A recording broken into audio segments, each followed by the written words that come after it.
Rich Dad, Poor Dad. What the rich teach their kids about money that the poor and middle class do not. By Robert T. Kiyosaki. To parents everywhere, a child's first and most important teachers, and to all those who educate, influence, and lead by example. Acknowledgements. How does a person say thank you when there are so many people to thank? Obviously, this book is a thank you to my two fathers, who were powerful role models, and to my mom, who taught me love and kindness. The person most responsible for this book becoming a reality is my wife, Kim, my partner in marriage, business, and in life. She makes my life complete.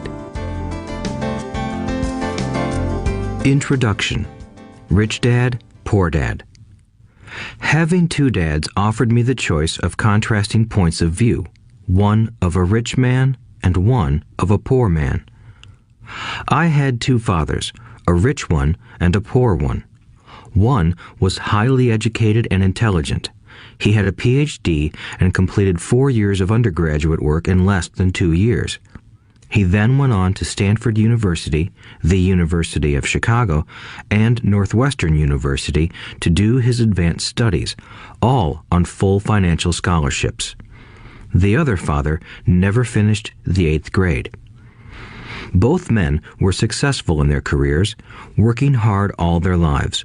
Both earned substantial incomes, yet one always struggled financially. The other would become one of the richest men in Hawaii. One died, leaving tens of millions of dollars to his family, charities, and his church. The other left bills to be paid. Both men were strong, charismatic, and influential. Both men offered me advice, but they did not advise the same things. Both men believed strongly in education, but did not recommend the same course of study. If I had had only one dad, I would have had to accept or reject his advice. Having two dads offered me the choice of contrasting points of view, one of a rich man and one of a poor man. Instead of simply accepting or rejecting one or the other, I found myself thinking more, comparing, and then choosing for myself. The problem was that the rich man was not rich yet, and the poor man was not yet poor. Both were just starting out on their careers, and both were struggling with money and families. But they had very different points of view about money. For example, one dad would say, "The love of money is the root of all evil."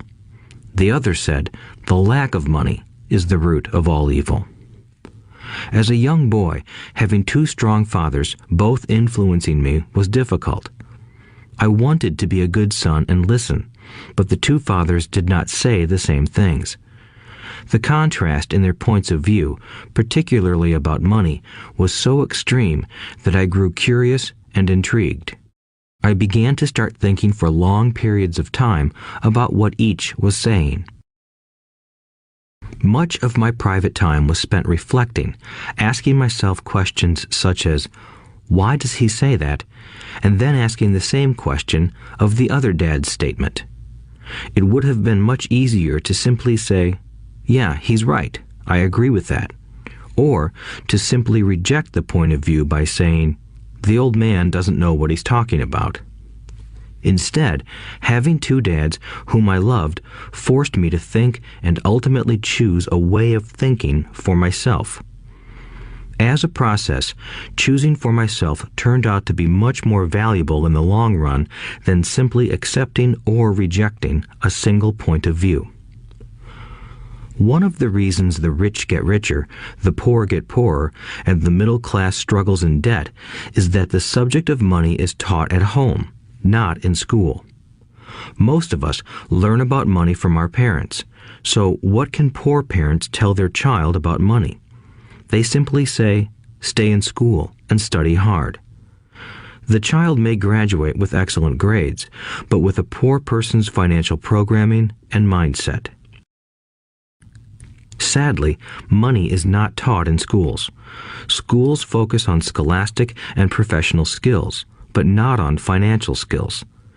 This explains how smart bankers, doctors, and accountants who earned excellent grades may struggle financially all of their lives. Our staggering national debt is due in large part to highly educated politicians and government officials making financial decisions with little or no training in the subject of money. Today, I often wonder what will soon happen when we have millions of people who need financial and medical assistance. They will be dependent upon their families or the government for financial support. What will happen when Medicare and Social Security run out of money? How will a nation survive if teaching children about money continues to be left to parents, most of whom will be, or already are, poor? Because I had two influential fathers, I learned from both of them. I had to think about each dad's advice, and in doing so, I gained valuable insight into the power and effect of one's thoughts on one's life. For example, one dad had a habit of saying, "I can't afford it." The other dad forbade those words to be used. He insisted I ask, "How can I afford it?" One is a statement, and the other is a question. One lets you off the hook, and the other forces you to think. My soon-to-be rich dad would explain that by automatically saying the words, "I can't afford it," your brain stops working. By asking the question, "How can I afford it?" your brain is put to work. He did not mean that you should buy everything you want. He was fanatical about exercising your mind, the most powerful computer in the world. He'd say, "My brain gets stronger every day because I exercise it. The stronger it gets, the more money I can make." He believed that automatically saying, "I can't afford it," was a sign of mental laziness.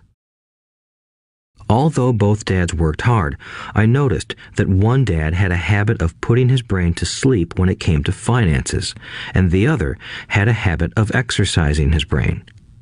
The long-term result was that one dad grew stronger financially, and the other grew weaker. It is not much different from a person who goes to the gym to exercise on a regular basis versus someone who sits on the couch watching television. Proper physical exercise increases your chances for health, and proper mental exercise increases your chances for wealth.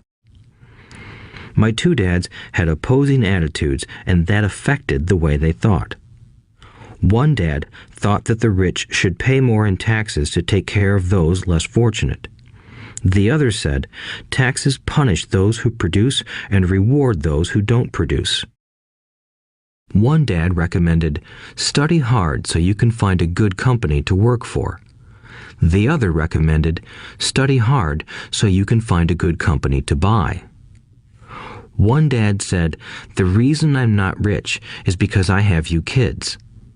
The other said, the reason I must be rich is because I have you kids. One encouraged talking about money and business at the dinner table, while the other forbade the subject of money to be discussed over a meal. One said, when it comes to money, play it safe, don't take risks. The other said, learn to manage risk. One believed, our home is our largest investment and our greatest asset.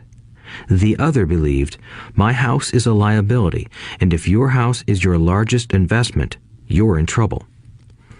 Both dads paid their bills on time, yet one paid his bills first while the other paid his bills last. One dad believed in a company or the government taking care of you and your needs. He was always concerned about pay raises, retirement plans, medical benefits, sick leave, vacation days, and other perks. He was impressed with two of his uncles who joined the military and earned a retirement and entitlement package for life after 20 years of active service. He loved the idea of medical benefits and PX privileges the military provided its retirees.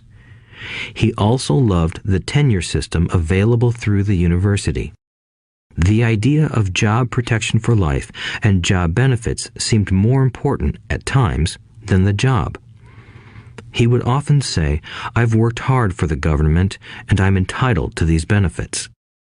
The other believed in total financial self-reliance.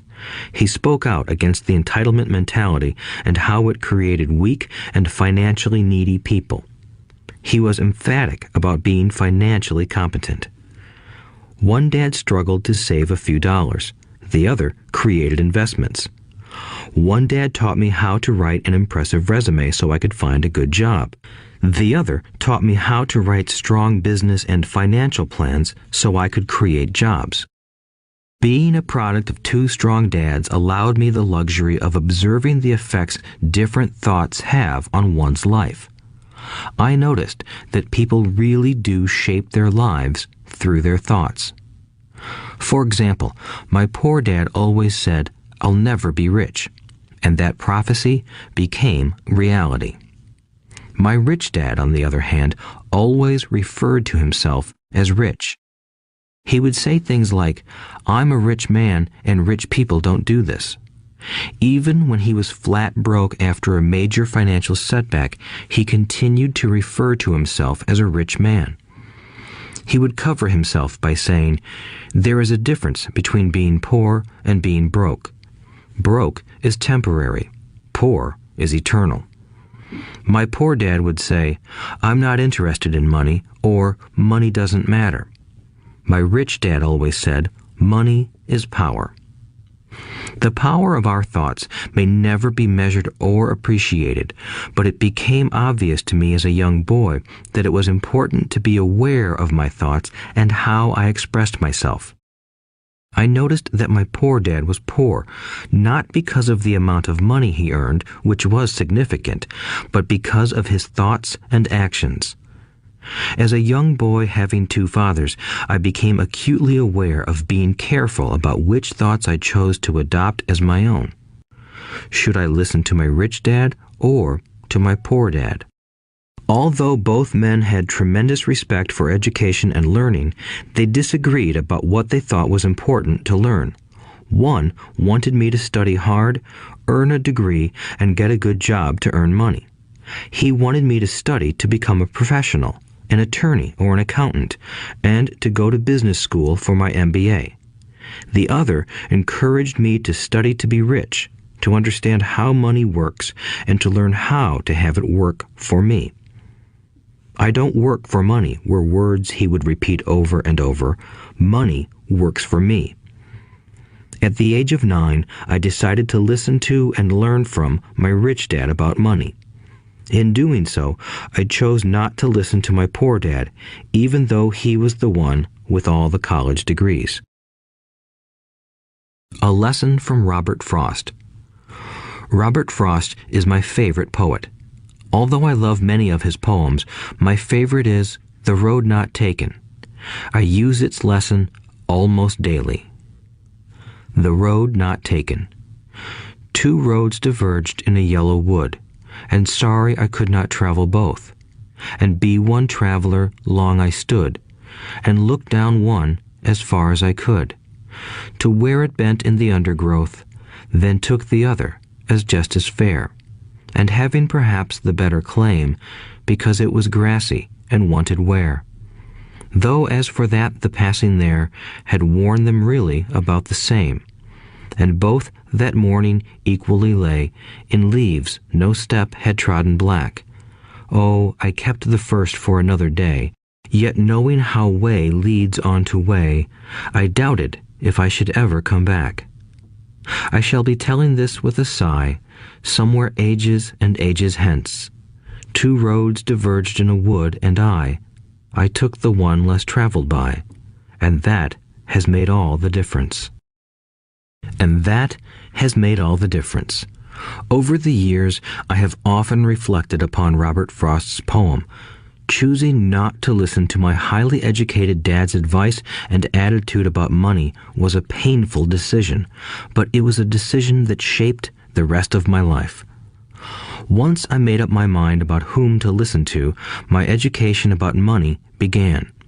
My rich dad taught me over a period of 30 years until I was 39 years old. He stopped once he realized that I knew and fully understood what he had been trying to drum into my often thick skull. Money is one form of power, but what is more powerful is financial education. Money comes and goes, but if you have the education about how money works, you gain power over it and can begin building wealth. The reason positive thinking alone does not work is because most people went to school and never learned how money works, so they spend their lives working for money.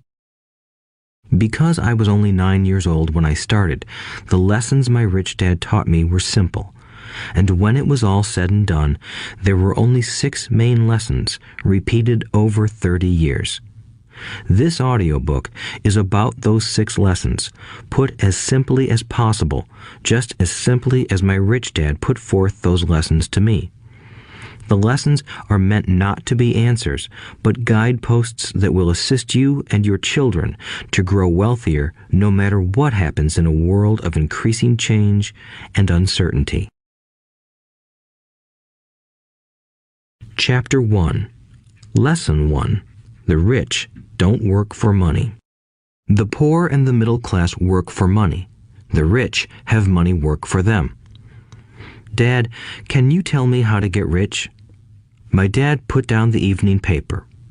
Why do you want to get rich, son? Because today Jimmy's mom drove up in their new Cadillac and they were going to their beach house for the weekend. He took 3 of his friends, but Mike and I weren't invited. They told us we weren't invited because we were poor kids. They did? My dad asked incredulously. Yeah, they did, I replied in a hurt tone. My dad silently shook his head, pushed his glasses up the bridge of his nose, and went back to reading the paper. I stood waiting for an answer.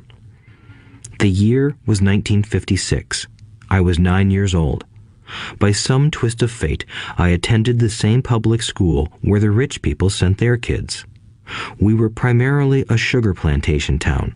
The managers of the plantation and the other affluent people, such as doctors, business owners, and bankers, sent their children to this elementary school. After grade 6, their children were generally sent off to private schools. Because my family lived on one side of the street, I went to this school. Had I lived on the other side of the street, I would have gone to a different school with kids from families more like mine.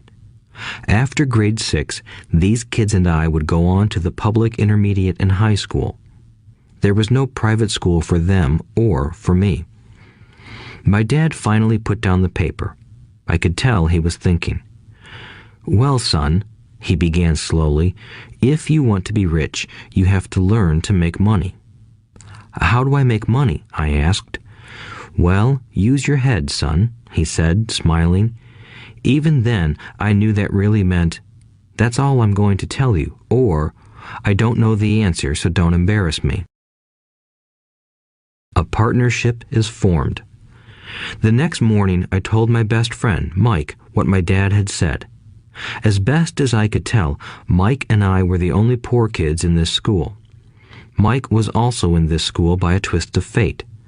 Someone had drawn a jog in the line for the school district, and we wound up in school with the rich kids.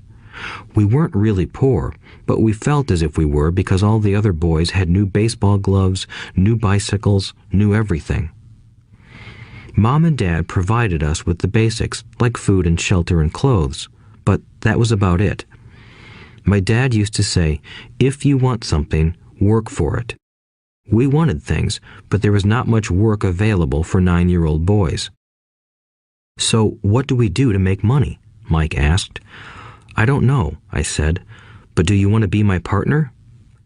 He agreed, and so on that Saturday morning, Mike became my first business partner. We spent all morning coming up with ideas on how to make money. Occasionally, we talked about all the cool guys at Jimmy's beach house having fun. It hurt a little, but that hurt was good because it inspired us to keep thinking of a way to make money. Finally, that afternoon, a bolt of lightning struck. It was an idea Mike got from a science book he had read. Excitedly, we shook hands, and the partnership now had a business. For the next several weeks, Mike and I ran around our neighborhood, knocking on doors and asking our neighbors if they would save their toothpaste tubes for us. With puzzled looks, most adults consented with a smile. Some asked us what we were doing, to which we replied, "We can't tell you. It's a business secret." My mom grew distressed as the weeks wore on. We had selected a site next to her washing machine as the place we would stockpile our raw materials. In a brown cardboard box that at one time held ketchup bottles, our little pile of used toothpaste tubes began to grow. Finally, my mom put her foot down. The sight of her neighbor's messy, crumpled used toothpaste tubes had gotten to her. "What are you boys doing?" she asked, "and I don't want to hear again that it's a business secret. Do something with this mess or I'm going to throw it out." Mike and I pleaded and begged, explaining that we would soon have enough and then we would begin production. We informed her that we were waiting on a couple of neighbors to finish their toothpaste so we could have their tubes. Mom granted us a 1-week extension. The date to begin production was moved up, and the pressure was on. My first partnership was already being threatened with an eviction notice by my own mom. It became Mike's job to tell the neighbors to quickly use up their toothpaste, saying their dentist wanted them to brush more often anyway. I began to put together the production line. One day, my dad drove up with a friend to see 2 9-year-old boys in the driveway with a production line operating at full speed. There was fine white powder everywhere. On a long table were small milk cartons from school, and our family's hibachi grill was glowing with red-hot coals at maximum heat. Dad walked up cautiously, having to park the car at the base of the driveway since the production line blocked the carport. As he and his friend got closer, they saw a steel pot sitting on top of the coals in which the toothpaste tubes were being melted down. In those days, toothpaste did not come in plastic tubes. The tubes were made of lead, so once the paint was burned off, the tubes were dropped in the small steel pot. They melted until they became liquid, and with my mom's pot holders, we poured the lead through a small hole in the top of the milk cartons. The milk cartons were filled with plaster of Paris. White powder was everywhere. In my haste, I had knocked the bag over, and the entire area looked like it had been hit by a snowstorm. The milk cartons were the outer containers for plaster of Paris molds. My dad and his friend watched as we carefully poured the molten lead through a small hole in the top of the plaster of Paris cube. "Careful," my dad said. I nodded without looking up. Finally, once the pouring was through, I put the steel pot down and smiled at my dad.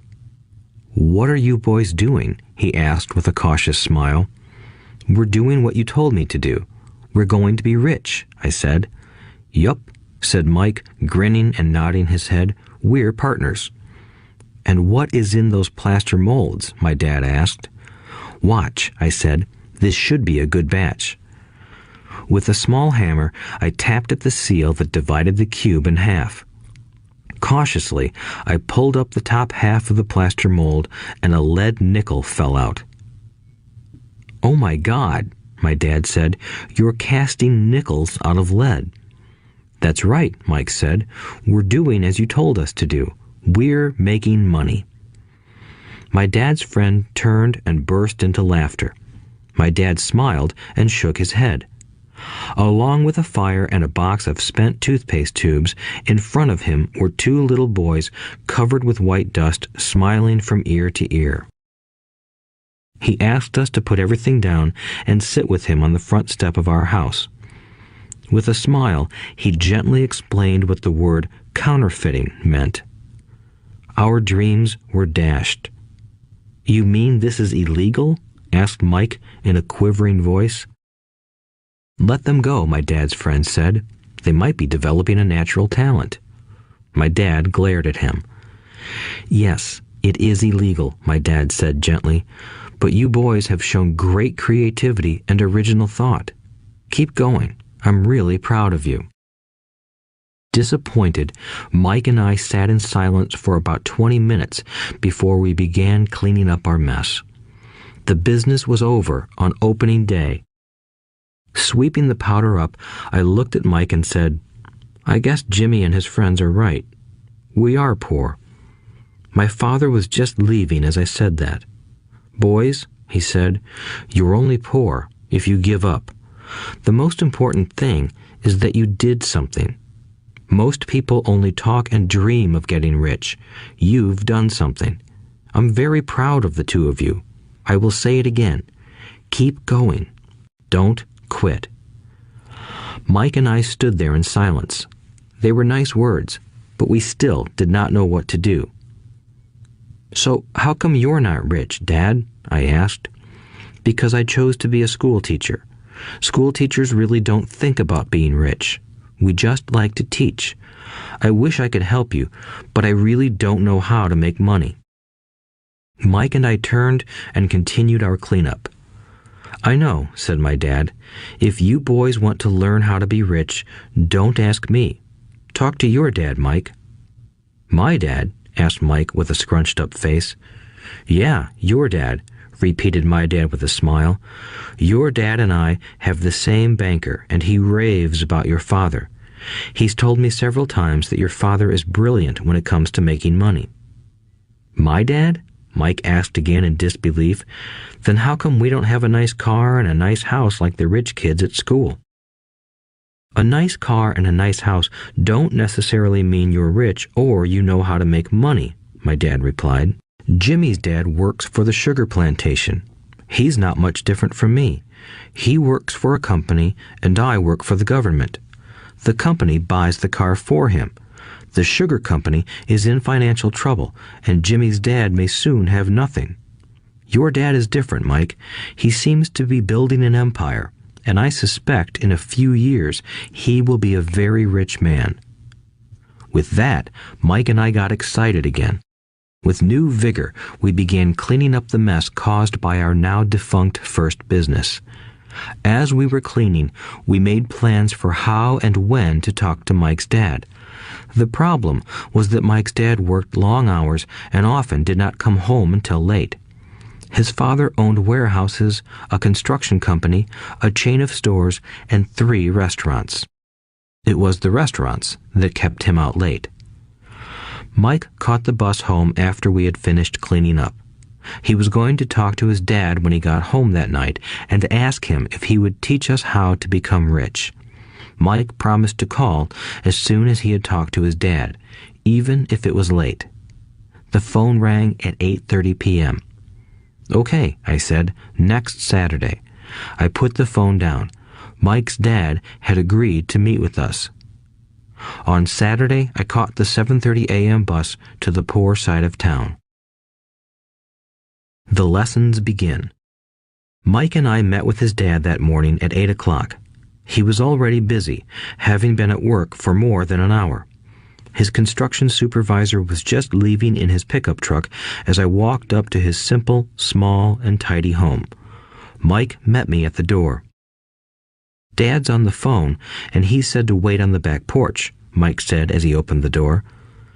The old wooden floor creaked as I stepped across the threshold of the aging house. There was a cheap mat just inside the door. The mat was there to hide the years of wear from countless footsteps that the floor had supported. Although clean, it needed to be replaced. I felt claustrophobic as I entered the narrow living room that was filled with old, musty, overstuffed furniture that today would be collector's items. Sitting on the couch were 2 women, both a little older than my mom. Across from the women sat a man in workman's clothes. He wore khaki slacks and a khaki shirt, neatly pressed but without starch, and polished work boots. He was about 10 years older than my dad. They smiled as Mike and I walked past them toward the back porch. I smiled back shyly. "Who are those people?" I asked. "Oh, they work for my dad. The older man runs his warehouses, and the women are the managers of the restaurants. And as you arrived, you saw the construction supervisor who was working on a road project about 50 miles from here. His other supervisor, who was building a track of houses, left before you got here. Does this go on all the time? I asked. Not always, but quite often, said Mike, smiling as he pulled up a chair to sit down next to me. I asked my dad if he would teach us to make money, Mike said. Oh, and what did he say to that? I asked with cautious curiosity. Well, he had a funny look on his face at first, and then he said he would make us an offer. Oh, I said, rocking my chair back against the wall. I sat there, perched on two rear legs of the chair. Mike did the same thing. Do you know what the offer is? I asked. No, but we'll soon find out. Suddenly, Mike's dad burst through the rickety screen door and onto the porch. Mike and I jumped to our feet, not out of respect, but because we were startled. Ready, boys? He asked as he pulled up a chair to sit down with us. We nodded our heads as we pulled our chairs away from the wall to sit in front of him. He was a big man, about 6 feet tall and 200 pounds. My dad was taller, about the same weight, and 5 years older than Mike's dad. They sort of looked alike, though not of the same ethnic makeup. Maybe their energy was similar. Mike says you want to learn to make money. Is that correct, Robert? I nodded my head quickly, but with a little trepidation. He had a lot of power behind his words and smile. Okay, here's my offer. I'll teach you, but I won't do it classroom style. You work for me, I'll teach you. You don't work for me, I won't teach you. I can teach you faster if you work, and I'm wasting my time if you just want to sit and listen like you do in school. That's my offer. Take it or leave it. May I ask a question first? I asked. No. Take it or leave it. I've got too much work to do to waste my time. If you can't make up your mind decisively, then you'll never learn to make money anyway. Opportunities come and go. Being able to know when to make quick decisions is an important skill.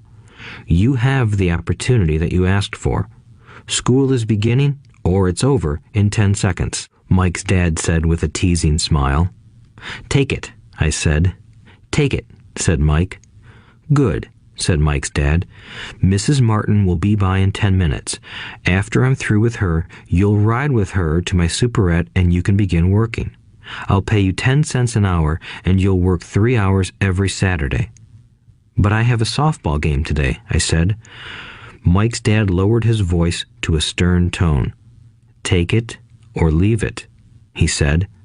I'll take it, I replied, choosing to work and learn instead of playing. 30 cents later.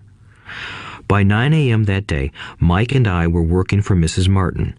She was a kind and patient woman. She always said that Mike and I reminded her of her 2 grown sons. Although kind, she believed in hard work and kept us moving. We spent 3 hours taking canned goods off the shelves, brushing each can with a feather duster to get the dust off, and then restacking them neatly. It was excruciatingly boring work. Mike's dad, whom I called my rich dad, owned 9 of these little superettes, each with a large parking lot. They were the early version of the 7-Eleven convenience stores, little neighborhood grocery stores where people bought items such as milk, bread, butter, and cigarettes.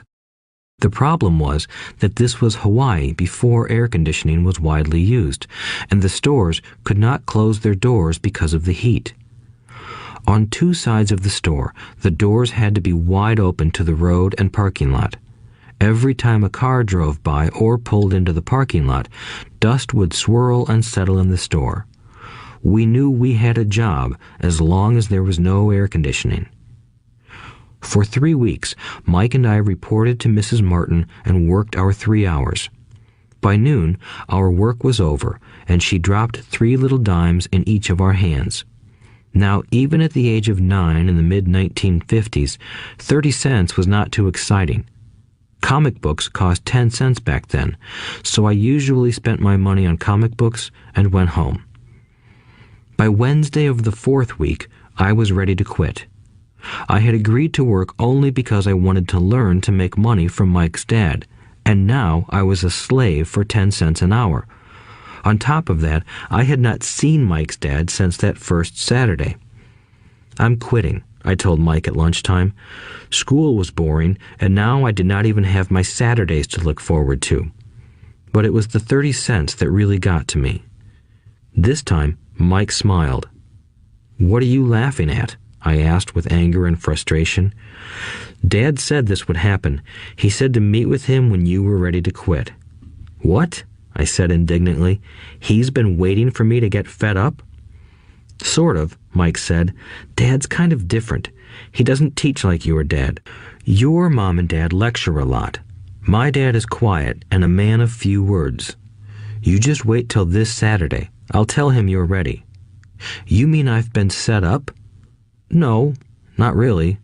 But maybe. Dad will explain on Saturday." Waiting in line on Saturday. I was ready to face Mike's dad. Even my real dad was angry with him. My real dad, the one I called the poor one, thought that my rich dad was violating child labor laws and should be investigated. My educated poor dad told me to demand what I deserve, at least 25 cents an hour. My poor dad told me that if I did not get a raise, I was to quit immediately. "You don't need that damn job anyway," said my poor dad with indignation. At 8 o'clock Saturday morning, I walked through the door of Mike's house when Mike's dad opened it. "Take a seat and wait in line," he said as I entered. He turned and disappeared into his little office next to a bedroom. I looked around the room and didn't see Mike anywhere. Feeling awkward, I cautiously sat down next to the same two women who were there 4 weeks earlier. They smiled and slid down the couch to make room for me. 45 minutes went by, and I was steaming. The two women had met with him and left 30 minutes earlier. An older gentleman was in there for 20 minutes and was also gone. The house was empty, and here I sat in a musty, dark living room on a beautiful, sunny Hawaiian day, waiting to talk to a cheapskate who exploited children. I could hear him rustling around the office, talking on the phone, and ignoring me. I was ready to walk out, but for some reason, I stayed. Finally, 15 minutes later, at exactly 9 o'clock, Rich Dad walked out of his office, said nothing, and signaled with his hand for me to enter. "I understand you want a raise or you're going to quit," Rich Dad said as he swiveled in his office chair. "Well, you're not keeping your end of the bargain," I blurted out, nearly in tears. It was really frightening for me to confront a grown-up. "You said that you would teach me if I worked for you. Well, I've worked for you. I've worked hard. I've given up my baseball games to work for you, but you haven't kept your word, and you haven't taught me anything. You are a crook like everyone in town thinks you are. You're greedy. You want all the money and don't take care of your employees. You made me wait and don't show me any respect. I'm only a little boy, but I deserve to be treated better." Rich Dad rocked back in his swivel chair, hands up to his chin, and stared at me. "Not bad," he said. "In less than a month, you sound like most of my employees." "What?" I asked. Not understanding what he was saying, I continued with my grievance. "I thought you were going to keep your end of the bargain and teach me. Instead, you want to torture me? That's cruel. That's really cruel." "I am teaching you," Rich Dad said quietly. "What have you taught me? Nothing," I said angrily. "You haven't even talked to me once since I agreed to work for peanuts. 10 cents an hour. Ha! I should notify the government about you. We have child labor laws, you know. My dad works for the government, you know." "Wow," said Rich Dad. "Now you sound just like most of the people who used to work for me. People I've either fired or who have quit." "So, what do you have to say?" I demanded, feeling pretty brave for a little kid. "You lied to me. I've worked for you, and you have not kept your word. You haven't taught me anything." "How do you know that I've not taught you anything?" asked Rich Dad calmly. "Well, you've never talked to me. I've worked for 3 weeks, and you have not taught me anything," I said with a pout. "Does teaching mean talking or a lecture?" Rich Dad asked. "Well, yes," I replied. That's how they teach you in school, he said, smiling.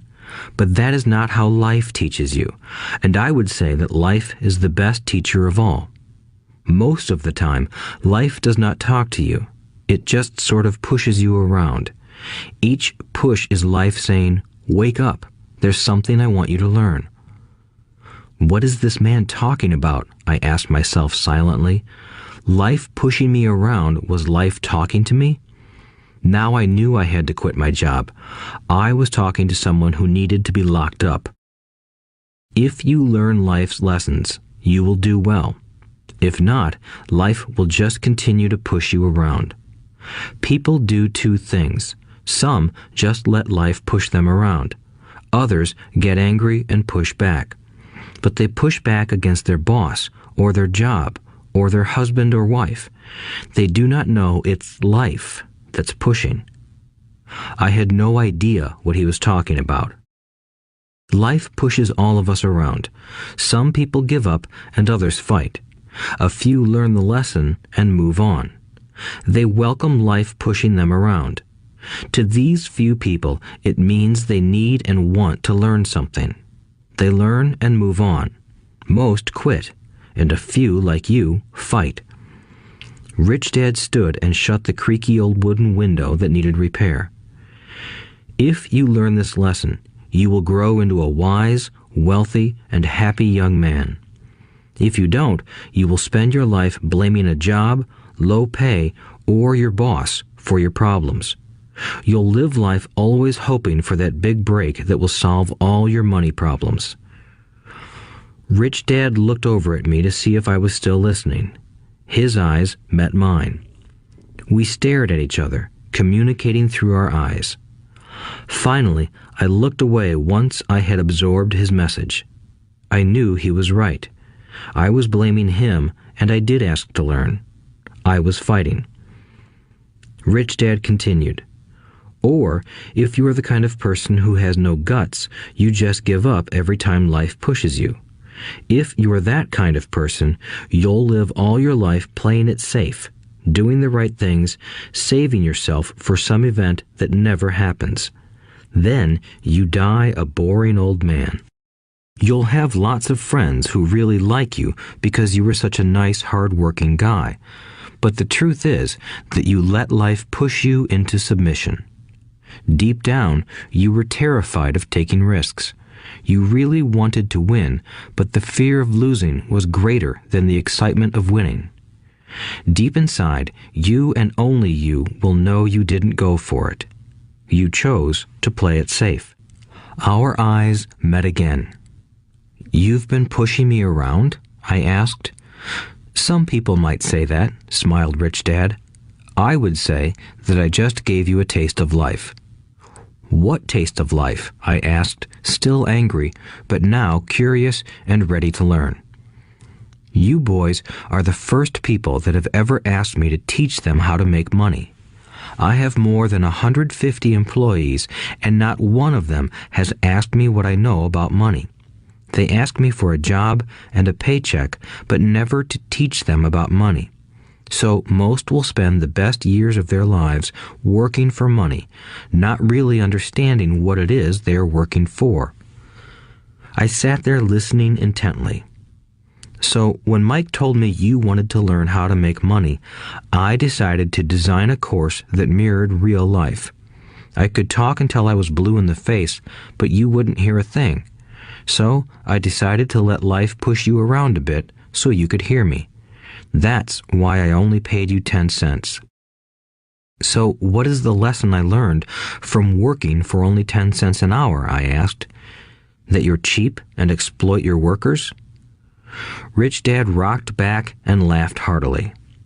Finally, he said, "You'd best change your point of view. Stop blaming me and thinking I'm the problem.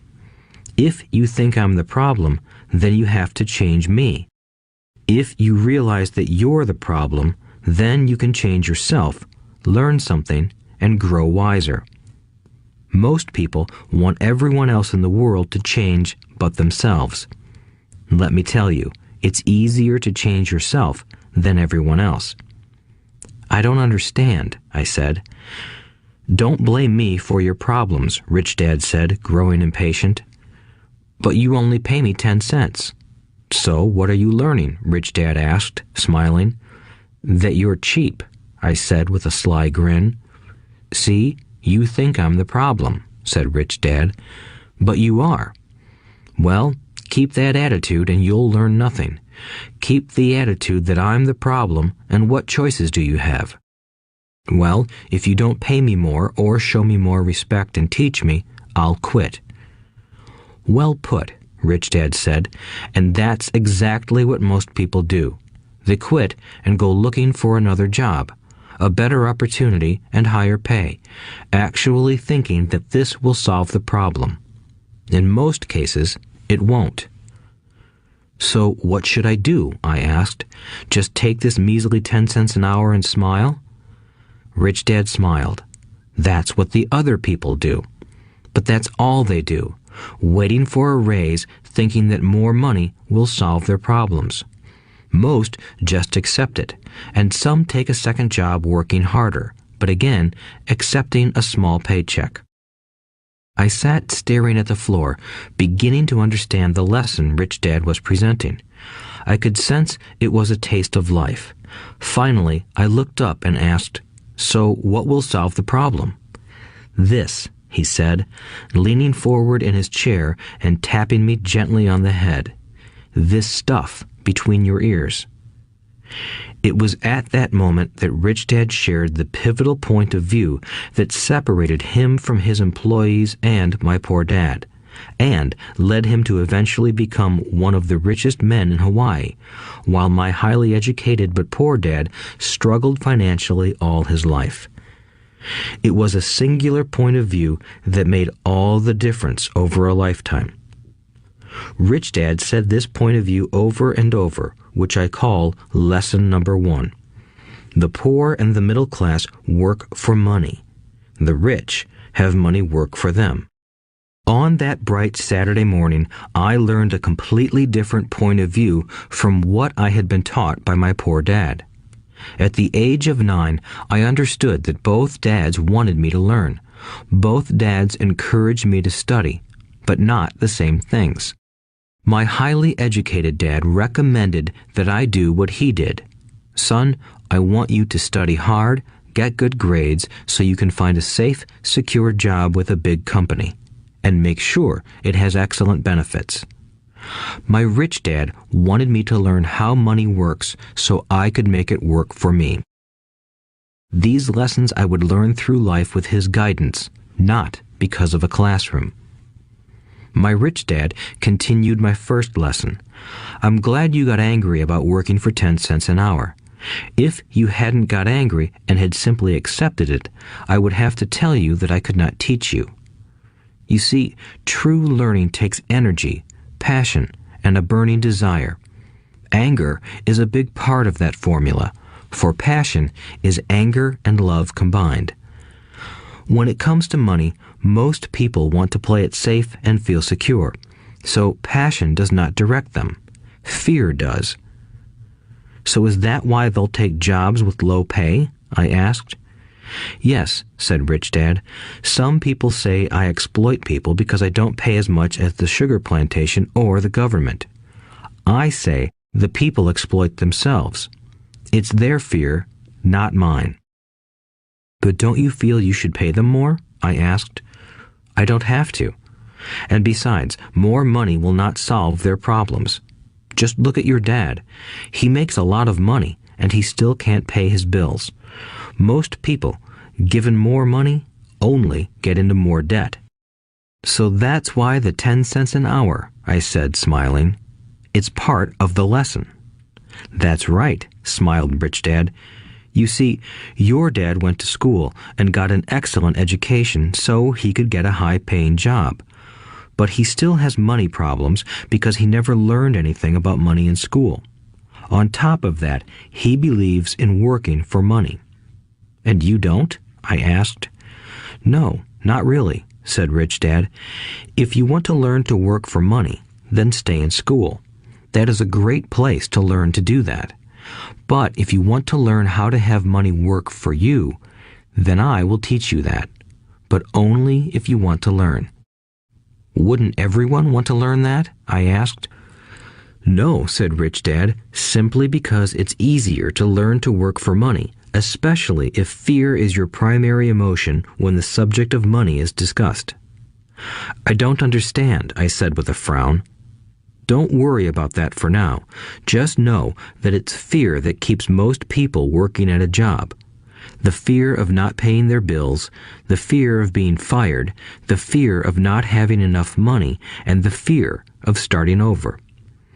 That's the price of studying to learn a profession or trade and then working for money. Most people become a slave to money and then get angry at their boss. Learning to have money work for you is a completely different course of study? I asked. Absolutely, Rich Dad answered.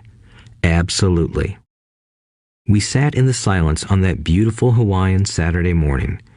My friends had just started their Little League baseball game, but for some reason I was now thankful I had decided to work for 10 cents an hour.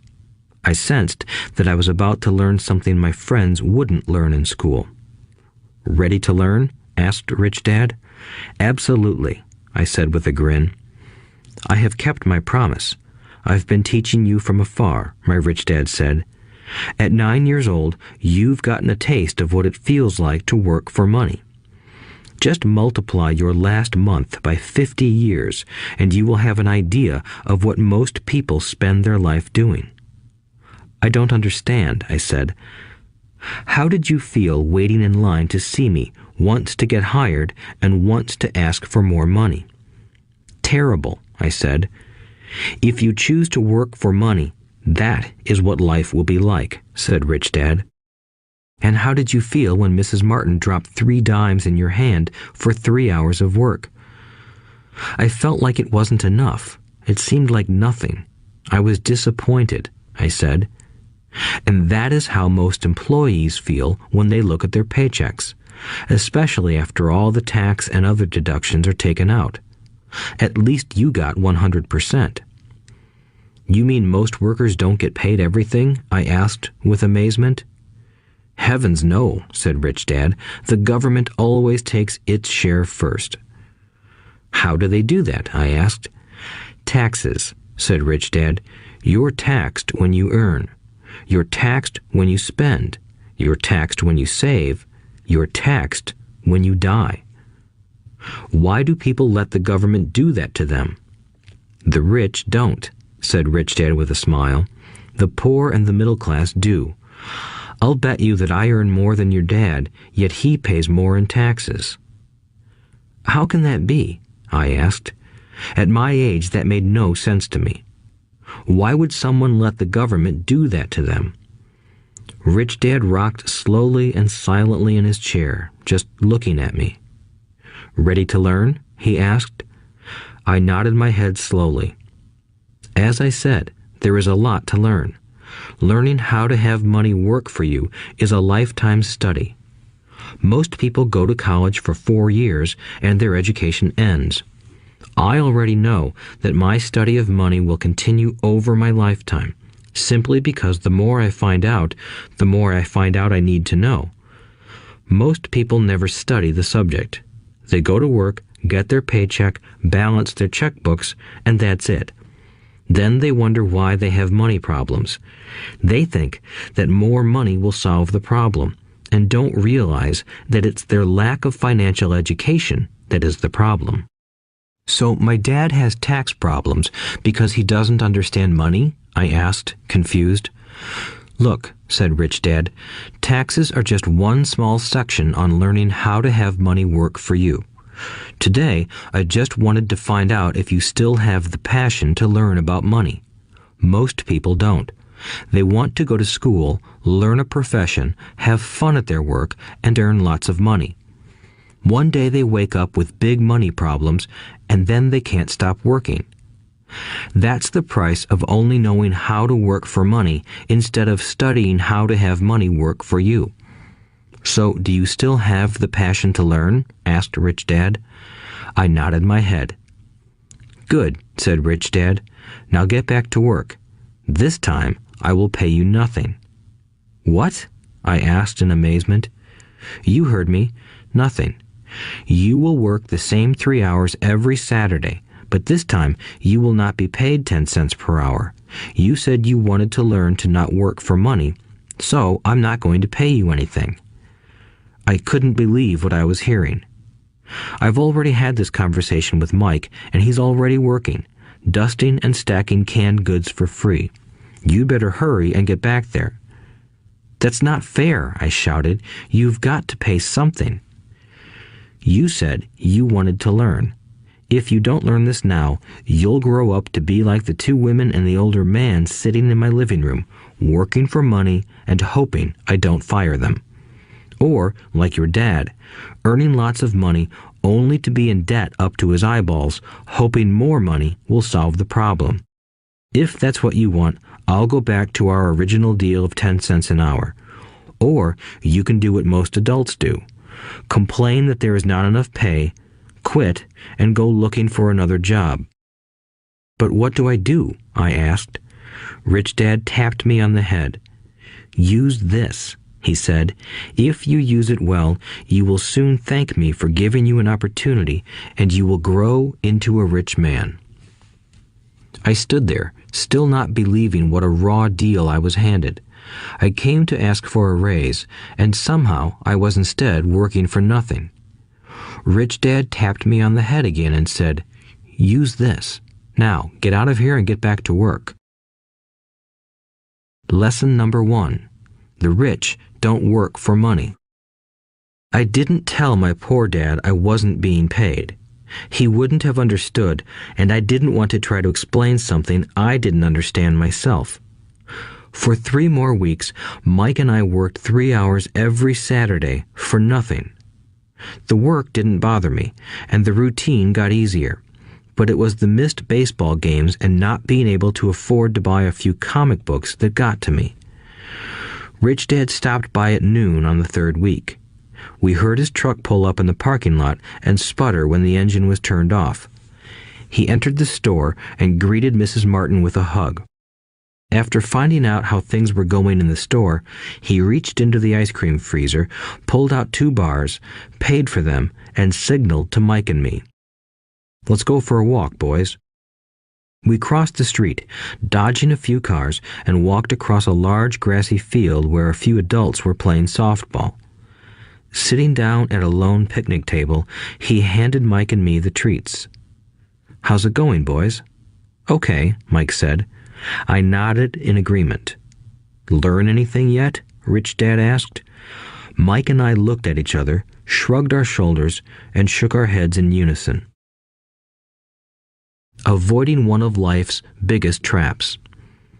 Well, you boys had better start thinking. You're staring at one of life's biggest lessons. If you learn it, you'll enjoy a life of great freedom and security. If you don't, you'll wind up like Mrs. Martin and most of the people playing softball in this park.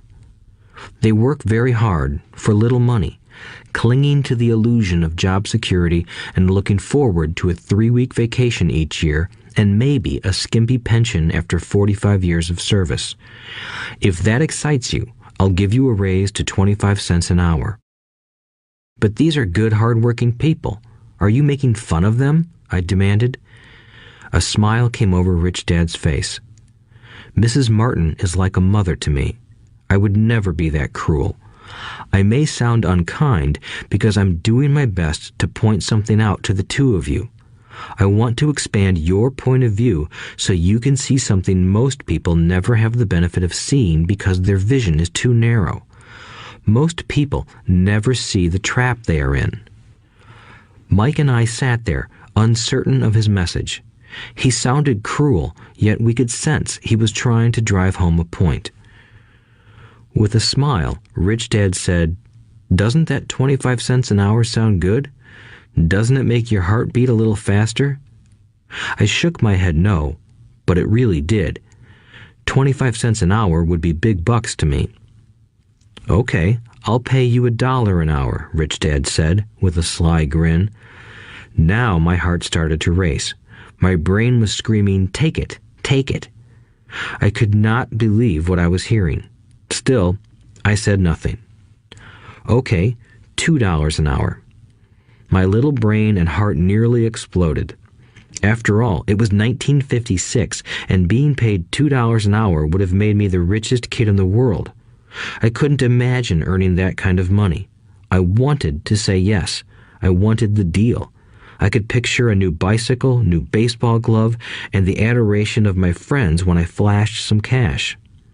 On top of that, Jimmy and his rich friends could never call me poor again.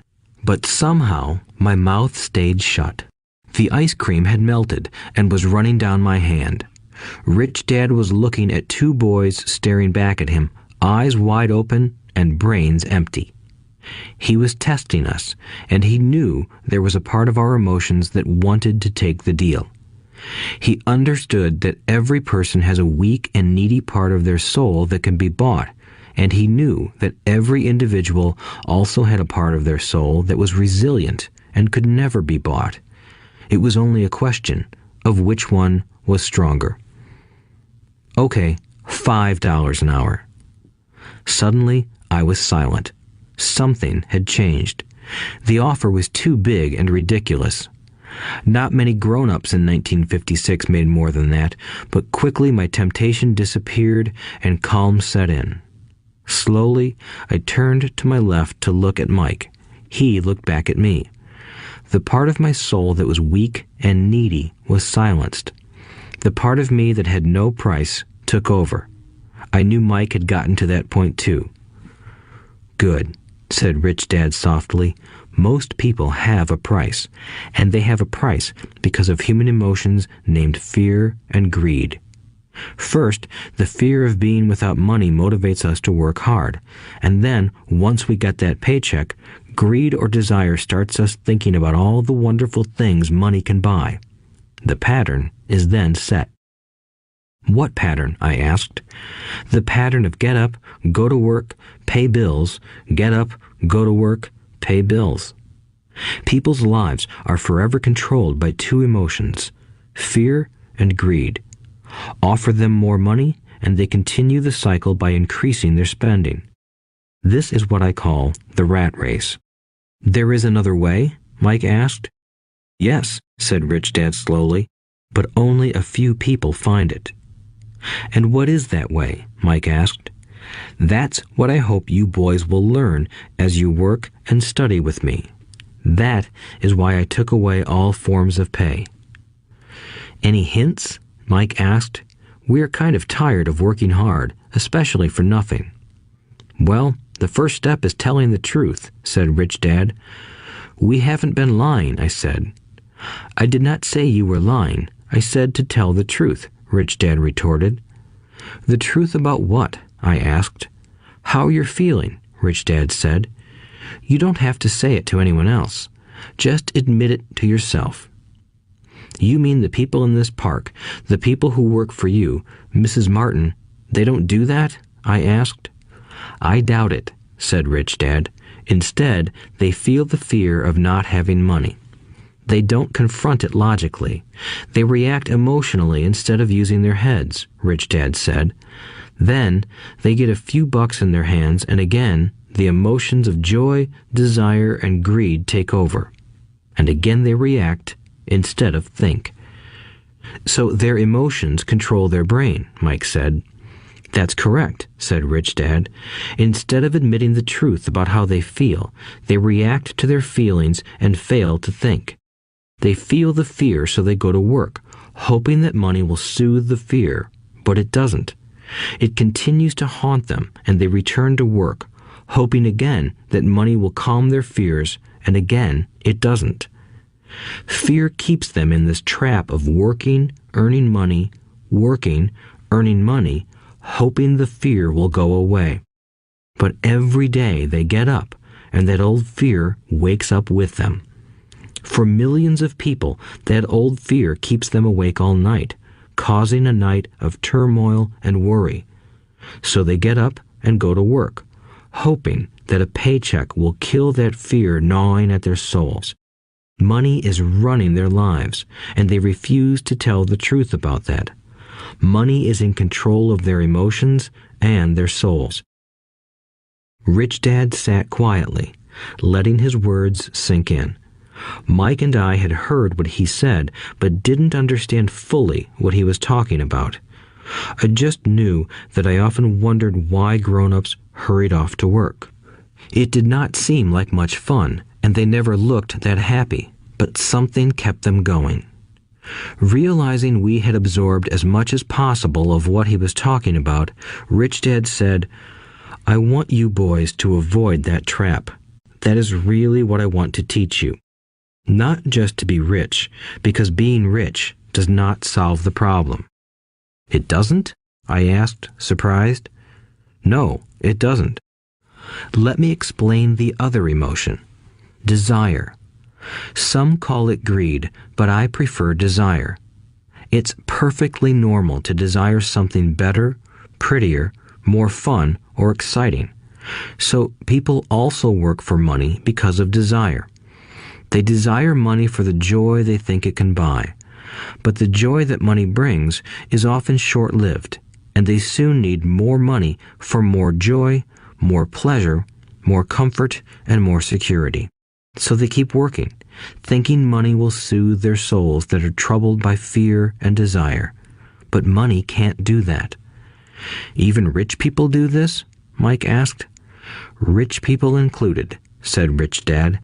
"In fact, the reason many rich people are rich isn't because of desire, but because of fear. They believe that money can eliminate the fear of being poor, so they amass tons of it, only to find the fear gets worse. Now they fear losing the money. I have friends who keep working even though they have plenty. I know people who have millions who are more afraid now than when they were poor. They're terrified of losing it all. The fears that drove them to get rich got worse. That weak and needy part of their soul is actually screaming louder. They don't want to lose the big houses, the cars, and the high life money has bought them. They worry about what their friends would say if they lost all their money. Many are emotionally desperate and neurotic, although they look rich and have more money." "So is a poor man happier?" I asked. "No, I don't think so," replied Rich Dad. "The avoidance of money is just as psychotic as being attached to money." As if on cue, the town derelict went past our table, stopping by the large rubbish can and rummaging around in it. The three of us watched him with great interest, when before we probably would have just ignored him. Rich Dad pulled $1 out of his wallet and gestured to the older man.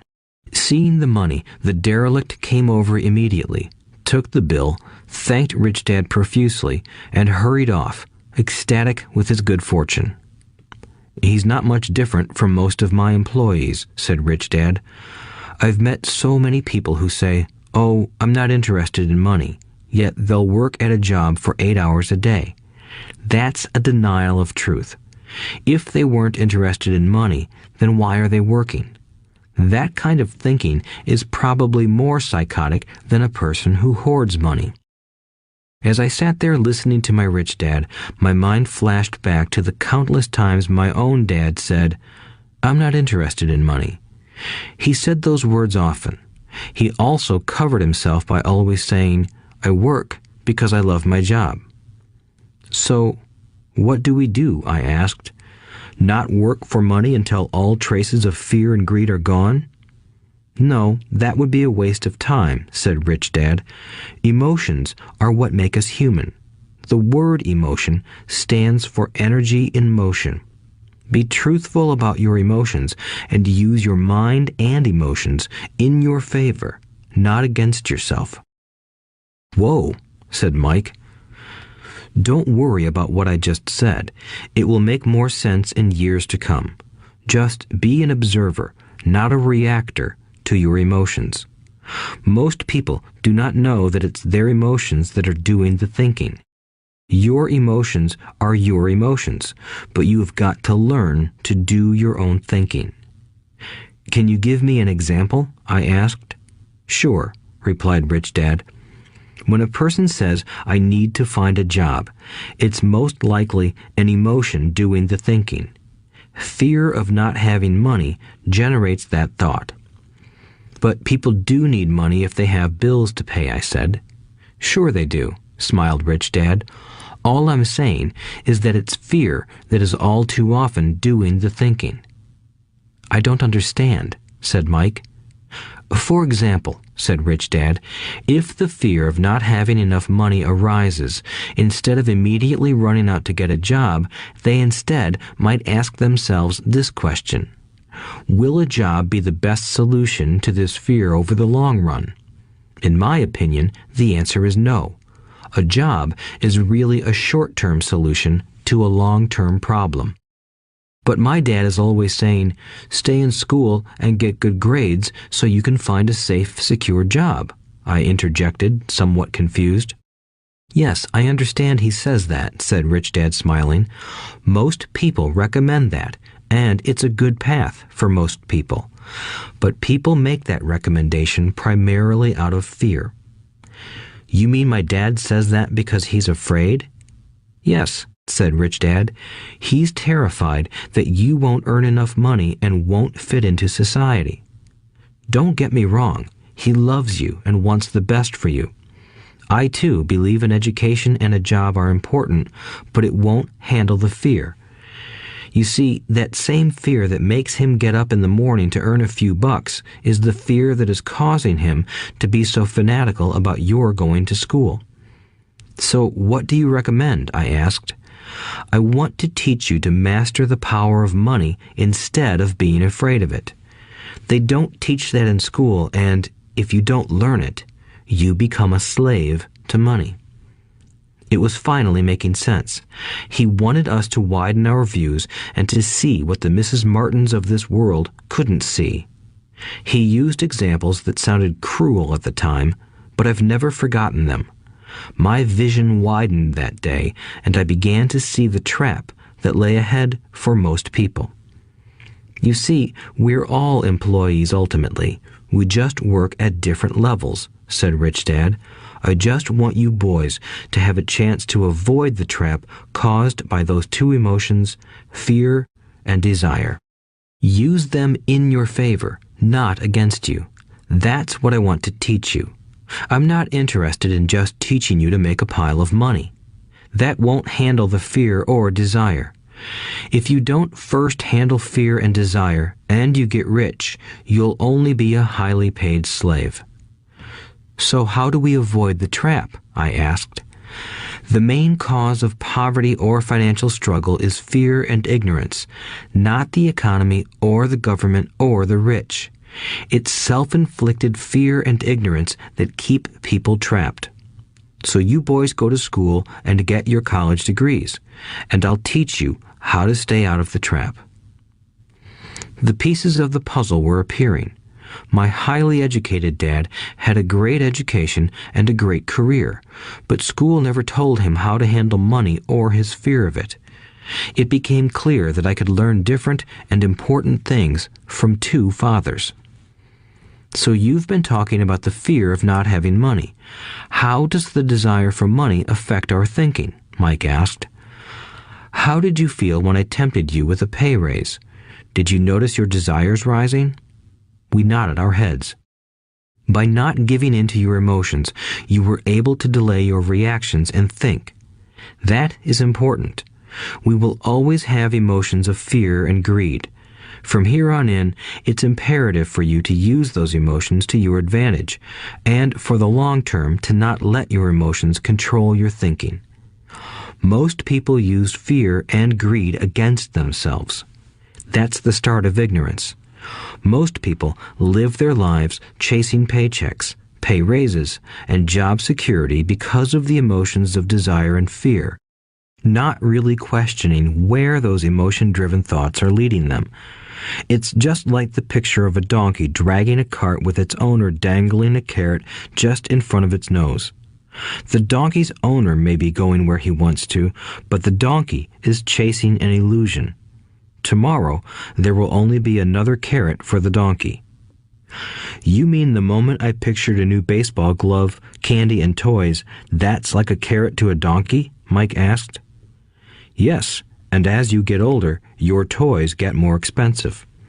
A new car, a boat, and a big house to impress your friends, said Rich Dad with a smile. Fear pushes you out the door, and desire calls to you. That's the trap. So what's the answer? Mike asked. What intensifies fear and desire is ignorance. That is why rich people with lots of money often have more fear the richer they get. Money is the carrot, the illusion. If the donkey could see the whole picture, it might rethink its choice to chase the carrot. Rich Dad went on to explain that a human's life is a struggle between ignorance and illumination. He explained that once a person stops searching for information and self-knowledge, ignorance sets in. That struggle is a moment-to-moment decision to learn to open or close one's mind. Look, school is very important. You go to school to learn a skill or profession to become a contributing member of society. Every culture needs teachers, doctors, mechanics, artists, cooks, business people, police officers, firefighters, and soldiers. Schools train them so society can thrive and flourish, said Rich Dad. Unfortunately, for many people, school is the end, not the beginning. There was a long silence. Rich Dad was smiling. I didn't comprehend everything he said that day, but as with most great teachers, his words continued to teach for years. I've been a little cruel today, said Rich Dad, but I want you to always remember this talk. I want you to always think of Mrs. Martin, and I want you always to remember that donkey. Never forget that fear and desire can lead you into life's biggest trap if you are not aware of them controlling your thinking. To spend your life living in fear, never exploring your dreams, is cruel. To work hard for money, thinking that it will buy you things that will make you happy, is also cruel. To wake up in the middle of the night terrified about paying bills is a horrible way to live. To live a life dictated by the size of a paycheck is not really living a life. Thinking that a job makes you secure is lying to yourself. That's cruel, and that's the trap I want you to avoid. I've seen how money runs people's lives. Don't let that happen to you. Please, don't let money run your life. A softball rolled under our table. Rich Dad picked it up and threw it back. So what does ignorance have to do with greed and fear? I asked. Because it is ignorance about money that causes so much greed and fear, said Rich Dad. Let me give you some examples. A doctor, wanting more money to better provide for his family, raises his fees. By raising his fees, it makes healthcare more expensive for everyone. It hurts the poor people the most, so they have worse health than those with money. Because the doctors raise their fees, the attorneys raise their fees. Because the attorneys' fees have gone up, school teachers want a raise, which raises our taxes, and on and on and on. Soon, there will be such a horrifying gap between the rich and the poor that chaos will break out and another great civilization will collapse. History proves that great civilizations collapse when the gap between the haves and have-nots is too great. Sadly, America is on that same course because we haven't learned from history. We only memorize historical dates and names, not the lesson. Aren't prices supposed to go up? I asked. In an educated society with a well-run government, prices should actually come down. Of course, that is often only true in theory. Prices go up because of greed and fear caused by ignorance. If schools taught people about money, there would be more money and lower prices. But schools focus only on teaching people to work for money, not how to harness money's power. But don't we have business schools? Mike asked. And haven't you encouraged me to go for my MBA? Yes, said Rich Dad, but all too often business schools train employees to become sophisticated bean counters.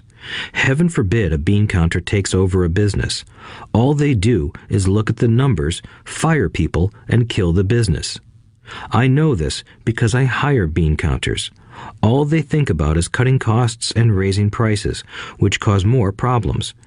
Bean counting is important. I wish more people knew it, but it, too, is not the whole picture, added Rich Dad angrily. So, is there an answer? Asked Mike. Yes, said Rich Dad. Learn to use your emotions to think, not think with your emotions. When you boys mastered your emotions by agreeing to work for free, I knew there was hope. When you again resisted your emotions when I tempted you with more money, you were again learning to think in spite of being emotionally charged. That's the first step. Why is that step so important? I asked. Well, that's up to you to find out. If you want to learn, I'll take you boys into the briar patch, a place almost everyone else avoids.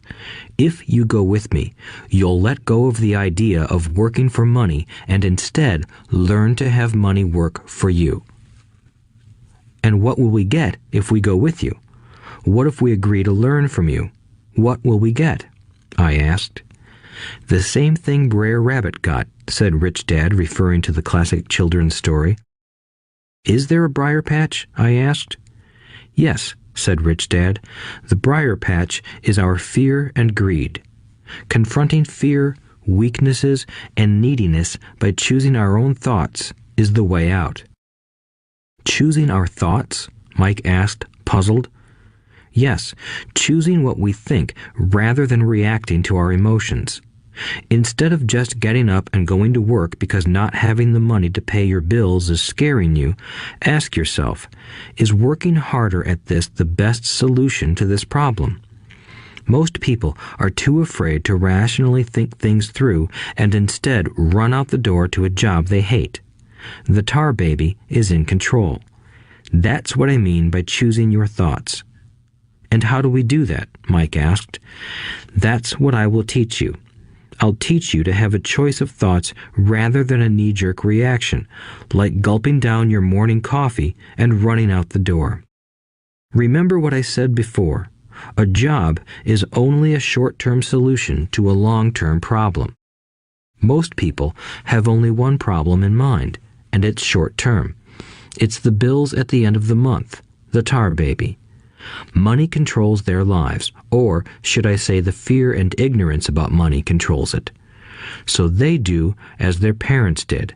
They get up every day and go work for money, not taking the time to ask the question, is there another way?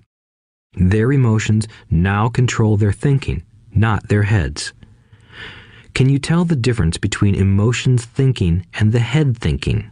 Mike asked. Oh yes, I hear it all the time, said Rich Dad. I hear things like, well, everyone has to work, or the rich are crooks, or I'll get another job, I deserve this raise, you can't push me around, or I like this job because it's secure. No one asks, is there something I'm missing here? Which would break through the emotional thought and give you time to think clearly. As we headed back to the store, Rich Dad explained that the rich really did make money. They did not work for it.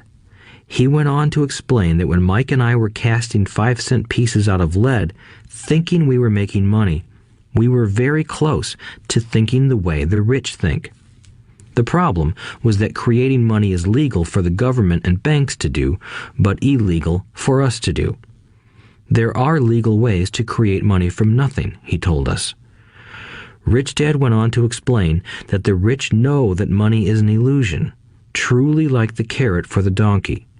It's only out of fear and greed that the illusion of money is held together by billions of people who believe that money is real. It's not. Money is really made up. It is only because of the illusion of confidence and the ignorance of the masses that this house of cards stands. He talked about the gold standard that America was on, and that each dollar bill was actually a silver certificate. What concerned him was the rumor that we would someday go off the gold standard and our dollars would no longer be backed by something tangible. If that happens, boys, all hell will break loose. The poor, the middle class, and the ignorant will have their lives ruined simply because they will continue to believe that money is real and that the company they work for, or the government, will look after them. We really did not understand what he was saying that day, but over the years, it made more and more sense. Seeing what others miss. As he climbed into his pickup truck outside his convenience store, Rich Dad said, "Keep working, boys, but the sooner you forget about needing a paycheck, the easier your adult life will be. Keep using your brain, work for free, and soon your mind will show you ways of making money far beyond what I could ever pay you. You will see things that other people never see. Most people never see these opportunities because they're looking for money and security, so that's all they get. The moment you see one opportunity, you'll see them for the rest of your life. The moment you do that, I'll teach you something else. Learn this, and you'll avoid one of life's biggest traps." Mike and I picked up our things from the store and waved goodbye to Mrs. Martin. We went back to the park, to the same picnic bench, and spent several more hours thinking and talking. We spent the next week at school thinking and talking too. For 2 more weeks, we kept thinking, talking, and working for free. At the end of the second Saturday, I was again saying goodbye to Mrs. Martin and looking at the comic book stand with a longing gaze. The hard thing about not even getting 30 cents every Saturday was that I didn't have any money to buy comic books. Suddenly, as Mrs. Martin said goodbye to Mike and me, I saw her do something I'd never seen her do before. Mrs. Martin was cutting the front page of the comic book in half. She kept the top half of the comic book cover and threw the rest of the book into a large cardboard box. When I asked her what she did with the comic books, she said, "I throw them away. I give the top half of the cover back to the comic book distributor for credit when he brings in the new comics.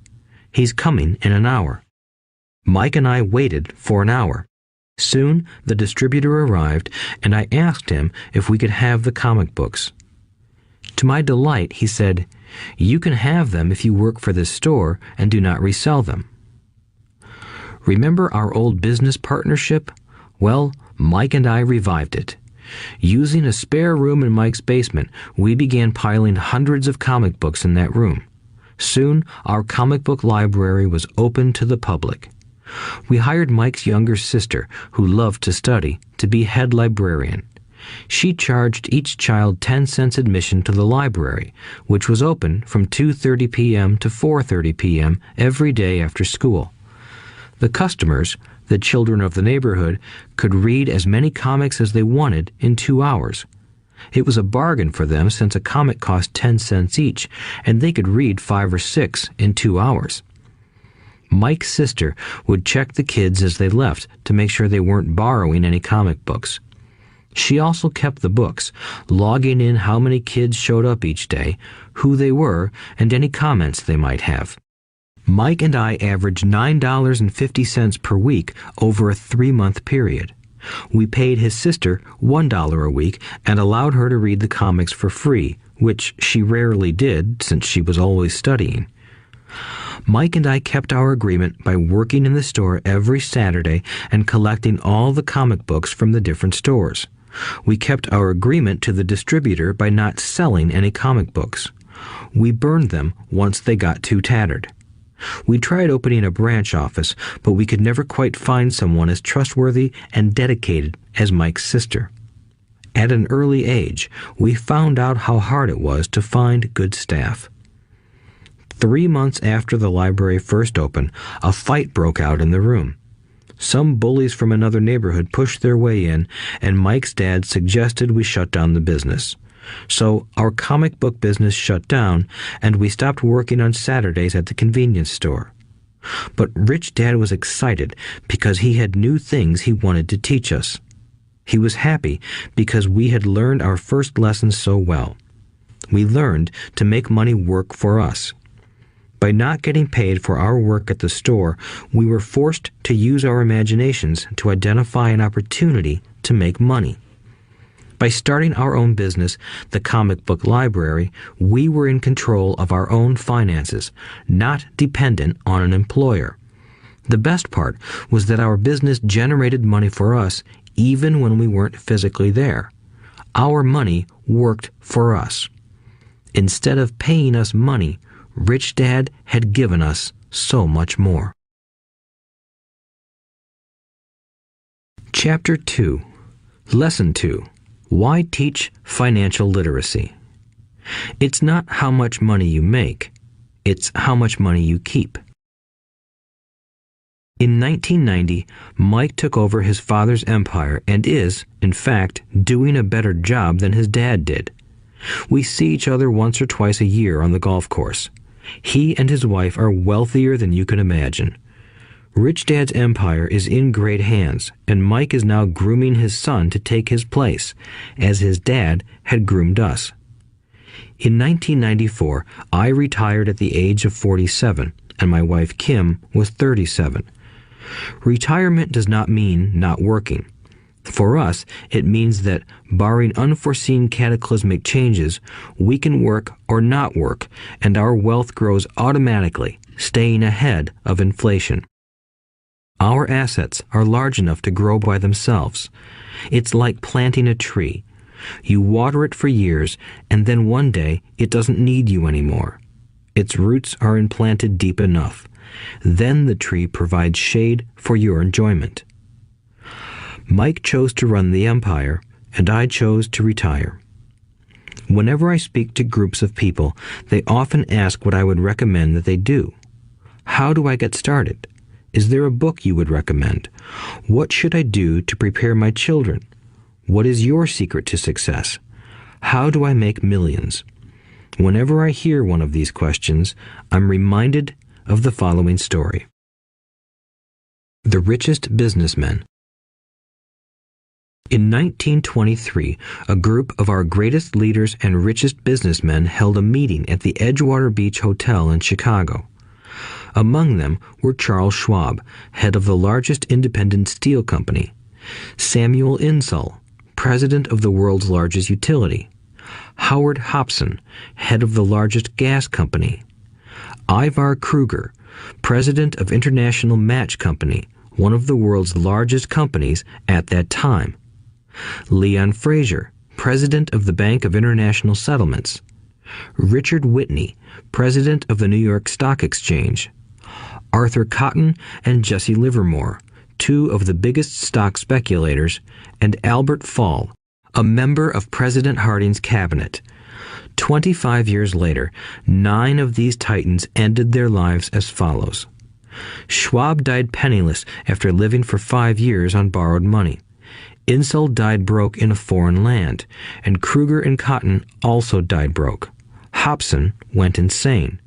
Whitney and Albert Fall were released from prison, and Fraser and Livermore committed suicide.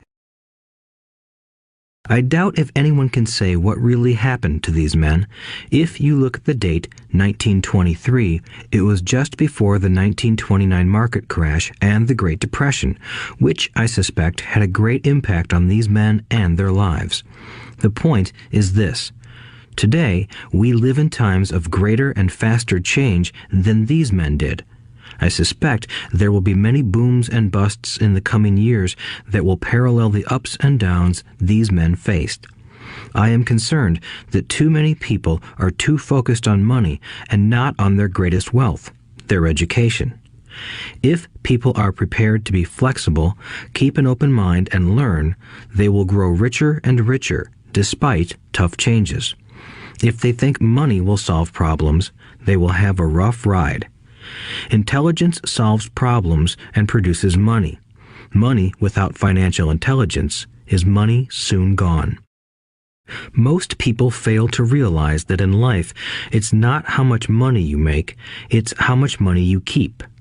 We've all heard stories of lottery winners who are poor, then suddenly rich, and then poor again. They win millions, yet are soon back where they started. Or stories of professional athletes who at the age of 24 are earning millions but are sleeping under a bridge 10 years later. I remember a story of a young basketball player who a year ago had millions. Today, at just 29, he claims his friends, attorney, and accountant took his money and he was forced to work at a car wash for minimum wage. He was fired from the car wash because he refused to take off his championship ring as he was wiping off the cars. His story made national news, and he is appealing his termination, claiming hardship and discrimination. He claims that the ring is all he has left, and if it was stripped away, he'll crumble. I know so many people who became instant millionaires, and while I am glad some people have become richer and richer, I caution them that in the long run, it's not how much money you make, it's how much you keep and how many generations you keep it. So when people ask, "Where do I get started?" or "Tell me how to get rich quick," they often are greatly disappointed with my answer. I simply say to them what my rich dad said to me when I was a little kid. If you want to be rich, you need to be financially literate. That idea was drummed into my head every time we were together. As I said, my educated dad stressed the importance of reading books, while my rich dad stressed the need to master financial literacy. If you are going to build the Empire State Building, the first thing you need to do is dig a deep hole and pour a strong foundation. If you are going to build a home in the suburbs, all you need to do is pour a 6-inch slab of concrete. Most people, in their drive to get rich, are trying to build an Empire State Building on a 6-inch slab. Our school system, created in the agrarian age, still believes in homes with no foundation. Dirt floors are still the rage. So kids graduate from school with virtually no financial foundation. One day, sleepless and deep in debt in suburbia, living the American dream, they decide that the answer to their financial problems is to find a way to get rich quick. Construction on the skyscraper begins. It goes up quickly, and soon, instead of the Empire State Building, we have the Leaning Tower of suburbia. The sleepless nights return. As for Mike and me in our adult years, both of our choices were possible because we were taught to pour a strong financial foundation when we were just kids. Accounting is possibly the most confusing, boring subject in the world, but if you want to be rich long term, it could be the most important subject. For Rich Dad, the question was how to take a boring and confusing subject and teach it to kids. The answer he found was to make it simple by teaching it in pictures. My rich dad poured a strong financial foundation for Mike and me. Since we were just kids, he created a simple way to teach us. For years, he only drew pictures and used few words. Mike and I understood the simple drawings, the jargon, the movement of money, and then in later years, Rich Dad began adding numbers. Today, Mike has gone on to master much more complex and sophisticated accounting analysis because he had to in order to run his empire. I am not as sophisticated because my empire is smaller, yet we come from the same simple foundation. Over the following pages, we will discuss those same simple line drawings Mike's dad created for us. Though basic, those drawings helped guide two little boys in building great sums of wealth on a solid and deep foundation. Rule number 1. You must know the difference between an asset and a liability, and buy assets. If you want to be rich, this is all you need to know. It is rule number 1.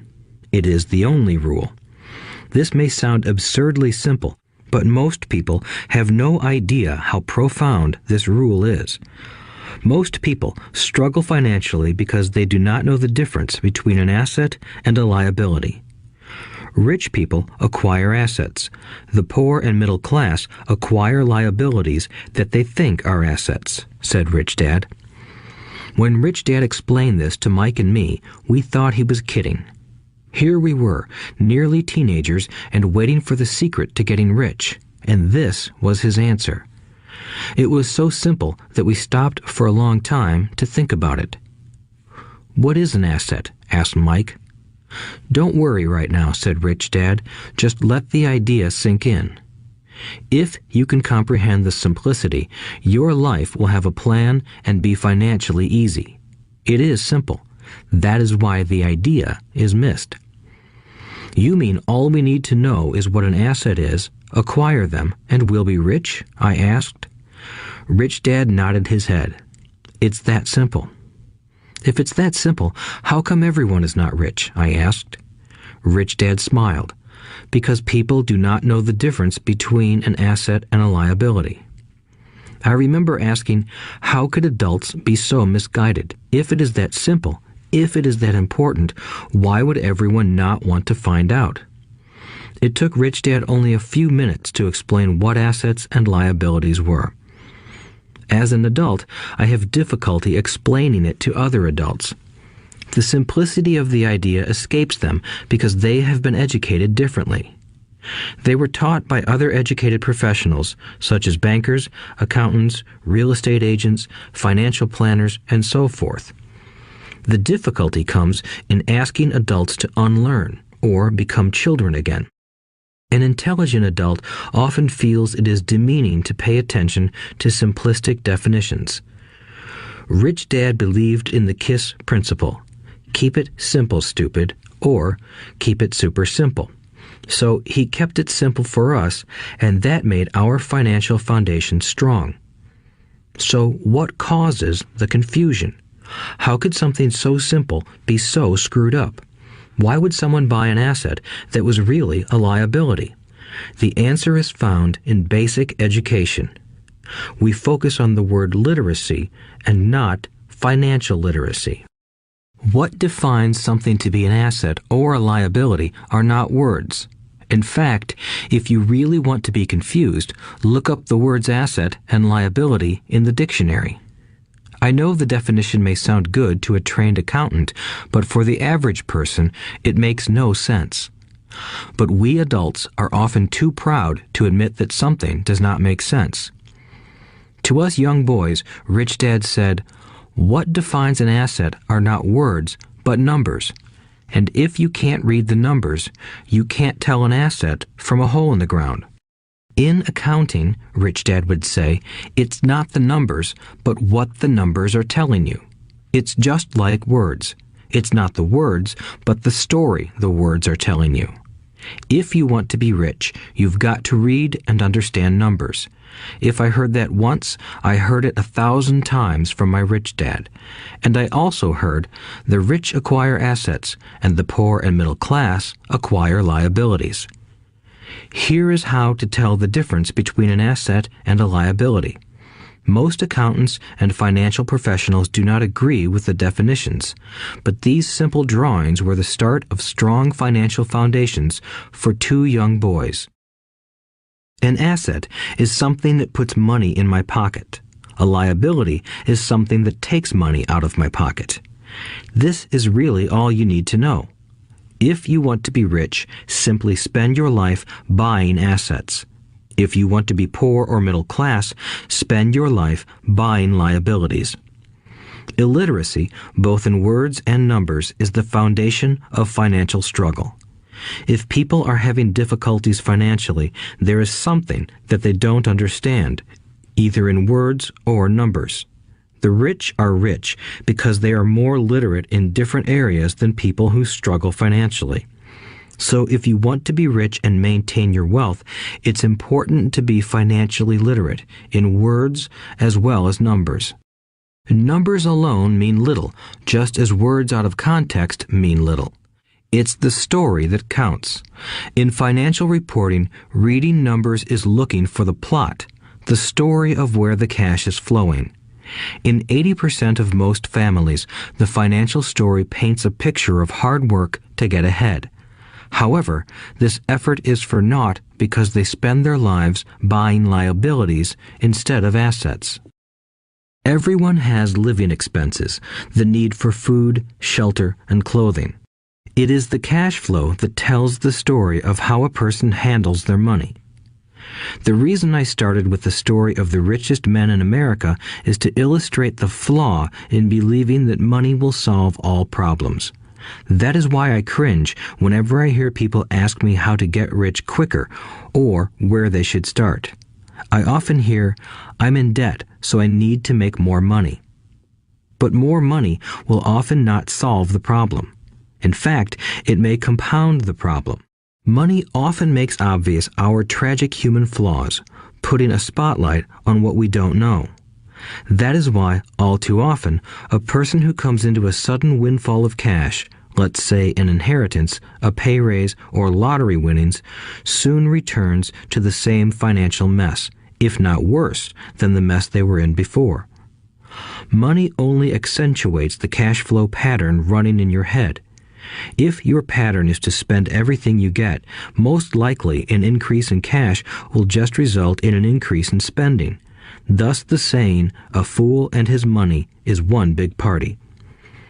I have said many times that we go to school to gain scholastic and professional skills, both of which are important. We learn to make money with our professional skills. In the 1960s, when I was in high school, if someone did well academically, people assumed this bright student would go on to be a medical doctor because it was the profession with the promise of the greatest financial reward. Today, doctors face financial challenges I wouldn't wish on my worst enemy. Insurance companies taking control of the business, managed health care, government intervention, and malpractice suits. Today, kids want to be famous athletes, movie stars, rock stars, beauty queens, or CEOs because that is where the fame, money, and prestige are. That is the reason it is so hard to motivate kids in school today. They know that professional success is no longer solely linked to academic success, as it once was. Because students leave school without financial skills, millions of educated people pursue their profession successfully, but later find themselves struggling financially. They work harder, but don't get ahead. What is missing from their education is not how to make money, but how to manage money. It's called financial aptitude, what you do with the money once you make it, how to keep people from taking it from you, how to keep it longer, and how to make that money work hard for you. Most people don't understand why they struggle financially because they don't understand cash flow. A person can be highly educated, professionally successful, and financially illiterate. These people often work harder than they need to because they learned how to work hard, but not how to have their money work hard for them. The story of how the quest for a financial dream turns into a financial nightmare. The classic story of hardworking people has set a pattern. Recently married, the happy, highly educated young couple moves into one of their cramped, rented apartments. Immediately, they realize that they are saving money because two can live as cheaply as one. The problem is the apartment is cramped. They decide to save money to buy their dream home so they can have kids. They now have two incomes and they begin to focus on their careers. Their incomes begin to increase. As their incomes go up, their expenses go up as well. The number one expense for most people is taxes. Many people think it's income tax, but for most Americans, their highest tax is Social Security. As an employee, it appears as if the Social Security tax combined with the Medicare tax rate is roughly 7.5%, but it's really 15% since the employer must match the Social Security amount. In essence, it is money the employer can't pay you. On top of that, you still have to pay income tax on the amount deducted from your wages for Social Security tax. Income you never received because it went directly to Social Security through withholding. Going back to the young couple, as a result of their incomes increasing, they decide to buy the house of their dreams.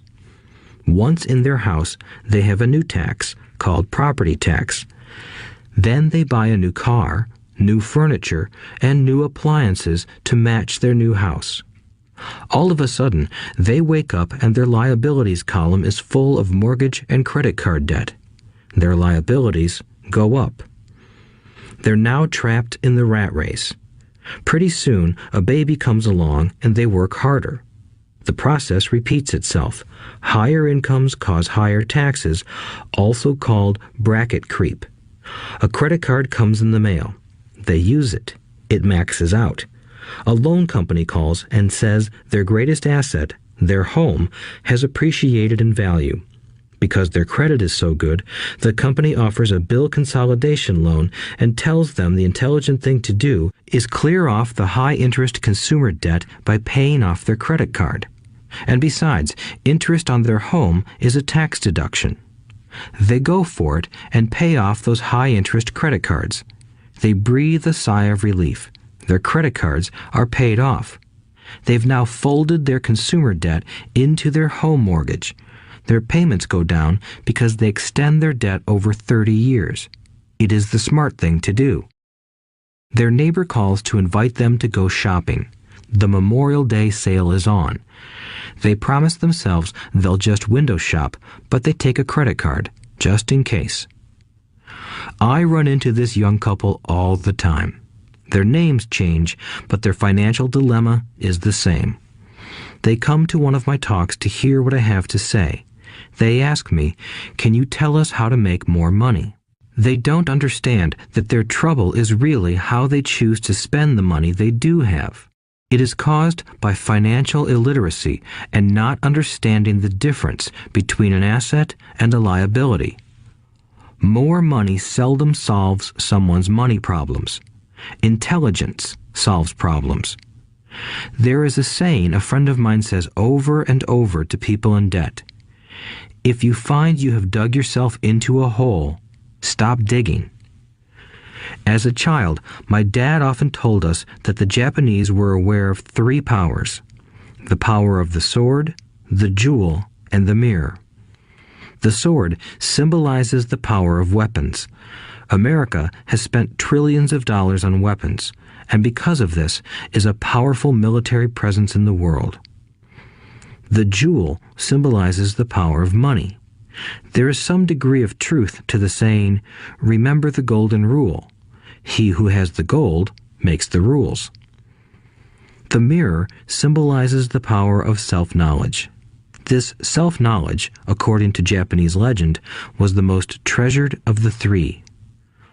All too often, the poor and middle class allow the power of money to control them. By simply getting up and working harder, failing to ask themselves if what they do makes sense, they shoot themselves in the foot as they leave for work every morning. By not fully understanding money, the vast majority of people allow its awesome power to control them. If they used the power of the mirror, they would have asked themselves, "Does this make sense?" All too often, instead of trusting their inner wisdom, that genius inside, most people follow the crowd. They do things because everybody else does them. They conform rather than question. Often, they mindlessly repeat what they have been told. Diversify. Your home is an asset. Your home is your biggest investment. You get a tax break for going into greater debt. Get a safe job. Don't make mistakes. Don't take risks. It is said that the fear of public speaking is a fear greater than death for most people. According to psychiatrists, the fear of public speaking is caused by the fear of ostracism, the fear of standing out, the fear of criticism, the fear of ridicule, and the fear of being an outcast. The fear of being different prevents most people from seeking new ways to solve their problems. That is why my educated dad said the Japanese valued the power of the mirror the most, for it is only when we look into it that we find truth. Fear is the main reason that people say, "Play it safe." That goes for anything, be it sports, relationships, careers, or money. It is that same fear, the fear of ostracism that causes people to conform to, and not question, commonly accepted opinions or popular trends. Your home is an asset. Get a bill consolidation loan and get out of debt. Work harder. It's a promotion. Someday I'll be a vice president. Save money. When I get a raise, I'll buy us a bigger house. Mutual funds are safe. Many financial problems are caused by trying to keep up with the Joneses. Occasionally, we all need to look in the mirror and be true to our inner wisdom rather than our fears. By the time Mike and I were 16 years old, we began to have problems in school. We were not bad kids. We just began to separate from the crowd. We worked for Mike's dad after school and on weekends. Mike and I often spent hours after work just sitting at a table with his dad while he held meetings with his bankers, attorneys, accountants, brokers, investors, managers, and employees. Here was a man who had left school at 13 who was now directing, instructing, ordering, and asking questions of educated people. They came at his beck and call and cringed when he didn't approve of them. Here was a man who had not gone along with the crowd. He was a man who did his own thinking and detested the words, "We have to do it this way because that's the way everyone else does it." He also hated the word can't. If you wanted him to do something, just say, "I don't think you can do it." Mike and I learned more sitting in on his meetings than we did in all our years of school, college included. Mike's dad was not book smart, but he was financially educated and successful as a result. He told us over and over again, an intelligent person hires people who are more intelligent than he is. So Mike and I had the benefit of spending hours listening to and learning from intelligent people.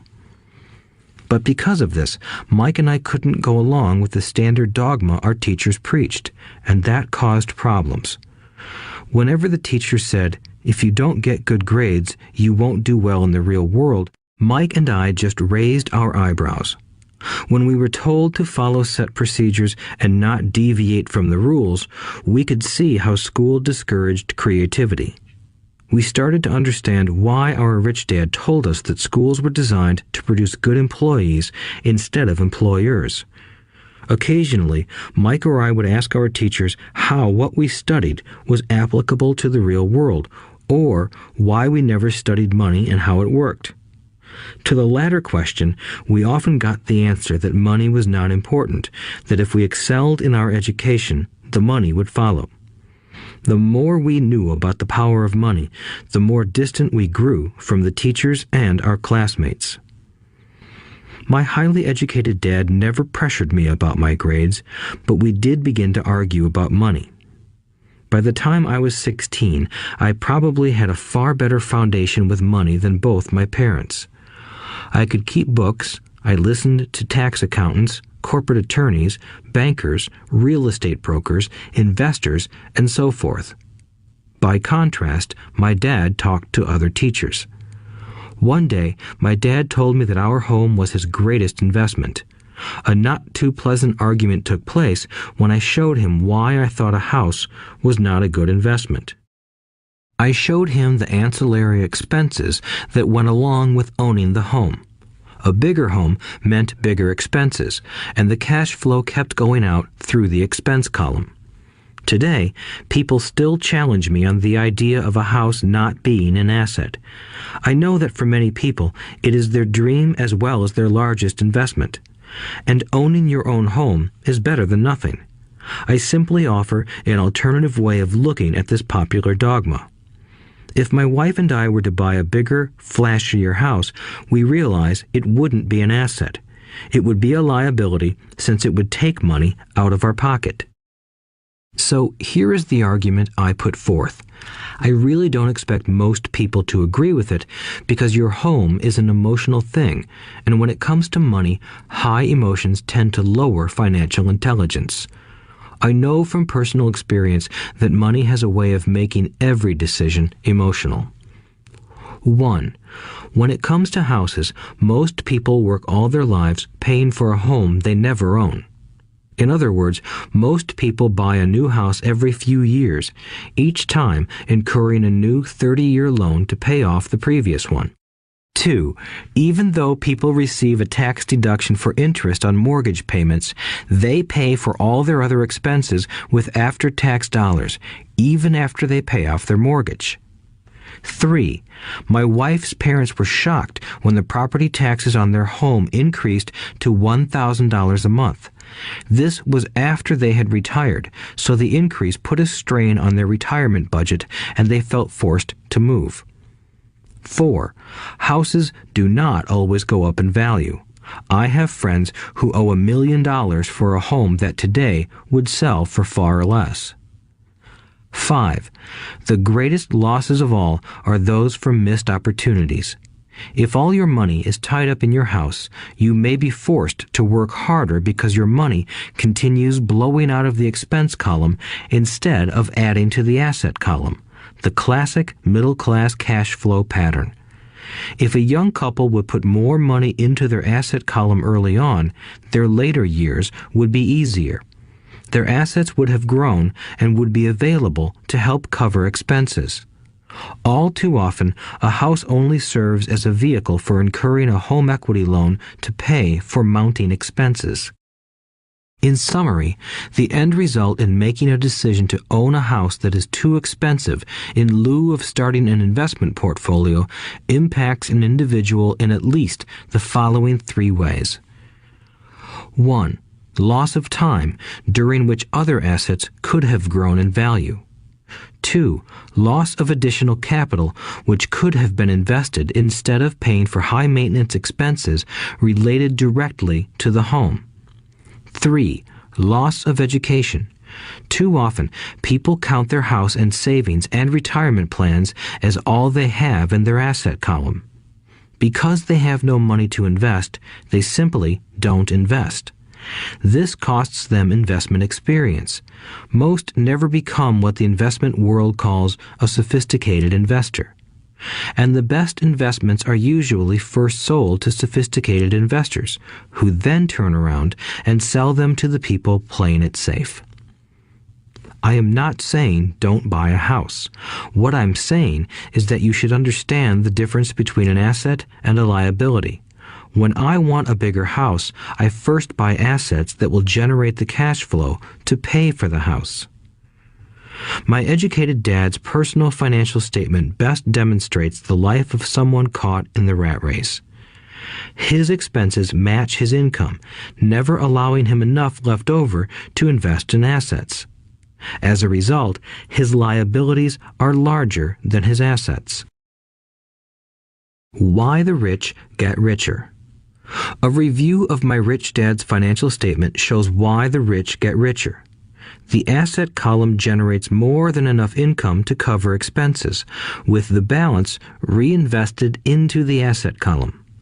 The asset column continues to grow, and therefore the income it produces grows with it. The result is that the rich get richer. Why the middle class struggle. The middle class finds itself in a constant state of financial struggle. Their primary income is through their salary. As their wages increase, so do their taxes. Their expenses tend to increase in proportion to their salary increase, hence the phrase, the rat race. They treat their home as their primary asset instead of investing in income-producing assets. This pattern of treating your home as an investment and the philosophy that a pay raise means you can buy a larger home or spend more is the foundation of today's debt-ridden society. Increased spending throws families into greater debt and into more financial uncertainty, even though they may be advancing in their jobs and receiving raises on a regular basis. This is high-risk living caused by weak financial education.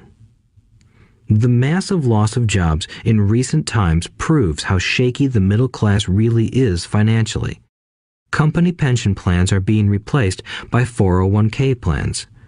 Social Security is obviously in trouble and can't be relied upon as a source for retirement.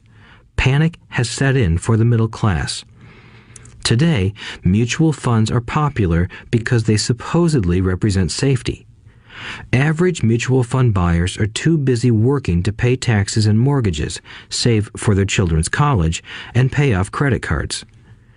They do not have time to study investing, so they rely on the expertise of the manager of a mutual fund.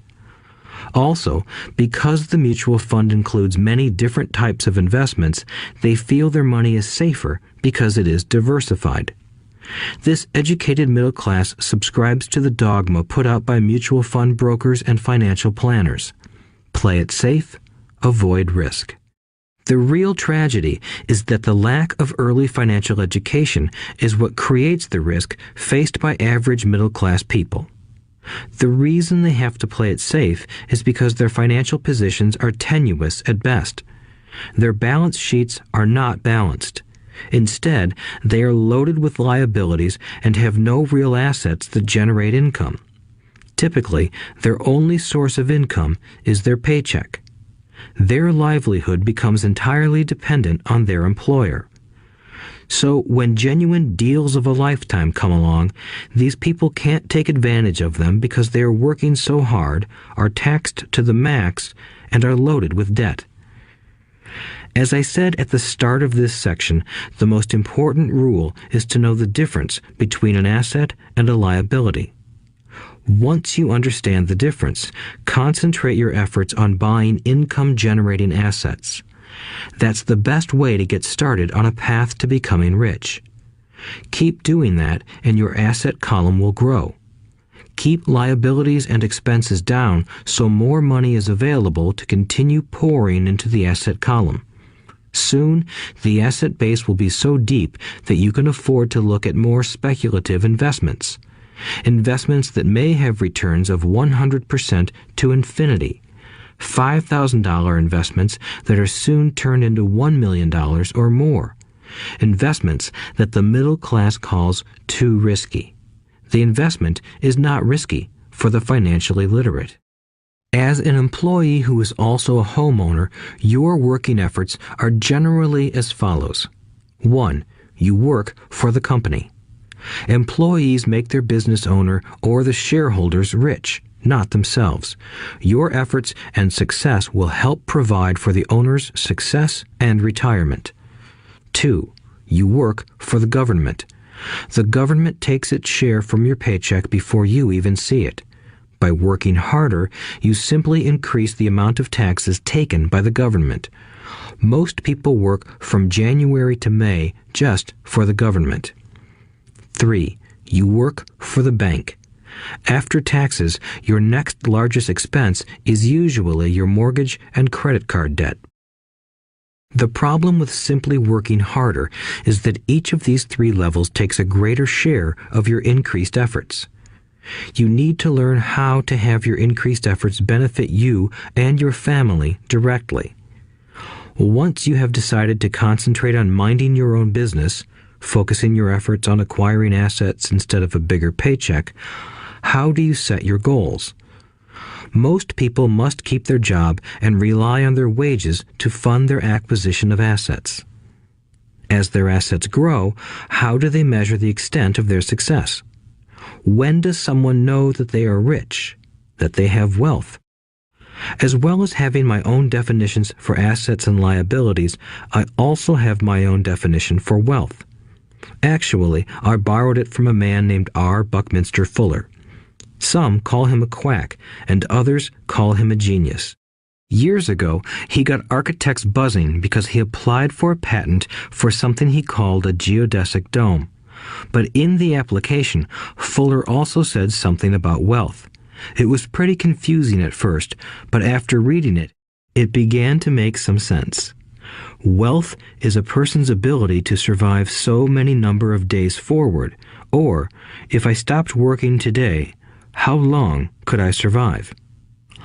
Unlike net worth, the difference between your assets and liabilities, which is often filled with a person's expensive junk and opinions of what things are worth, this definition creates the possibility for developing a truly accurate measurement.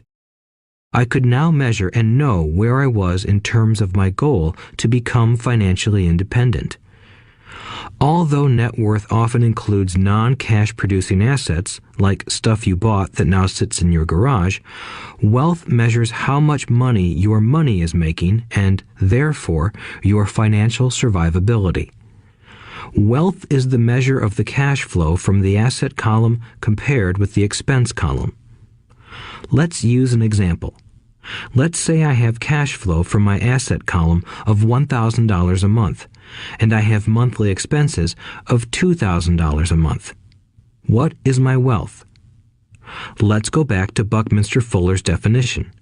Using his definition, how many days forward can I survive? Assuming a 30-day month, I have enough cash flow for half a month. When I achieve $2,000 a month cash flow from my assets, then I will be wealthy. So, while I'm not yet rich, I am wealthy. I now have income generated from assets each month that fully cover my monthly expenses. If I want to increase my expenses, I first must increase my cash flow to maintain this level of wealth. Also note that it is at this point that I'm no longer dependent on my wages. I have focused on and been successful in building an asset column that has made me financially independent. If I quit my job today, I would be able to cover my monthly expenses with the cash flow from my assets.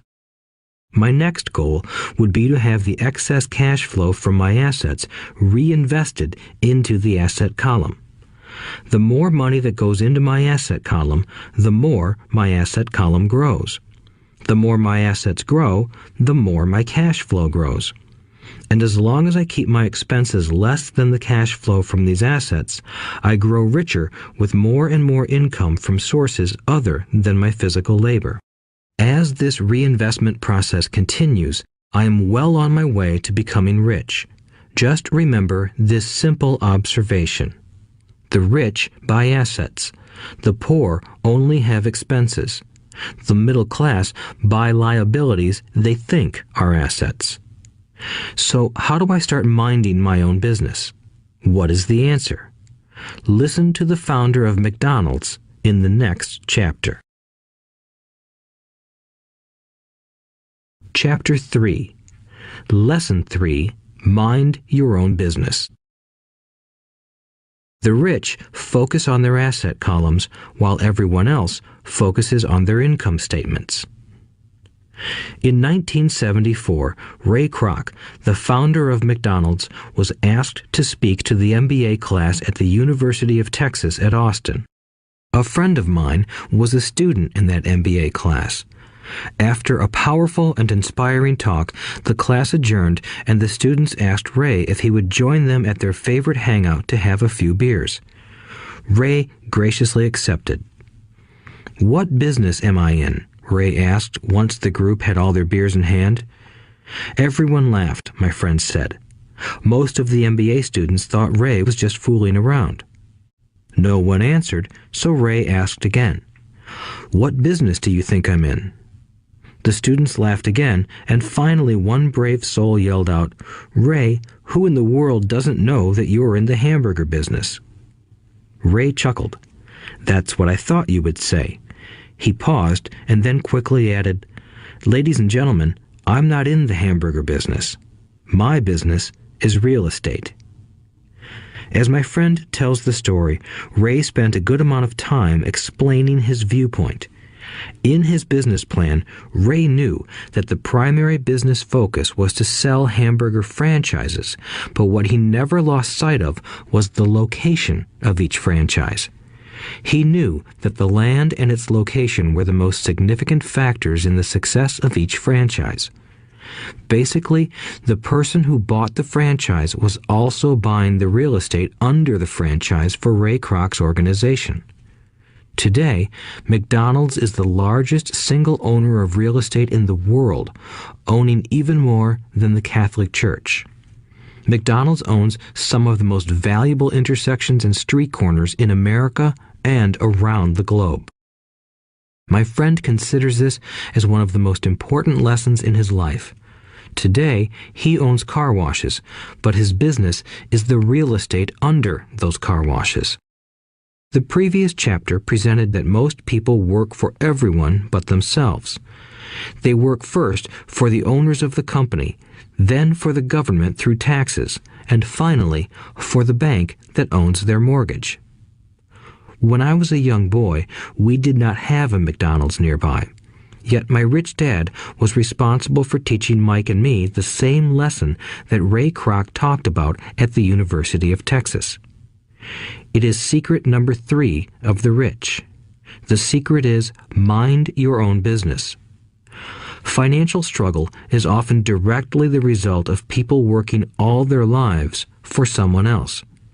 Many people will simply have nothing at the end of their working days to show for their efforts.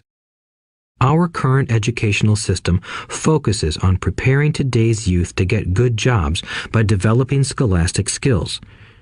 Their lives will revolve around their wages or, as described earlier, their income column. Many will study further to become engineers, scientists, cooks, police officers, artists, writers, and so on. These professional skills allow them to enter the workforce and work for money. But there is a big difference between your profession and your business. Often I ask people, "What is your business?" And they will say, "Oh, I'm a banker." Then I ask them if they own the bank, and they usually respond, "No, I work there." In that instance, they have confused their profession with their business. Their profession may be a banker, but they still need their own business. A problem with school is that you often become what you study. So if you study cooking, you become a chef. If you study the law, you become an attorney. And a study of auto mechanics makes you a mechanic. The mistake in becoming what you study is that too many people forget to mind their own business. They spend their lives minding someone else's business and making that person rich. To become financially secure, a person needs to mind their own business. Your business revolves around your asset column, not your income column. As stated earlier, the number one rule is to know the difference between an asset and a liability and to buy assets. The rich focus on their asset columns, while everyone else focuses on their income statements. That is why we hear so often, "I need a raise. If only I had a promotion. I am going back to school to get more training so I can get a better job. I am going to work overtime. Maybe I can get a second job." In some circles, these are sensible ideas, but you are still not minding your own business. These ideas all still focus on the income column and will only help a person become more financially secure if the additional money is used to purchase income-generating assets. The primary reason the majority of the poor and middle class are fiscally conservative, which means I can't afford to take risks, is that they have no financial foundation. They have to cling to their jobs and play it safe. When downsizing became the in thing to do, millions of workers found out their largest so-called asset, their home, was eating them alive. Their asset was costing them money every month. Their car, another asset, was eating them alive.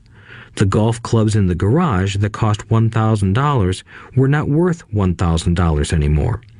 Without job security, they had nothing to fall back on. What they thought were assets could not help them survive in a time of financial crisis. I assume most of us have filled out a credit application to buy a house or a car. It's always interesting to look at the net worth section because of what accepted banking and accounting practices allow a person to count as assets. One day when I wanted a loan, my financial position did not look too good. So I added my new golf clubs, my art collection, books, electronics, Armani suits, wristwatches, shoes, and other personal effects to boost the number in the asset column. But I was turned down because I had too much investment real estate. The loan committee didn't like that I made so much money from rent. They wanted to know why I did not have a normal job with a salary. They did not question the Armani suits, golf clubs, or art collection. Life is sometimes tough when you do not fit the standard profile. I cringe every time I hear someone say to me that their net worth is $1 million or $100,000 or whatever. One of the main reasons net worth is not accurate is simply because the moment you begin selling your assets, you are taxed for any gains. So many people have put themselves in deep financial trouble when they run short of income. To raise cash, they sell their assets, but their personal assets can generally be sold for only a fraction of the value that is listed on their personal balance sheet. Or, if there is a gain on the sale of the assets, they are taxed on the gain. So again, the government takes its share, thus reducing the amount available to help them out of debt. That is why I say someone's net worth is often worth less than they think. Start minding your own business. Keep your daytime job, but start buying real assets, not liabilities or personal effects that have no real value once you get them home. A new car loses nearly 25% of the price you pay for it the moment you drive it off the lot. It is not a true asset even if your banker lets you list it as one. My $400 new titanium driver was worth $150 the moment I teed off. Keep expenses low, reduce liabilities, and diligently build a base of solid assets. For young people who have not yet left home, it is important for parents to teach them the difference between an asset and a liability. Get them to start building a solid asset column before they leave home, get married, buy a house, have kids, and get stuck in a risky financial position, clinging to a job and buying everything on credit. I see so many young couples who get married and trap themselves into a lifestyle that will not let them get out of debt for most of their working years. For many people, just as the last child leaves home, the parents realize they have not adequately prepared for retirement and they begin to scramble to put some money away. Then their own parents become ill and they find themselves with new responsibilities. So what kind of assets am I suggesting that you or your children acquire? In my world, real assets fall into the following categories. Businesses that do not require my presence. I own them, but they are managed or run by other people. If I have to work there, it's not a business. It becomes my job. Stocks, bonds, income-generating real estate, notes, IOUs, royalties from intellectual property such as music, scripts, and patents.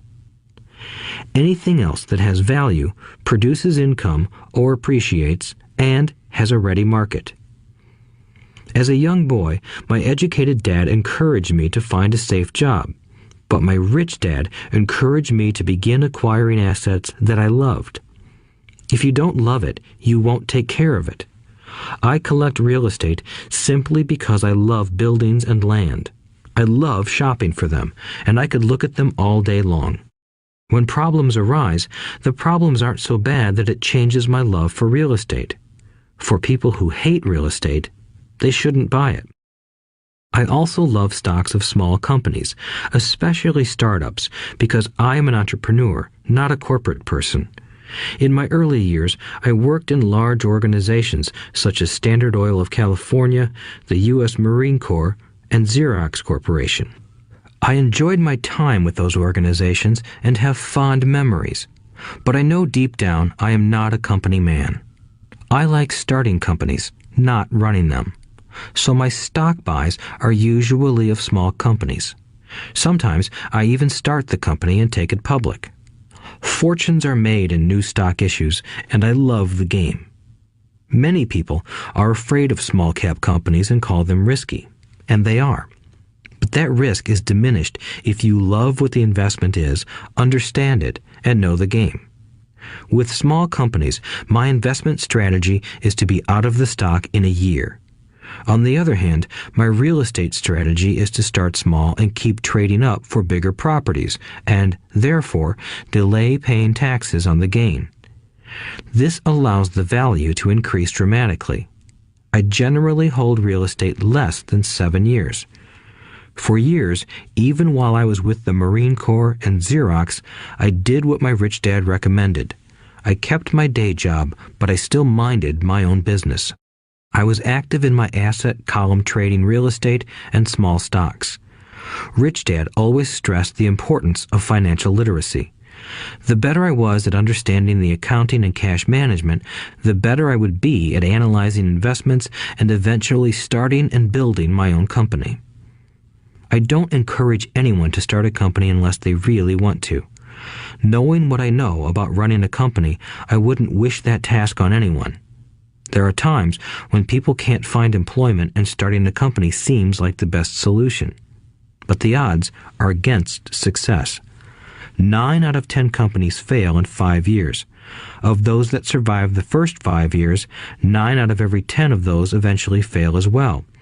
So only if you really have the desire to own your own company do I recommend it.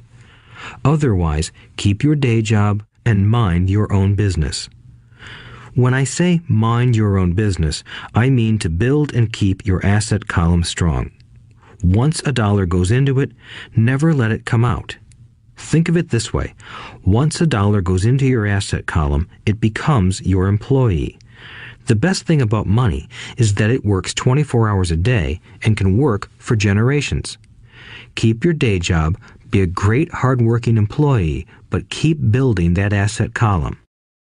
As your cash flow grows, you can indulge in some luxuries. An important distinction is that rich people buy luxuries last, while the poor and middle class tend to buy luxuries first. The poor and the middle class often buy luxury items like big houses, diamonds, furs, jewelry, or boats because they want to look rich. They look rich, but in reality they just get deeper in debt on credit. The old money people, the long-term rich, build their asset column first. Then the income generated from the asset column buys their luxuries.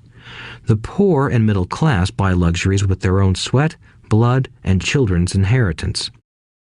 A true luxury is a reward for investing in and developing a real asset. For example, when my wife Kim and I had extra money coming from our apartment houses, she went out and bought her Mercedes. It didn't take any extra work or risk on her part because the apartment house bought the car. She did, however, have to wait 4 years while the real estate investment portfolio grew and began generating enough extra cash flow to pay for the car. But the luxury, the Mercedes, was a true reward because she proved she knew how to grow her asset column. That car now means a lot more to her than simply another pretty car. It means she used her financial intelligence to afford it. Instead, most people impulsively go out and buy a new car or some other luxury on credit. They may feel bored and just want a new toy. Buying a luxury on credit often causes a person to eventually resent that luxury because the debt becomes a financial burden. After you've taken the time and invested in and built your own business, you are now ready to learn the biggest secret of the rich, the secret that puts the rich way ahead of the pack. Chapter 4. Lesson 4. The History of Taxes and the Power of Corporations. My rich dad just played the game smart, and he did it through corporations, the biggest secret of the rich. I remember in school being told the story of Robin Hood and his merry men. My teacher thought it was a wonderful story of a romantic hero who robbed from the rich and gave to the poor. My rich dad did not see Robin Hood as a hero. He called Robin Hood a crook. Robin Hood may be long gone, but his followers live on. I often still hear people say, "Why don't the rich pay for it?" Or, "The rich should pay more in taxes and give it to the poor." It is this Robin Hood fantasy, or taking from the rich to give to the poor, that has caused the most pain for the poor and the middle class. The reason the middle class is so heavily taxed is because of the Robin Hood ideal. The reality is that the rich are not taxed. It's the middle class who pays for the poor, especially the educated, upper-income middle class. Again, to understand fully how things happen, we need to look at the history of taxes. Although my highly educated dad was an expert on the history of education, my rich dad fashioned himself an expert on the history of taxes. Rich Dad explained to Mike and me that originally in England and America, there were no taxes. Occasionally, there were temporary taxes levied in order to pay for wars. The king or the president would put the word out and ask everyone to chip in. Taxes were levied in Britain for the fight against Napoleon from 1799 to 1816, and in America to pay for the Civil War from 1861 to 1865. In 1874, England made income tax a permanent levy on its citizens. In 1913, an income tax became permanent in the United States with the adoption of the 16th Amendment to the U.S. Constitution. At one time, Americans were anti-tax. It had been the tax on tea that led to the famous Tea Party in Boston Harbor, an incident that helped ignite the Revolutionary War. It took approximately 50 years in both England and the United States to sell the idea of a regular income tax. What these historical dates fail to reveal is that both of these taxes were initially levied against only the rich. It was this point that Rich Dad wanted Mike and me to understand. He explained that the idea of taxes was made popular and accepted by the majority by telling the poor and the middle class that taxes were created only to punish the rich. This is how the masses voted for the law, and it became constitutionally legal. Although it was intended to punish the rich, in reality it wound up punishing the very people who voted for it, the poor and middle class. Once government got a taste of money, its appetite grew, said Rich Dad. Your dad and I are exactly opposite. He's a government bureaucrat, and I am a capitalist. We get paid, and our success is measured on opposite behaviors. He gets paid to spend money and hire people. The more he spends and the more people he hires, the larger his organization becomes. In the government, a large organization is a respected organization. On the other hand, within my organization, the fewer people I hire and the less money I spend, the more I am respected by my investors. That's why I don't like government people. They have different objectives than most business people. As the government grows, more and more tax dollars are needed to support it. My educated dad sincerely believed that government should help people. He loved John F. Kennedy and especially the idea of the Peace Corps. He loved the idea so much that both he and my mom worked for the Peace Corps, training volunteers to go to Malaysia, Thailand, and the Philippines. He always strived for additional grants and budget increases so he could hire more people, both in his job with the Education Department and in the Peace Corps. From the time I was about 10 years old, I would hear from my rich dad that government workers were a pack of lazy thieves, and from my poor dad, I would hear how the rich were greedy crooks who should be made to pay more taxes. Both sides had valid points. It was difficult to go to work for one of the biggest capitalists in town and come home to a father who was a prominent government leader. It was not easy to know which dad to believe. Yet, when you study the history of taxes, an interesting perspective emerges. As I said, the passage of taxes was only possible because the masses believed in the Robin Hood theory of economics. Take from the rich and give to everyone else. The problem was that the government's appetite for money was so great that taxes soon needed to be levied on the middle class, and from there it kept trickling down. However, the rich saw an opportunity because they don't play by the same set of rules. The rich knew about corporations, which became popular in the days of sailing ships. The rich created the corporation as a vehicle to limit their risk to the assets of each voyage. The rich put their money into a corporation to finance the voyage. The corporation would then hire a crew to sail to the New World to look for treasure. If the ship was lost, the crew lost their lives, but the loss to the rich would be limited only to the money they invested for that particular voyage. It is the knowledge of the legal corporate structure that really gives the rich a vast advantage over the poor and middle class. Having two fathers teaching me, one a socialist and the other a capitalist, I quickly began to realize that the philosophy of the capitalist made more financial sense to me. It seemed to me that the socialists ultimately penalized themselves due to their lack of financial education. No matter what the take from the rich crowd came up with, the rich always found a way to outsmart them. That is how taxes were eventually levied on the middle class. The rich outsmarted the intellectuals solely because they understood the power of money, a subject not taught in schools. How did the rich outsmart the intellectuals? Once the take from the rich tax was passed, cash started flowing into government coffers. Initially, people were happy. Money was handed out to government workers and the rich. It went to government workers in the form of jobs and pensions, and it went to the rich via their factories receiving government contracts. The government received a large pool of money, but the problem was the fiscal management of that money. The government ideal is to avoid having excess money. If you fail to spend your allotted funds, you risk losing it in the next budget. You would certainly not be recognized for being efficient. Business people, on the other hand, are rewarded for having excess money and are applauded for their efficiency.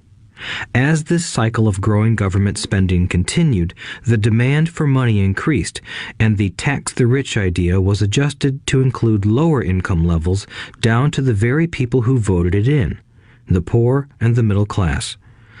True capitalists used their financial knowledge to simply find an escape. They headed back to the protection of a corporation. But what many people who have never formed a corporation don't know is that a corporation is not really a thing. A corporation is merely a file folder with some legal documents in it, sitting in some attorney's office and registered with a state government agency. It's not a big building or a factory or a group of people. A corporation is merely a legal document that creates a legal body without a soul. Using it, the wealth of the rich was once again protected. It was popular because the income tax rate of a corporation is less than the individual income tax rates.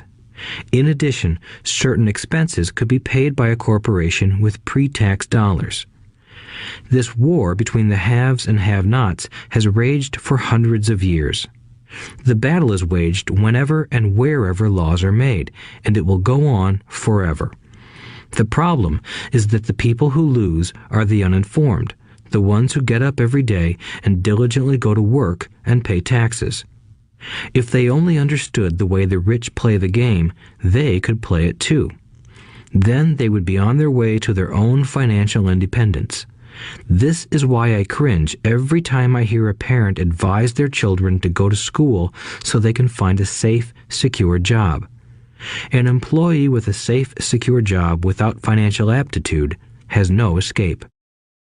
Average Americans today work 5 to 6 months for the government just to cover their taxes. In my opinion, that is simply too long. The harder you work, the more you pay the government. That is why I believe that the idea of take from the rich backfired on the very people who voted it in. Every time people try to punish the rich don't simply comply. They react. They have the money, power, and intent to change things. They don't just sit there and voluntarily pay more taxes. Instead, they search for ways to minimize their tax burden. They hire smart attorneys and accountants and persuade politicians to change laws or create legal loopholes. They use their resources to effect change. The tax code of the United States also allows other ways to reduce taxes. Most of these vehicles are available to anyone, but it is the rich who find them because they are minding their own business. For example, 1031 is jargon for Section 1031 of the Internal Revenue Code, which allows a seller to delay paying taxes on a piece of real estate that is sold for a capital gain through an exchange for a more expensive piece of real estate. Real estate is one investment vehicle that has a great tax advantage. As long as you keep trading up in value, you will not be taxed on the gains until you liquidate. People who don't take advantage of these legal tax savings are missing a great opportunity to build their asset columns. The poor and middle class don't have the same resources. They sit there and let the government's needles enter their arm and allow the blood donation to begin.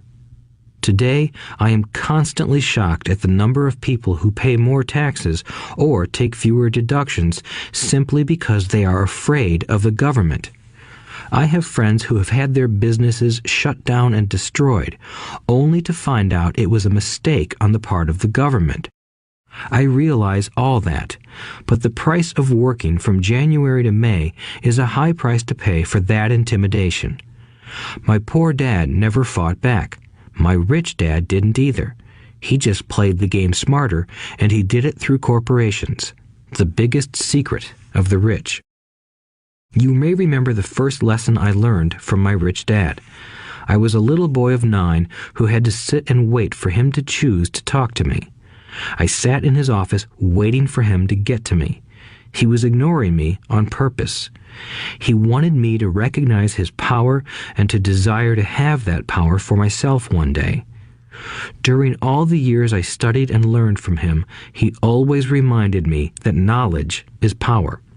And with money comes great power that requires the right knowledge to keep it and make it multiply. Without that knowledge, the world pushes you around. Rich Dad constantly reminded Mike and me that the biggest bully was not the boss or the supervisor, but the tax man. The tax man will always take more if you let him.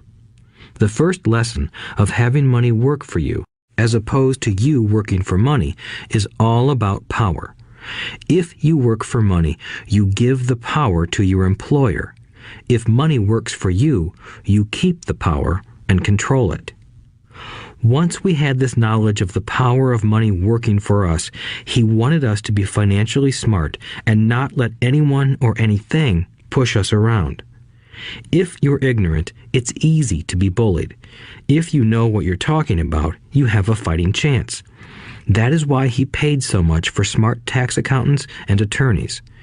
It was less expensive to pay them than to pay the government.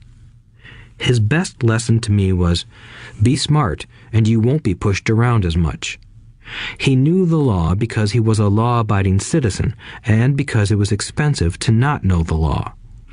If you know you're right, you're not afraid of fighting back, even if you are taking on Robin Hood and his band of merry men. My highly educated dad always encouraged me to land a good job with a strong corporation. He spoke of the virtues of working your way up the corporate ladder. He didn't understand that by relying solely on a paycheck from a corporate employer, I would be a docile cow ready for milking. When I told my rich dad of my father's advice, he only chuckled. "Why not own the ladder?" was all he said. As a young boy, I did not understand what Rich Dad meant by owning my own corporation. It was an idea that seemed impossible and intimidating. Although I was excited by the idea, my inexperience wouldn't let me envision the possibility that grown-ups would someday work for a company I would own. The point is that, if not for my rich dad, I would have probably followed my educated dad's advice. It was merely the occasional reminder of my rich dad that kept the idea of owning my own corporation alive and kept me on a different path. By the time I was 15 or 16, I knew I wasn't going to continue down the path my educated dad recommended. I didn't know how I was going to do it, but I was determined not to head in the direction most of my classmates were heading. That decision changed my life. It was not until my mid-20s that my rich dad's advice began to make more sense to me. I was just out of the Marine Corps and working for Xerox. I was making a lot of money, but every time I looked at my paycheck, I was disappointed. The deductions were so large, and the more I worked, the greater they became. As I became more successful, my bosses talked about promotions and raises. It was flattering, but I could hear my rich dad asking in my ear, "Who are you working for? Who are you making rich?" In 1974, while still an employee for Xerox, I formed my first corporation and began minding my own business. There were already a few assets in my asset column, but now I was determined to focus on making it bigger. Those paychecks, with all the deductions, made all the years of my rich dad's advice make total sense. I could see the future if I followed my educated dad's advice. Many employers feel that advising their workers to mind their own business is bad for business. But for me, focusing on my own business and developing assets made me a better employee because I now had a purpose. I came in early and worked diligently, amassing as much money as possible so I could invest in real estate. Hawaii was just set to boom, and there were fortunes to be made. The more I realized that we were in the beginning stages of a boom, the more Xerox machines I sold. The more I sold, the more money I made, and, of course, the more deductions came out of my paycheck. It was inspiring. I wanted out of the employee trap so badly that I worked even harder so I could invest more. By 1978, I was consistently one of the top 5 salespeople at the company. I badly wanted out of the rat race. In less than 3 years, I was making more in my real estate holding corporation than I was making at Xerox, and the money I was making in my asset column in my own corporation was money working for me, not me pounding on doors selling copiers. My rich dad's advice made much more sense. Soon, the cash flow from my properties were so strong that my company bought me my first Porsche. My fellow Xerox salespeople thought I was spending my commissions. I wasn't. I was investing my commissions in assets.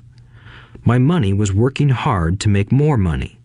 Each dollar in my asset column was a great employee, working hard to make more employees and buy the boss a new Porsche with before-tax dollars. I began to work harder for Xerox. The plan was working, and my Porsche was the proof. By using the lessons I learned from my rich dad, I was able to get out of the proverbial rat race at an early age. It was made possible because of the strong financial knowledge I had acquired through Rich Dad's lessons. Without this financial knowledge, which I call financial intelligence or financial IQ, my road to financial independence would have been much more difficult. I now teach others in the hope that I may share my knowledge with them. I remind people that financial IQ is made up of knowledge from 4 broad areas of expertise. 1. Accounting. Accounting is financial literacy or the ability to read numbers. This is a vital skill if you want to build an empire. The more money you are responsible for, the more accuracy is required, or the house comes tumbling down.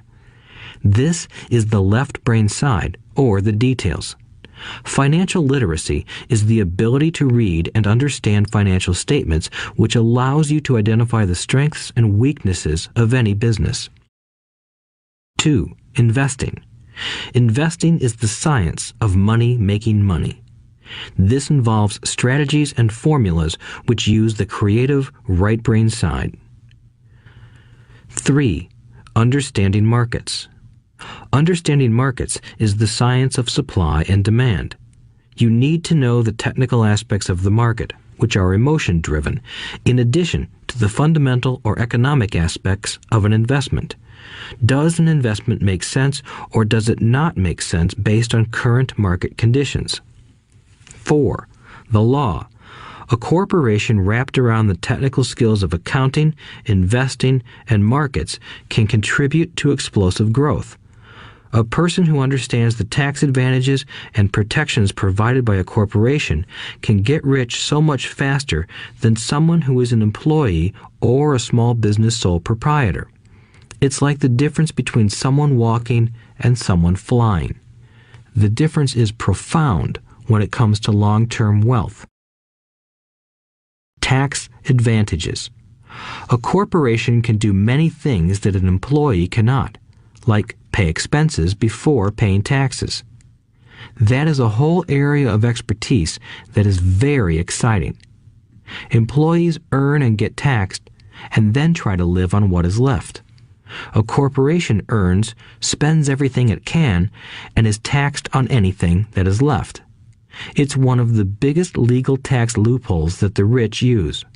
They're easy to set up and are not expensive if you own investments that are producing good cash flow. For example, by owning your own corporation, your vacations can be board meetings in Hawaii. Car payments, insurance, repairs, and health club memberships are company expenses. Most restaurant meals are partial expenses, and on. But it's done legally with pre-tax dollars. Protection from lawsuits. We live in a litigious society.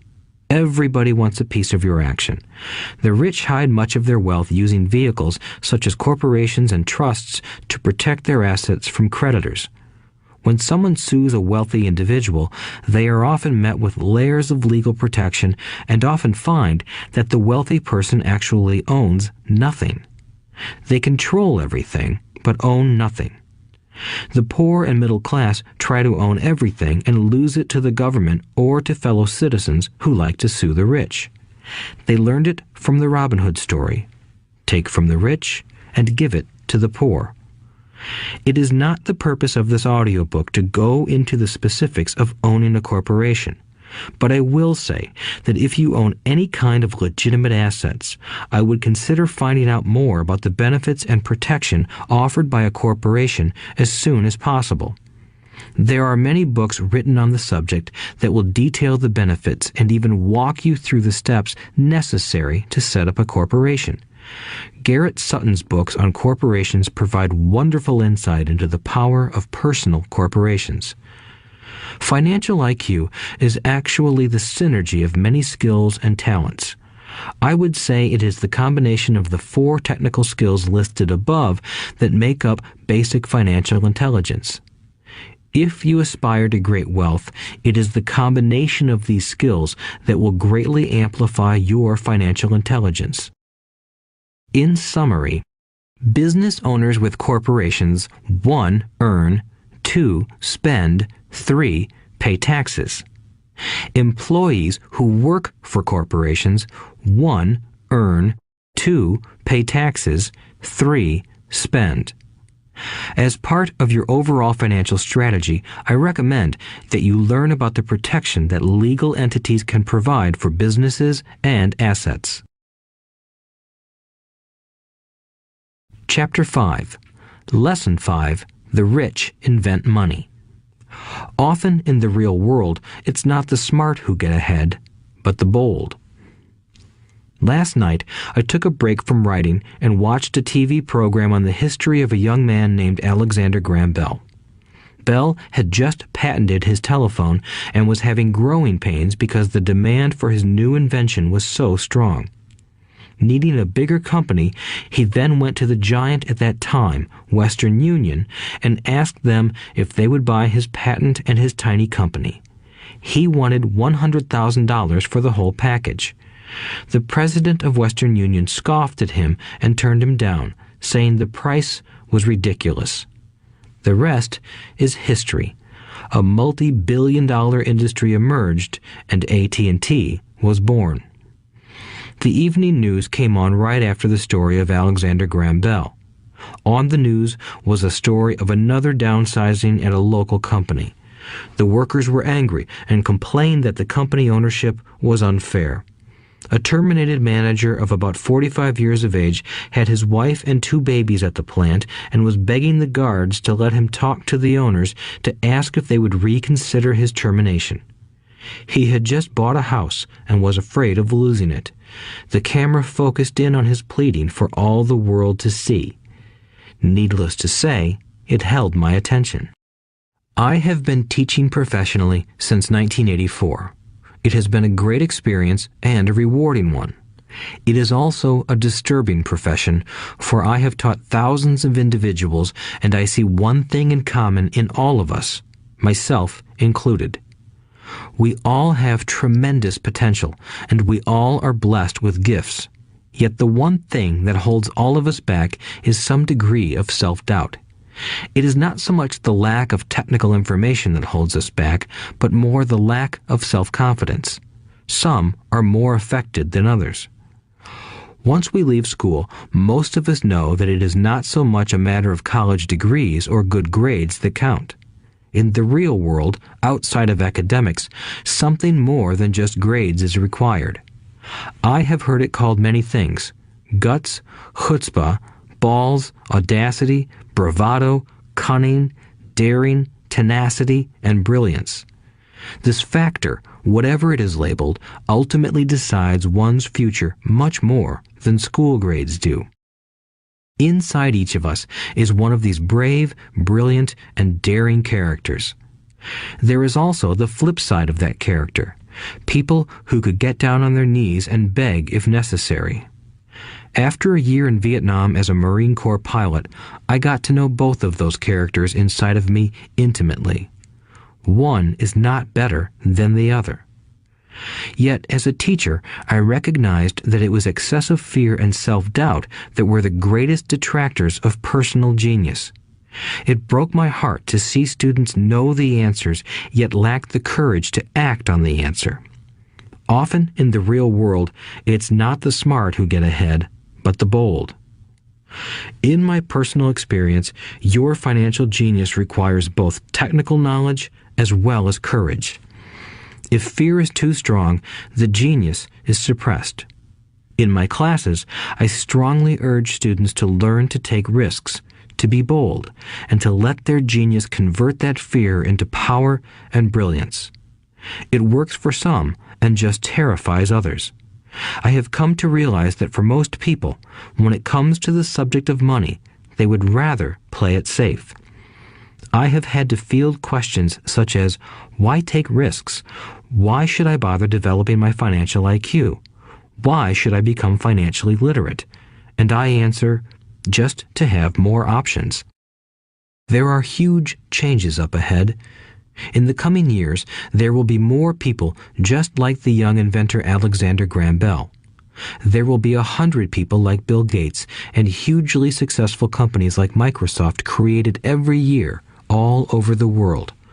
And there will also be many more bankruptcies, layoffs, and downsizings. So why bother developing your financial IQ? No one can answer that but you. Yet I can tell you why I myself do it. I do it because it is the most exciting time to be alive. I'd rather be welcoming change than dreading change. I'd rather be excited about making millions than worrying about not getting a raise. This period we are in now is a most exciting time, unprecedented in our world's history. Generations from now, people will look back at this period of time and remark at what an exciting era it must have been. It was the death of the old and birth of the new. It was full of turmoil, and it was exciting. So why bother developing your financial IQ? Because if you do, you will prosper greatly. And if you don't, this period of time will be a frightening one. It will be a time of watching some people move boldly forward while others cling to worn-out life preservers. Land was wealth 300 years ago, so the person who owned the land owned the wealth. Later, wealth was in factories and production, and America rose to dominance. The industrialist owned the wealth. Today, wealth is in information, and the person who has the most timely information owns the wealth. The problem is that information flies around the world at the speed of light. The new wealth cannot be contained by boundaries and borders as land and factories were. The changes will be faster and more dramatic. There will be a dramatic increase in the number of new multimillionaires. There also will be those who are left behind. I find so many people struggling today, often working harder simply because they cling to old ideas. They want things to be the way they were, and they resist change. I know people who are losing their jobs or their houses, and they blame technology or the economy or their boss. Sadly, they fail to realize that they might be the problem. Old ideas are their biggest liability. It is a liability simply because they fail to realize that while that idea or way of doing something was an asset yesterday, yesterday is gone. One afternoon, I was teaching how to invest using a board game I had invented, Cash Flow, as a teaching tool. A friend had brought someone along to attend the class. This friend of a friend was recently divorced, had been badly burned in the divorce settlement, and was now searching for some answers. Her friend thought the class might help. The game was designed to help people learn how money works. In playing the game, they learn about the interaction of the income statement with the balance sheet.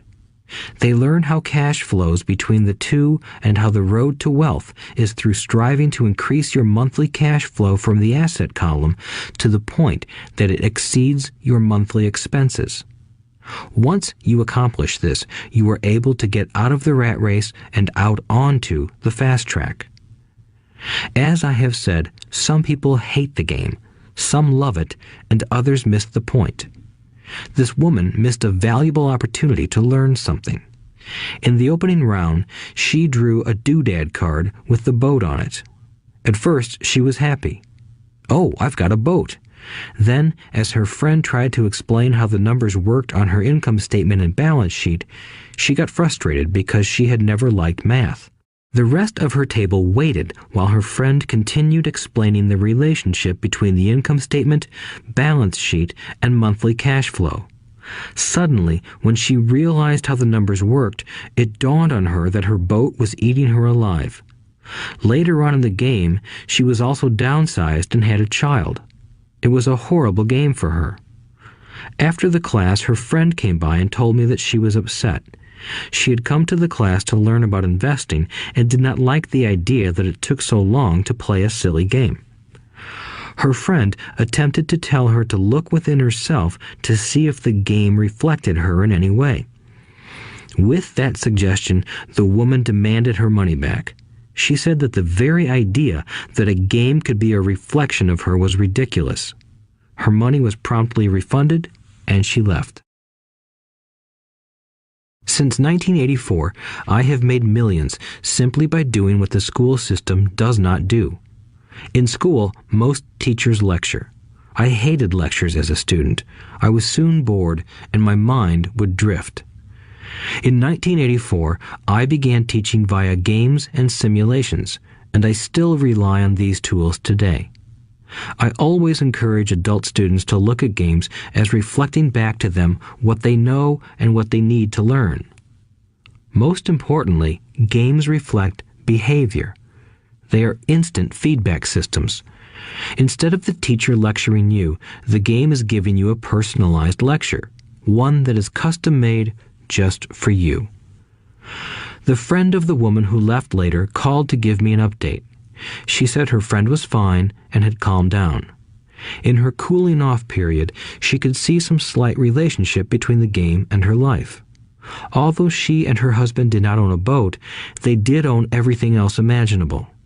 She was angry after their divorce, both because he had run off with a younger woman and because, after 20 years of marriage, they had accumulated little in the way of assets. There was virtually nothing for them to split. Their 20 years of married life had been incredible fun, but all they had accumulated was a ton of doodads. She realized that her anger at doing the numbers, the income statement and balance sheet, came from her embarrassment about not understanding them. She believed that finances were the man's job. She maintained the house and did the entertaining, and he handled the finances. She was now quite certain that in the last 5 years of their marriage, he had hidden money from her. She was angry at herself for not being more aware of where the money was going, as well as for not knowing about the other woman. Just like a board game, the world is always providing us with instant feedback. We could learn a lot if we tuned in more. One day, not long ago, I complained to my wife that the cleaners must have shrunk my pants. My wife gently smiled and poked me in the stomach to inform me that the pants had not shrunk. Something else had expanded. Me. The cash flow game was designed to give every player personal feedback. Its purpose is to give you options. If you draw the boat card and it puts you into debt, the question is, now what can you do? How many different financial options can you come up with? That is the purpose of the game, to teach players to think and create new and various financial options. Thousands of people throughout the world have played this game. The players who get out of the rat race the quickest are the people who understand numbers and have creative financial minds. They recognize different financial options. Rich people are often creative and take calculated risks. People who take the longest are people who are not familiar with numbers and often do not understand the power of investing. Some people playing cash flow gain lots of money in the game, but they don't know what to do with it. Even though they have money, everyone else seems to be getting ahead of them. And that is true in real life. There are a lot of people who have a lot of money and do not get ahead financially. Limiting your options is the same as hanging on to old ideas. I have a friend from high school who now works at 3 jobs. Years ago, he was the richest of all my classmates. When the local sugar plantation closed, the company he worked for went down with the plantation. In his mind, he had but one option, and that was the old option: work hard. The problem was that he couldn't find an equivalent job that recognized his seniority from the old company. As a result, he is overqualified for the jobs he currently has, so his salary is lower. He now works 3 jobs to earn enough to survive. I have watched people playing cash flow complain that the right opportunity cards are not coming their way, so they sit there. I know people who do that in real life. They wait for the right opportunity. I have watched people get the right opportunity card and then not have enough money. Then they complain that they would have gotten out of the rat race if they had had more money. So they sit there. I know people in real life who do that also. They see all the great deals, but they have no money. And I have seen people pull a great opportunity card, read it out loud, and have no idea that it is a great opportunity. They have the money, the time is right, they have the card, but they can't see the opportunity staring them in the face. They fail to see how it fits into their financial plan for escaping the rat race. And I know more people like that than all the others combined. Most people have an opportunity of a lifetime flash right in front of them, and they fail to see it. A year later, they find out about it, after everyone else got rich. Financial intelligence is simply having more options. If the opportunities aren't coming your way, what else can you do to improve your financial position? If an opportunity lands in your lap and you have no money and the bank won't talk to you, what else can you do to get the opportunity to work in your favor?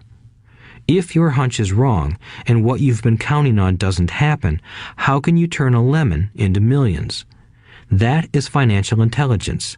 It is not so much what happens, but how many different financial solutions you can think of to turn a lemon into millions. It is how creative you are in solving financial problems. Most people only know one solution: work hard, save, and borrow. So why would you want to increase your financial intelligence? Because you want to be the kind of person who creates your own luck. You take whatever happens and make it better. Few people realize that luck is created, just as money is. And if you want to be luckier and create money instead of working hard, then your financial intelligence is important. If you are the kind of person who is waiting for the right thing to happen, you might wait for a long time. It's like waiting for all the traffic lights to be green for 5 miles before you'll start your trip. As young boys, Mike and I were constantly told by my rich dad that money is not real. Rich Dad occasionally reminded us of how close we came to the secret of money on that first day we got together and began making money out of plaster of Paris. The poor and middle class work for money, he would say. The rich make money. The more real you think money is, the harder you will work for it. If you can grasp the idea that money is not real, you will grow richer faster. What is it? Was a question Mike and I often came back with. What is money if it is not real? What we agree it is, was all Rich Dad would say. The single most powerful asset we all have is our mind. If it is trained well, it can create enormous wealth seemingly instantaneously. An untrained mind can also create extreme poverty that can crush a family for generations.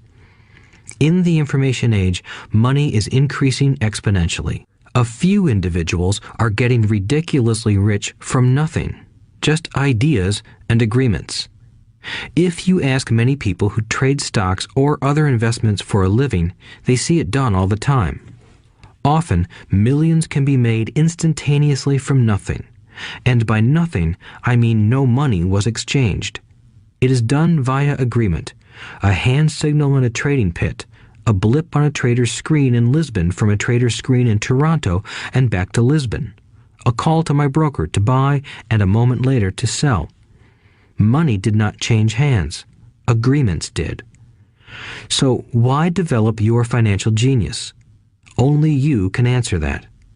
I can tell you why I have been developing this area of my intelligence.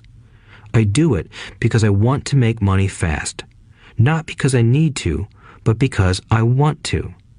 It is a fascinating learning process. I develop my financial IQ because I want to participate in the fastest game and biggest game in the world. And, in my own small way, I would like to be part of this unprecedented evolution of humanity, the era where humans work purely with their minds and not with their bodies. Besides, it is where the action is. It is what is happening. It's hip, it's scary, and it's fun. That is why I invest in my financial intelligence, developing the most powerful asset I have. I want to be with people moving boldly forward. I do not want to be with those left behind. I will give you a simple example of creating money. In the early 1990s, the economy of Phoenix, Arizona was horrible. I was watching a TV show when a financial planner came on and began forecasting doom and gloom. His advice was to save money. Put $100 away every month, he said. In 40 years, you will be a multimillionaire. Well, putting money away every month is a sound idea. It is one option, the option most people subscribe to. The problem is this. It blinds the person to what is really going on. It causes them to miss major opportunities for much more significant growth of their money. The world is passing them by. As I said, the economy was terrible at that time. For investors, this is the perfect market condition. A chunk of my money was in the stock market and in apartment houses. I was short of cash. Because people were giving properties away, I was buying. I was not saving money. I was investing. Kim and I had more than $1 million in cash working in a market that was rising fast. It was the best opportunity to invest. The economy was terrible. I just could not pass up these small deals. Houses that were once $100,000 were now $75,000. But instead of shopping with local real estate agents, I began shopping at the bankruptcy attorney's office or the courthouse steps. In these shopping places, a $75,000 house could sometimes be bought for $20,000 or less. For $2,000, which was loaned to me from a friend for 90 days for $200, I gave an attorney a cashier's check as a down payment. While the acquisition was being processed, I ran an ad advertising a $75,000 house for only $60,000 and no money down. The phone rang hard and heavy. Prospective buyers were screened, and once the property was legally mine, all the prospective buyers were allowed to look at the house. It was a feeding frenzy. The house sold in a few minutes. I asked for a $2,500 processing fee, which they gladly handed over, and the escrow and title company took over from there. I returned the $2,000 to my friend with an additional $200. He was happy, the home buyer was happy, the attorney was happy, and I was happy. I had sold a house for $60,000 that cost me $20,000. The $40,000 was created from money in my asset column in the form of a promissory note from the buyer. Total working time, 5 hours. So, now that you are on your way to becoming more financially literate and skilled at reading numbers, I will tell you why this is an example of money being invented. During this depressed market, Kim and I were able to do 6 of these simple transactions in our spare time. While the bulk of our money was in larger properties and the stock market, we were able to create more than $190,000 in assets, notes at 10% interest, in those 6 buy, create, and sell transactions. That comes to approximately $19,000 a year income, much of it sheltered through our private corporation. Much of that $19,000 a year goes to pay for our company cars, gas, trips, insurance, dinners with clients, and other things. By the time the government gets a chance to tax that income, it's been spent on legally allowed pre-tax expenses. This was a simple example of how money is invented, created, and protected using financial intelligence.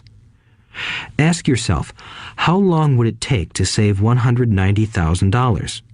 Would the bank pay you 10% interest on your money?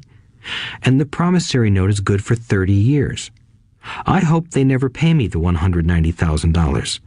I have to pay a tax if they pay me the principal, and besides, $19,000 paid over 30 years is a little over $500,000 in income. I have people ask, what happens if the person doesn't pay? That does happen, and it's good news. That $60,000 home could be taken back and resold for $70,000, and another $2,500 collected as a loan processing fee. It would still be a zero-down transaction in the mind of the new buyer, and the process would go on. The first time I sold the house, I paid back the $2,000, so technically I have no money in the transaction. My return on investment, ROI, is infinity. It's an example of no money making a lot of money. In the second transaction, when resold, I would have put $2,000 in my pocket and re-extended the loan to 30 years. What would my ROI be if I got paid money to make money? I do not know, but it sure beats saving $100 a month, which actually starts out as $150 because it's after-tax income for 40 years earning low interest. And again, you're taxed on the interest. That is not too intelligent. It may be safe, but it's not smart. A few years later, as the Phoenix real estate market strengthened, those houses we sold for $60,000 became worth $110,000. Foreclosure opportunities were still available, but became rare. It cost a valuable asset, my time, to go out looking for them. Thousands of buyers were looking for the few available deals. The market had changed. It was time to move on and look for other opportunities to put in the asset column. You cannot do that here. That is against the law. You're lying. I hear those comments much more often than, "Can you show me how to do that?" The math is simple. You do not need algebra or calculus, and the escrow company handles the legal transaction and the servicing of the payments. I have no roofs to fix or toilets to unplug because the owners do that. It's their house. Occasionally, someone does not pay, and that is wonderful because there are late fees, or they move out and the property is sold again. The court system handles that. And it may not work in your area. The market conditions may be different, but the example illustrates how a simple financial process can create hundreds of thousands of dollars with little money and low risk. It is an example of money being only an agreement. Anyone with a high school education can do it. Yet, most people won't. Most people listen to the standard advice of work hard and save money. For about 30 hours of work, approximately $190,000 was created in the asset column, and no taxes were paid. Which one sounds harder to you? 1.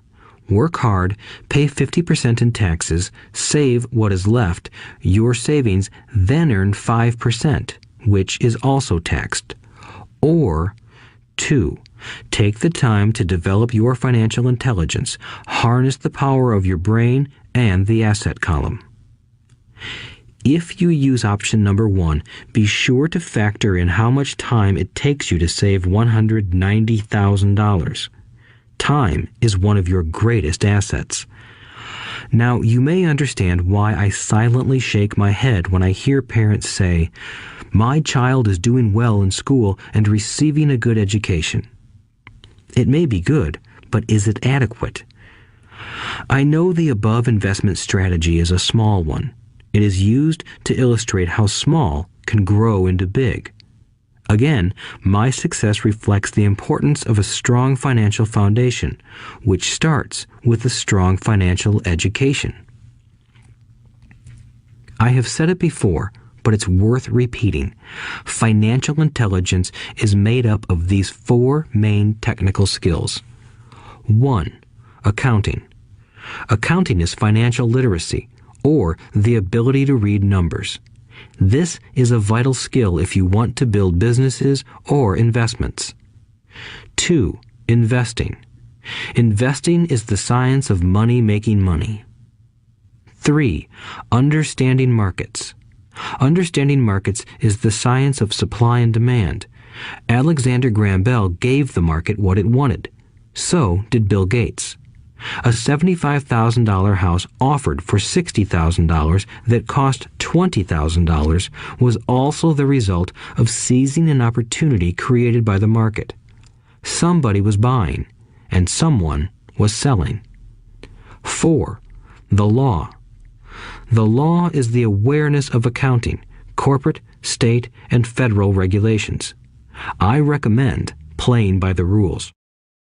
It is this basic foundation, or the combination of these skills, that is needed to be successful in the pursuit of wealth, whether it be through the buying of small homes, apartment buildings, companies, stocks, bonds, precious metals, baseball cards, or the like. A few years later, the real estate market rebounded and everyone else was getting in.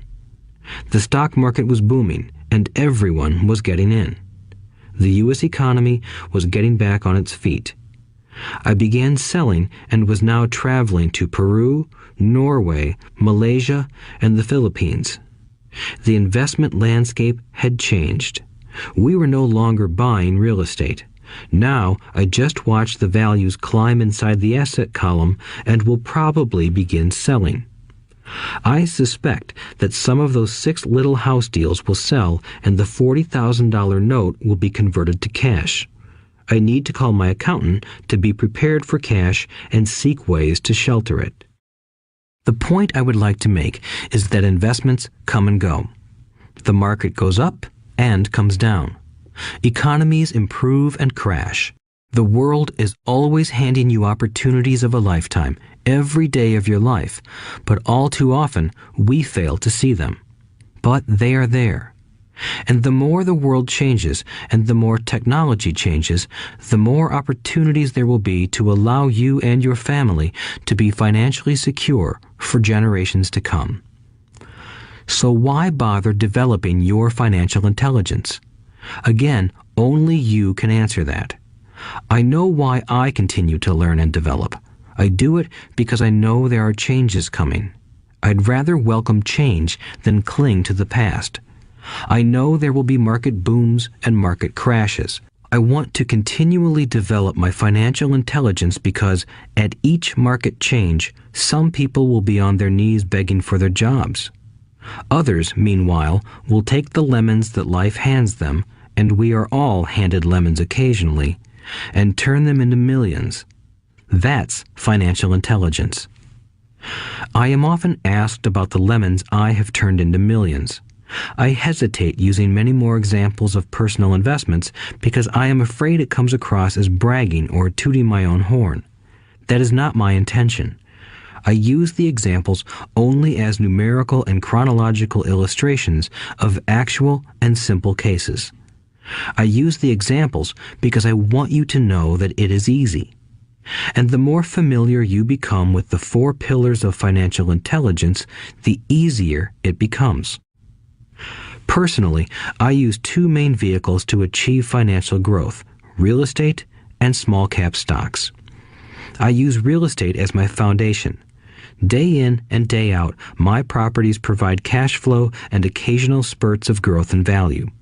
The small cap stocks are used for fast growth. I do not recommend anything that I do. The examples are just that, examples. If the opportunity is too complex and I do not understand the investment, I don't do it.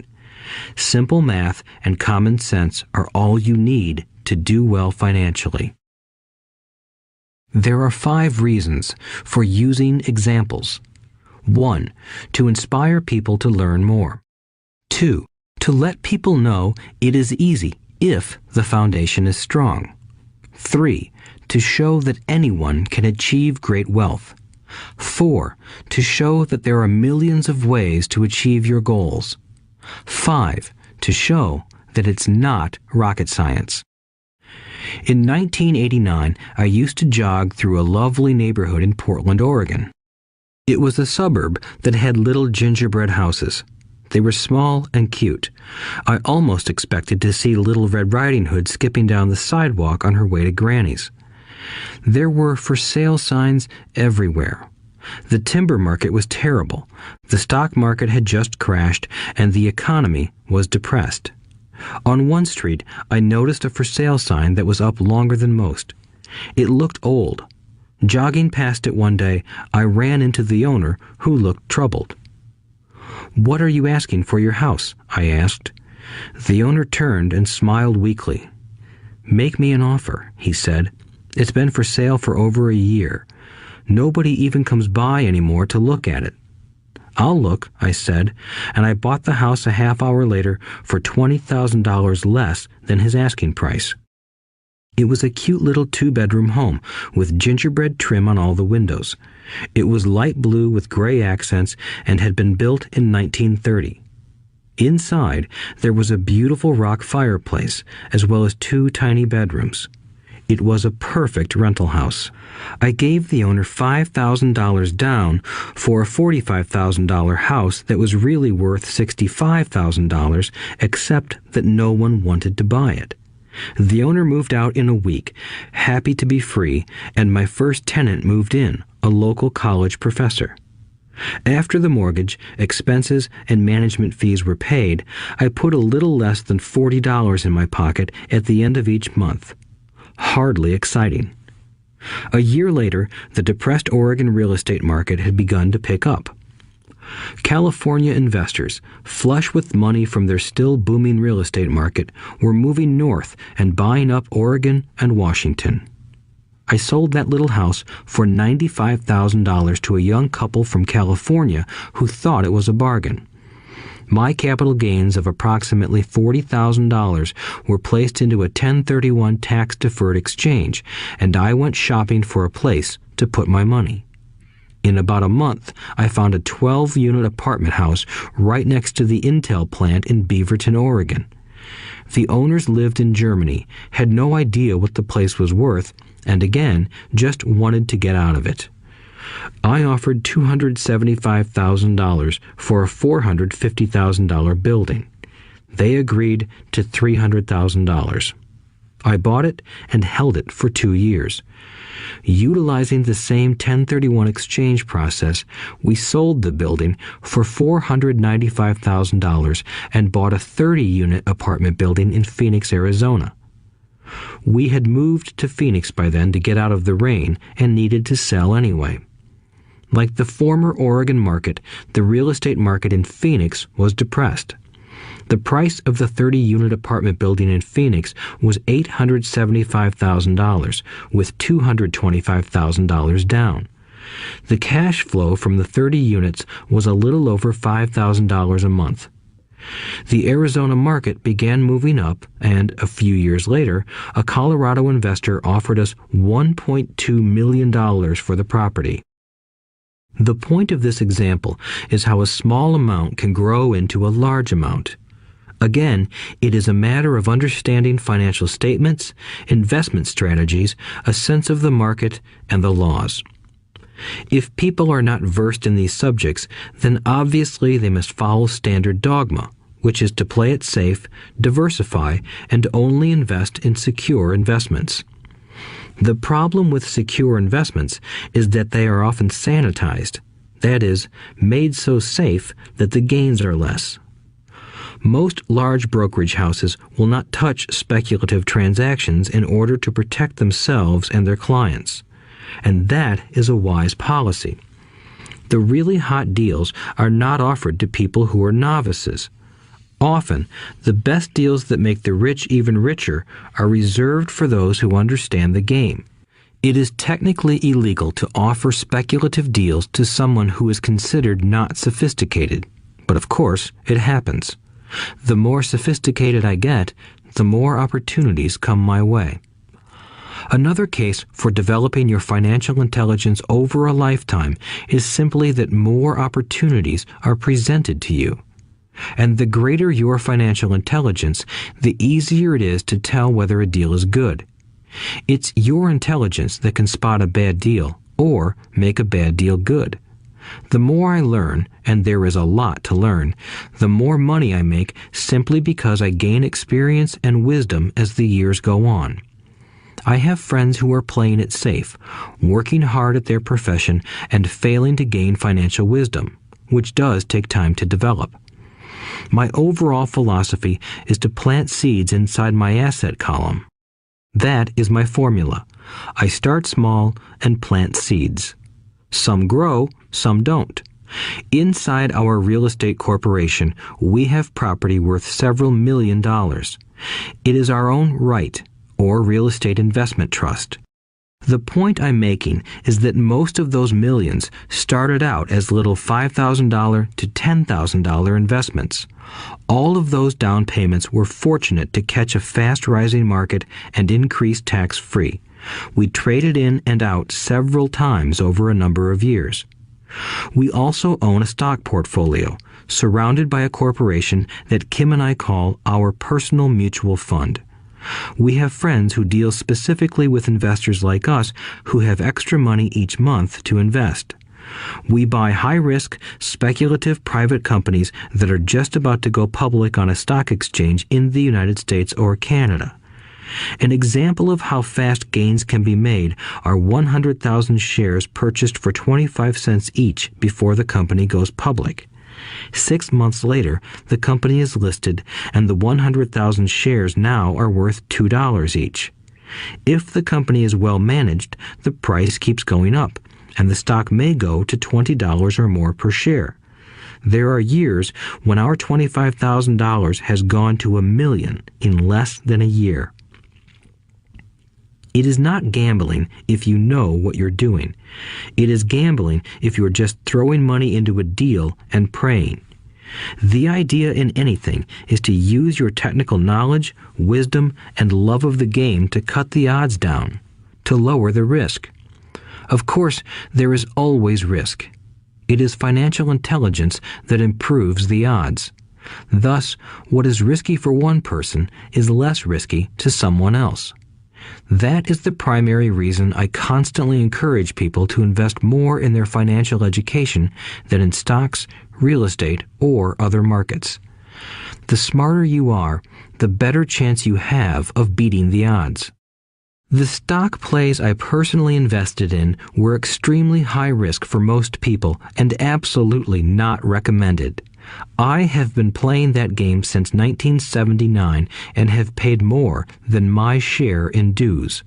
But if you will review why investments such as these are high risk for most people, you may be able to set your life up differently, so that the ability to take $25,000 and turn it into $1 million in a year is low risk for you. As stated earlier, nothing I have written is a recommendation. It is only used as an example of what is simple and possible. What I do is small potatoes in the grand scheme of things. Yet, for the average individual, a passive income of more than $100,000 a year is nice and not hard to achieve. Depending on the market and how smart you are, it could be done in 5 to 10 years. If you keep your living expenses modest, $100,000 coming in as additional income is pleasant, regardless of whether you work. You can work if you like, or take time off if you choose, and use the government tax system in your favor rather than against you. My personal basis is real estate. I love real estate because it's stable and slow-moving. I keep the base solid. The cash flow is fairly steady and, if properly managed, has a good chance of increasing in value. The beauty of a solid base of real estate is that it allows me to take greater risks, as I do with speculative stocks. If I make great profits in the stock market, I pay my capital gains tax on the gain and then reinvest what's left in real estate, again further securing my asset foundation. A last word on real estate. I have traveled all over the world and taught investing. In every city, I hear people say you cannot buy real estate cheap. That is not my experience. Even in New York or Tokyo, or just on the outskirts of the city, prime bargains are overlooked by most people. In Singapore, with their high real estate prices, there are still bargains to be found within a short driving distance. So whenever I hear someone say, "You can't do that here," pointing at me, I remind them that maybe the real statement is, "I don't know how to do that here, yet." Great opportunities are not seen with your eyes. They are seen with your mind. Most people never get wealthy simply because they are not trained financially to recognize opportunities right in front of them. I am often asked, "How do I start?" In the final chapter of this audiobook, I offer 10 steps that I followed on the road to my financial freedom. But always remember to have fun. When you learn the rules and the vocabulary of investing and begin to build your asset column, I think you'll find that it's as fun a game as you've ever played. Sometimes you win, and sometimes you learn. But have fun. Most people never win because they're more afraid of losing. That is why I found school so silly. In school, we learn that mistakes are bad, and we are punished for making them. Yet if you look at the way humans are designed to learn, we learn by making mistakes. We learn to walk by falling down. If we never fell down, we would never walk. The same is true for learning to ride a bike. I still have scars on my knees, but today I can ride a bike without thinking. The same is true for getting rich. Unfortunately, the main reason most people are not rich is because they are terrified of losing. Winners are not afraid of losing, but losers are. Failure is part of the process of success. People who avoid failure also avoid success.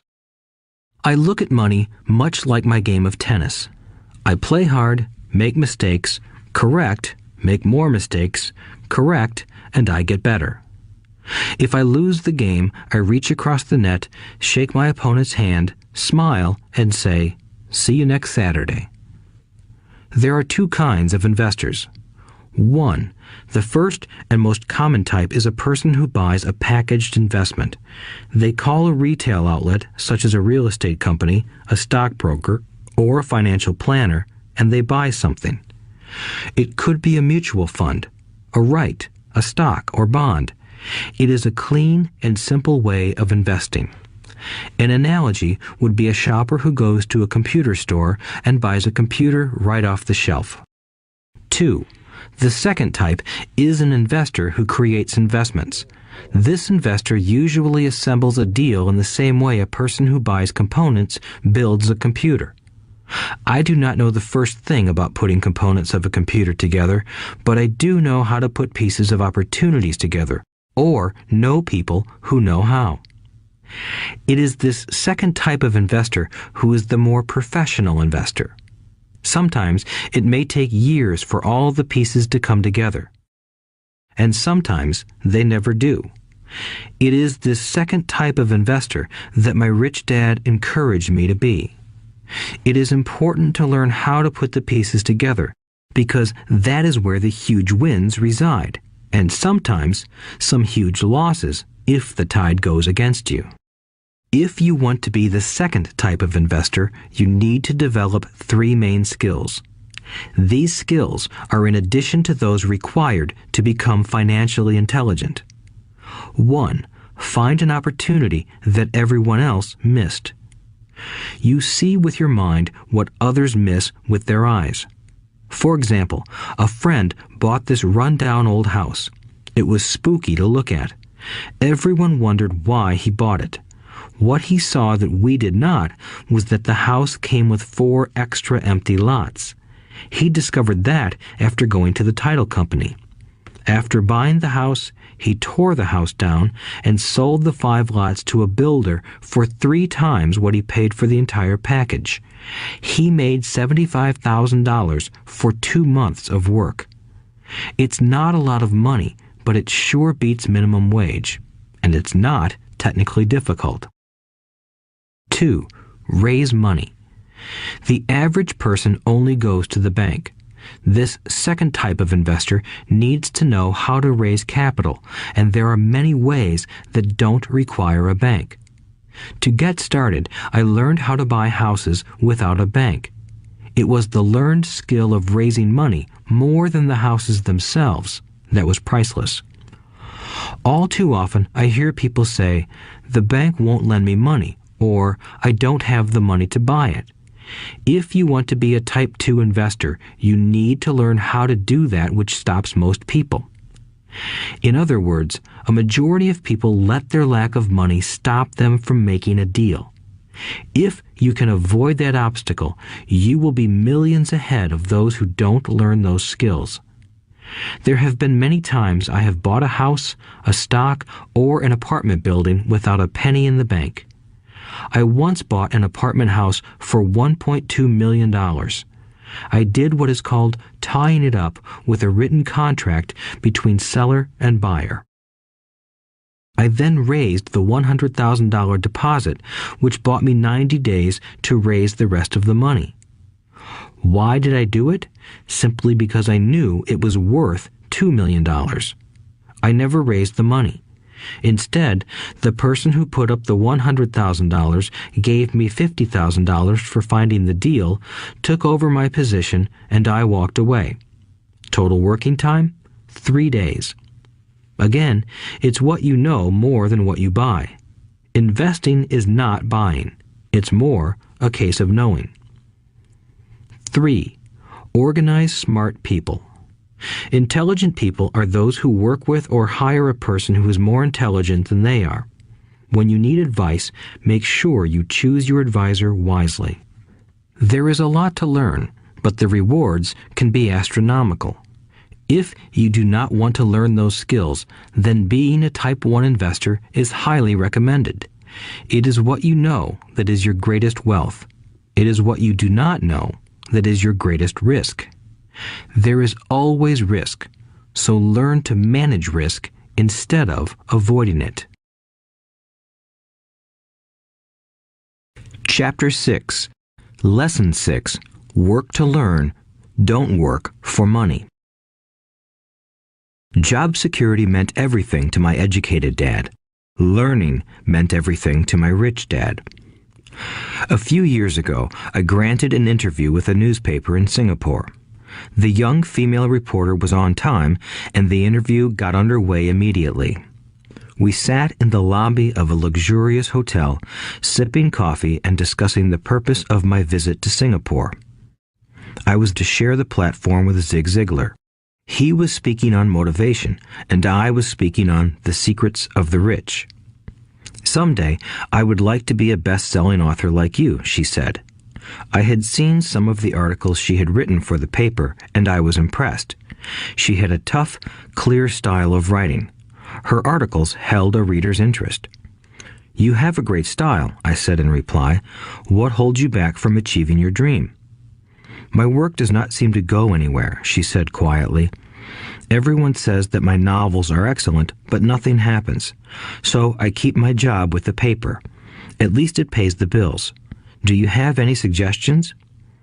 "Yes, I do," I said brightly. "A friend of mine here in Singapore runs a school that trains people to sell.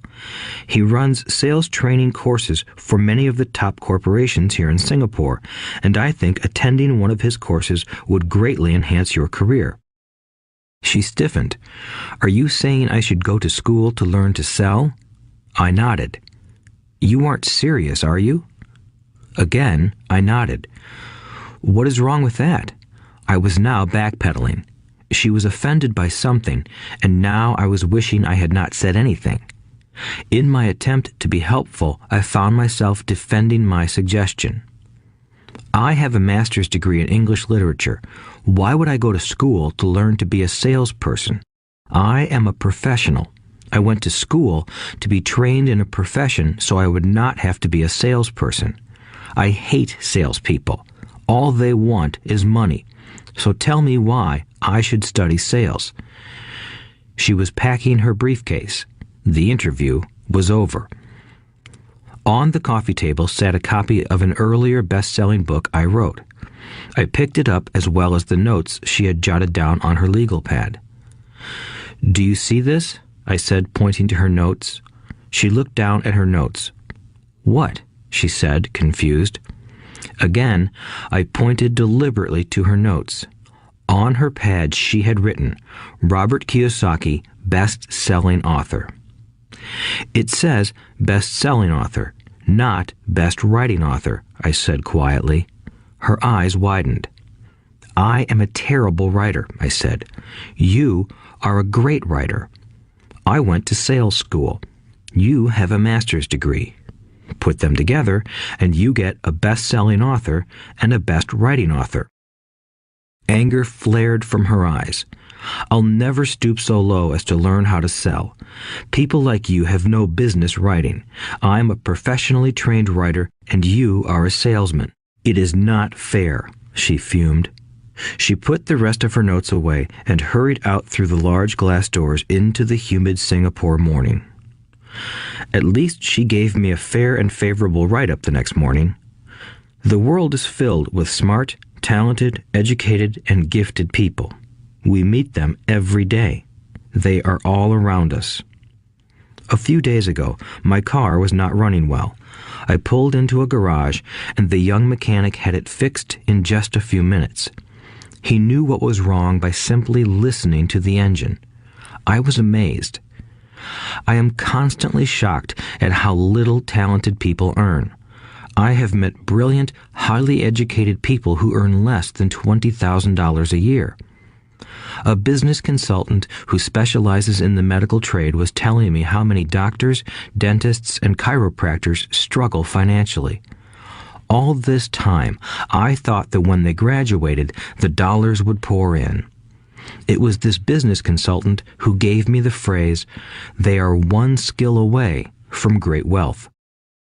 What this phrase means is that most people need only to learn and master one more skill, and their income would jump exponentially. I have mentioned before that financial intelligence is a synergy of accounting, investing, marketing, and law. Combine those four technical skills, and making money with money is easier than most people would believe. When it comes to money, the only skill most people know is to work hard. The classic example of a synergy of skills was that young writer for the newspaper. If she diligently learned the skills of sales and marketing, her income would jump dramatically. If I were her, I would take some courses in advertising copywriting as well as sales. Then, instead of working at the newspaper, I would seek a job at an advertising agency. Even if it were a cut in pay, she would learn how to communicate in shortcuts that are used in successful advertising. She also would spend time learning public relations, an important skill. She would learn how to get millions in free publicity. Then, at night and on weekends, she could be writing her great novel. When it was finished, she would be better able to sell her book. Then, in a short while, she could be a best-selling author. When I came out with my first book, If You Want to Be Rich and Happy, Don't Go to School, a publisher suggested I change the title to The Economics of Education. I told the publisher that, with a title like that, I would sell 2 books, one to my family and one to my best friend. The problem is that they would expect it for free. The obnoxious title, If You Want to Be Rich and Happy, Don't Go to School, was chosen because we knew it would get tons of publicity. I am pro-education and believe in education reform. If I were not pro-education, why would I continue to press for changing our antiquated educational system? So I chose a title that would get me on more TV and radio shows simply because I was willing to be controversial. Many people thought I was a fruitcake, but the book sold and sold. When I graduated from the U.S. Merchant Marine Academy in 1969, my educated dad was happy. Standard Oil of California had hired me for its oil tanker fleet as a third mate. The pay was low compared with my classmates, but it was okay for a first real job after college. My starting pay was about $42,000 a year, including overtime, and I only had to work for 7 months. I had 5 months of vacation. If I had wanted to, I could have taken the run to Vietnam with a subsidiary shipping company and easily doubled my pay instead of taking 5 months of vacation. I had a great career ahead of me, yet I resigned after 6 months with the company and joined the Marine Corps to learn how to fly. My educated dad was devastated. Rich Dad congratulated me. In school and in the workplace, the popular opinion is the idea of specialization. That is, in order to make more money or get promoted, you need to specialize. That is why medical doctors immediately begin to seek a specialty such as orthopedics or pediatrics. The same is true for accountants, architects, lawyers, pilots, and others. My educated dad believed in the same dogma. That is why he was thrilled when he eventually achieved his doctorate. He often admitted that schools reward people who study more and more about less and less. Rich Dad encouraged me to do exactly the opposite. You want to know a little about a lot, was his suggestion. That is why for years I worked in different areas of his companies. For a while, I worked in his accounting department. Although I would probably never have been an accountant, he wanted me to learn via osmosis. Rich Dad knew I would pick up jargon and a sense of what is important and what is not. I also worked as a busboy and construction worker as well as in sales, reservations, and marketing. He was grooming Mike and me. That is why he insisted we sit in on the meetings with his bankers, lawyers, accountants, and brokers. He wanted us to know a little about every aspect of his empire.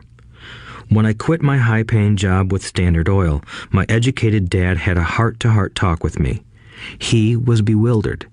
He could not understand my decision to resign from a career that offered high pay, great benefits, lots of time off, and opportunity for promotion.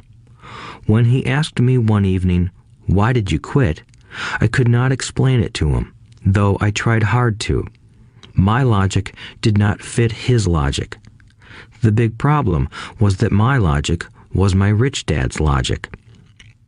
Job security meant everything to my educated dad.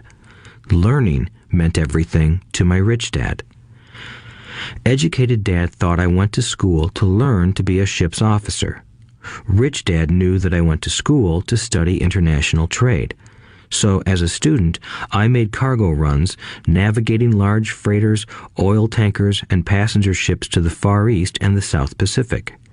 Rich dad emphasized that I should stay in the Pacific instead of taking ships to Europe because he knew that the emerging nations were in Asia, not Europe. While most of my classmates, including Mike, were partying at their fraternity houses, I was studying trade, people, business styles, and cultures in Japan, Taiwan, Thailand, Singapore, Hong Kong, Vietnam, Korea, Tahiti, Samoa, and the Philippines. I was partying also, but it was not in any frat house. I grew up rapidly. Educated dad just could not understand why I decided to quit and join the Marine Corps. I told him I wanted to learn to fly, but really I wanted to learn to lead troops. Rich dad explained to me that the hardest part of running a company is managing people. He had spent 3 years in the Army. My educated dad was draft exempt.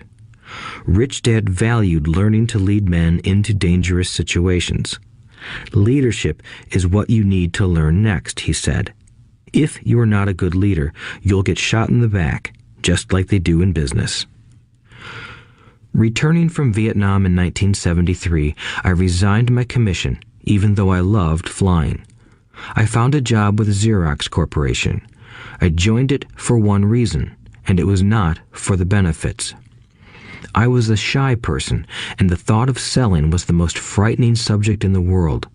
Xerox has one of the best sales trainings programs in America.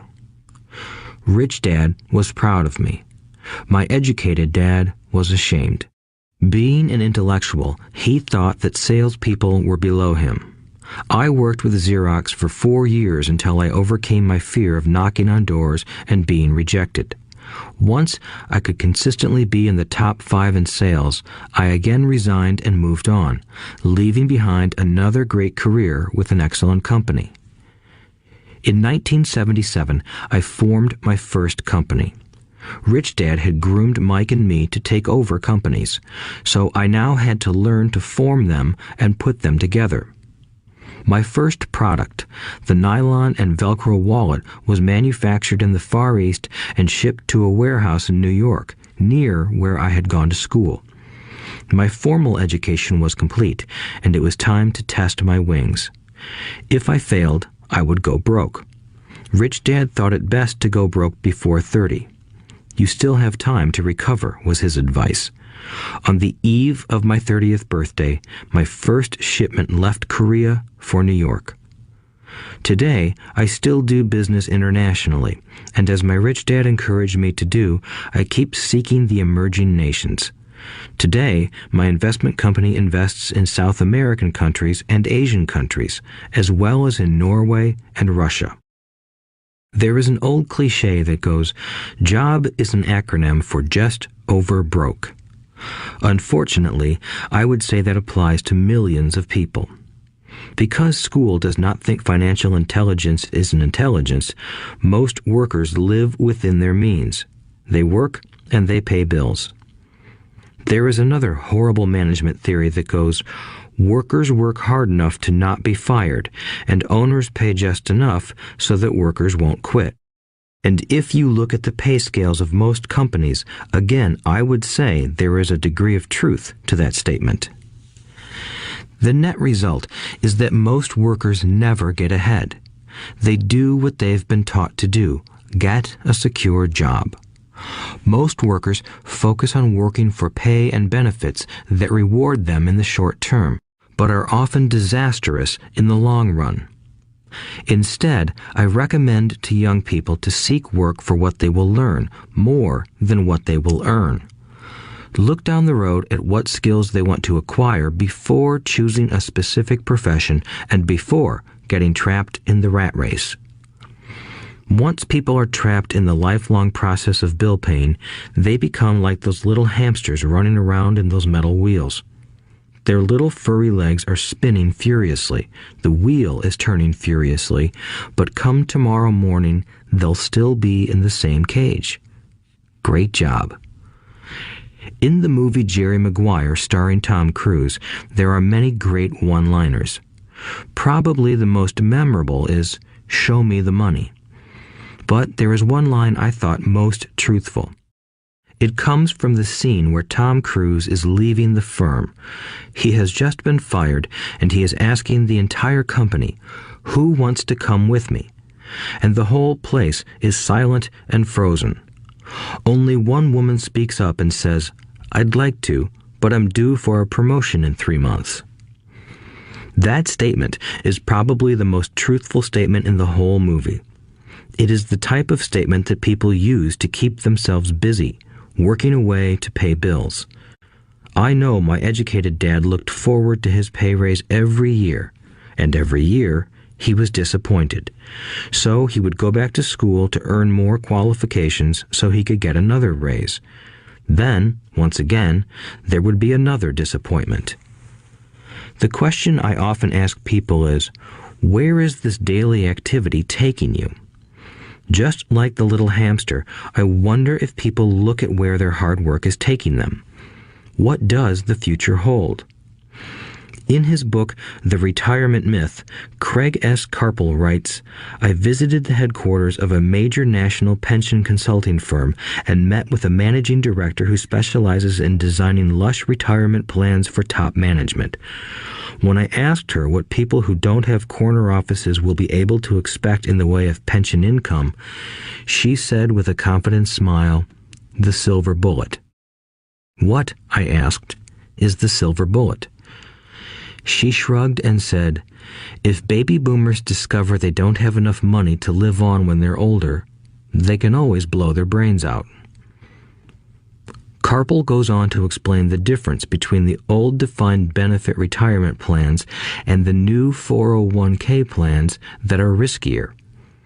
It is not a pretty picture for most people working today, and that is just for retirement. Add medical fees and long-term nursing home care, and the picture is frightening. Already, many hospitals in countries with socialized medicine need to make tough decisions such as who will live and who will die. They make those decisions purely on how much money they have and how old the patients are. If the patient is old, they often will give the medical care to someone younger. The older, poor patient gets put to the back of the line. Just as the rich can afford better education, the rich will be able to keep themselves alive, while those who have little wealth will die. So I wonder, are workers looking into the future or just until their next paycheck, never questioning where they are headed? When I speak to adults who want to earn more money, I always recommend the same thing. I suggest taking a long view of their life. Instead of simply working for the money and security, which I admit are important, I suggest they take a second job that will teach them a second skill. Often I recommend joining a network marketing company, also called multi-level marketing, if they want to learn sales skills. Some of these companies have excellent training programs that help people get over their fear of failure and rejection, which are the main reasons people are unsuccessful. Education is more valuable than money in the long run. When I offer this suggestion, I often hear in response, "Oh, that is too much hassle," or "I only want to do what I am interested in." If they say it's too much of a hassle, I ask, so you would rather work all your life giving 50% of what you earn to the government?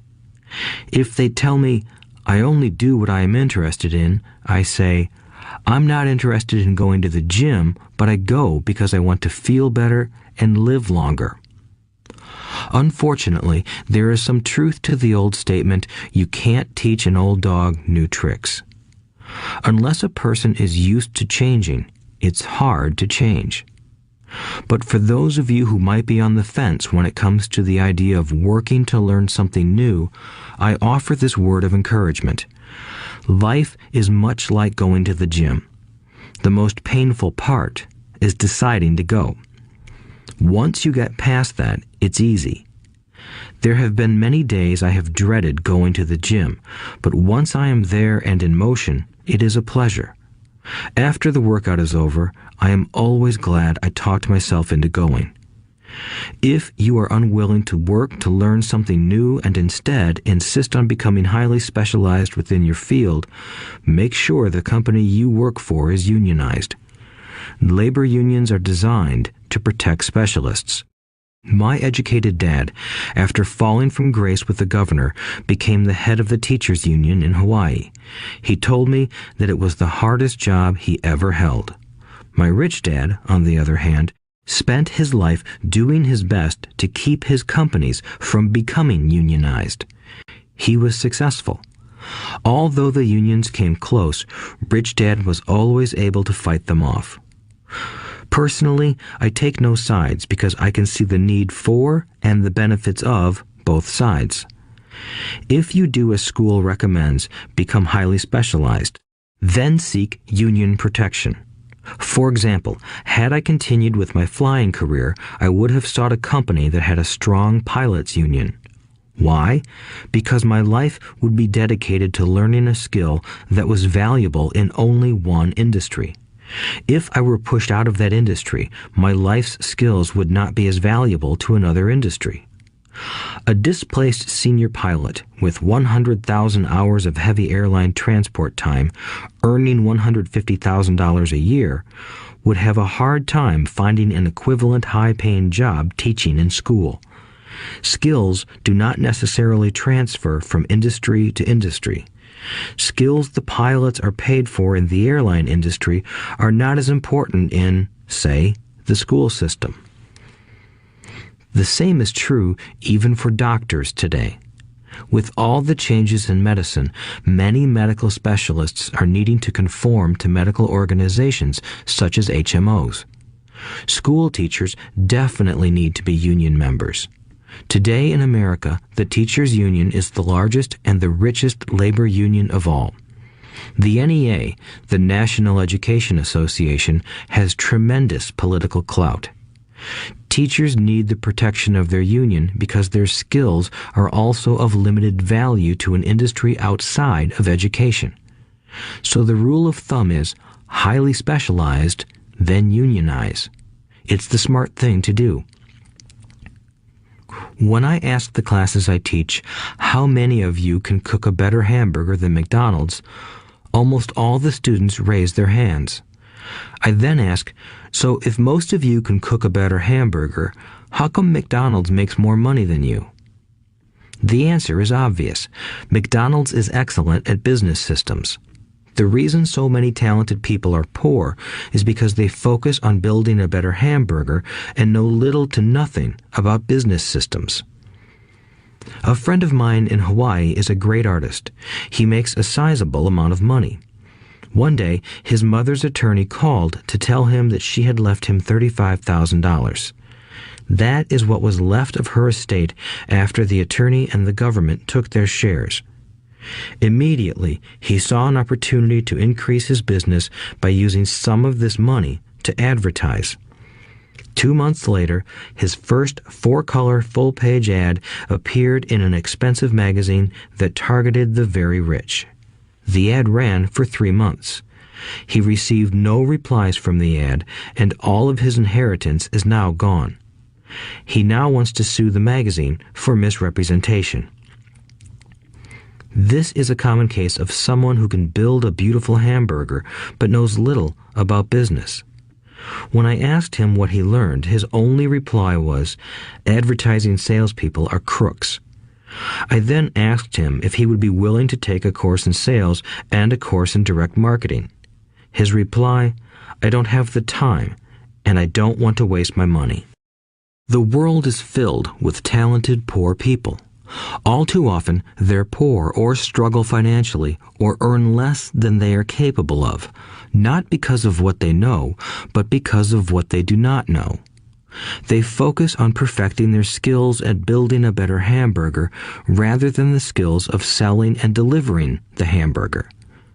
Maybe McDonald's does not make the best hamburger, but they are the best at selling and delivering a basic average burger.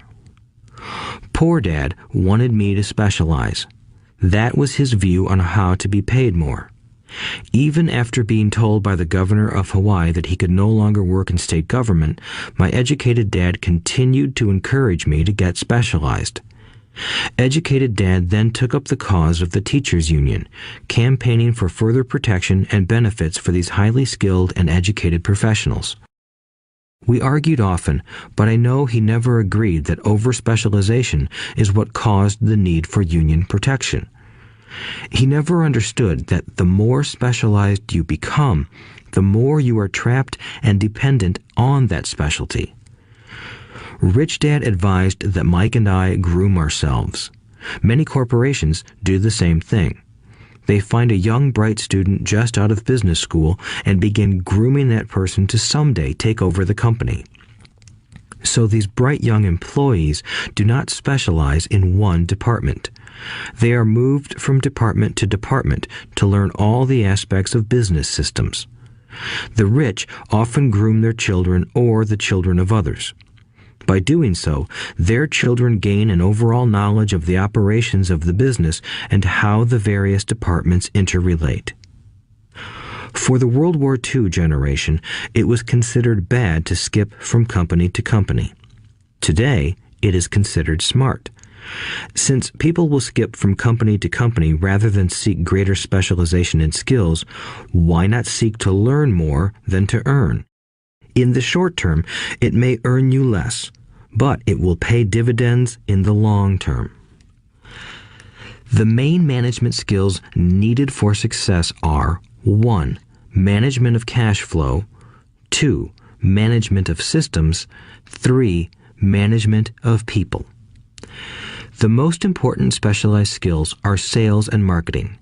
The ability to sell, to communicate to another human being, be it a customer, employee, boss, spouse, or child, is the base skill of personal success. Communication skills such as writing, speaking, and negotiating are crucial to a life of success. These are skills I work on constantly, attending courses or buying educational resources to expand my knowledge.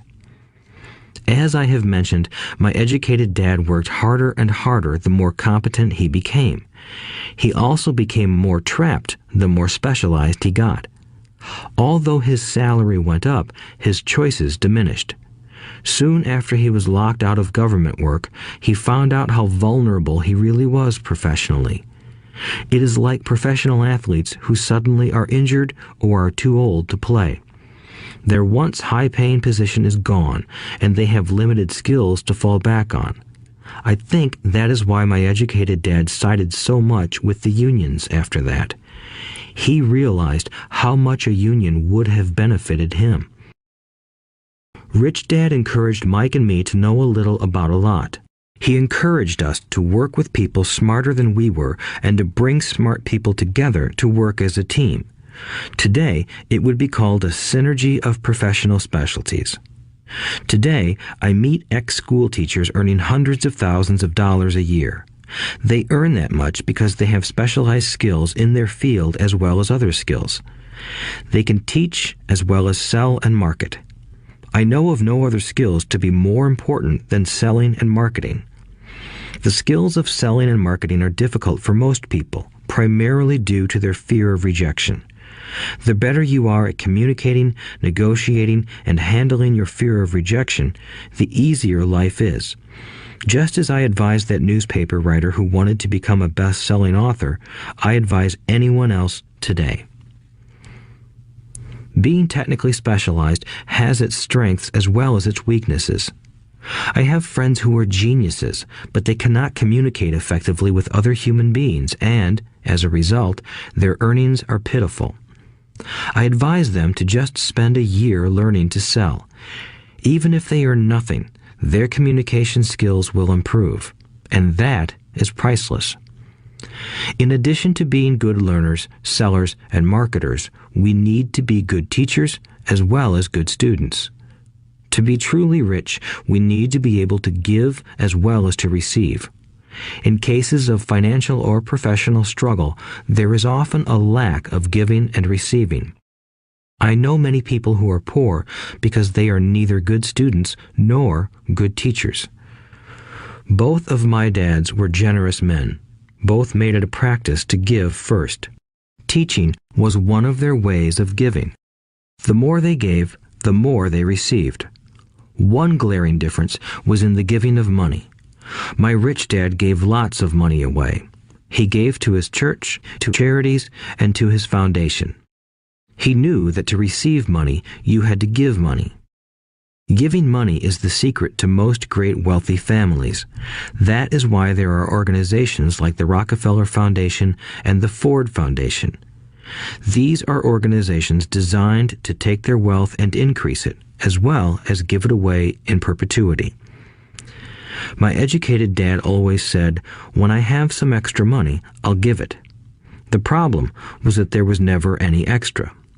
So he worked harder to draw more money in rather than focus on the most important law of money: give and you shall receive.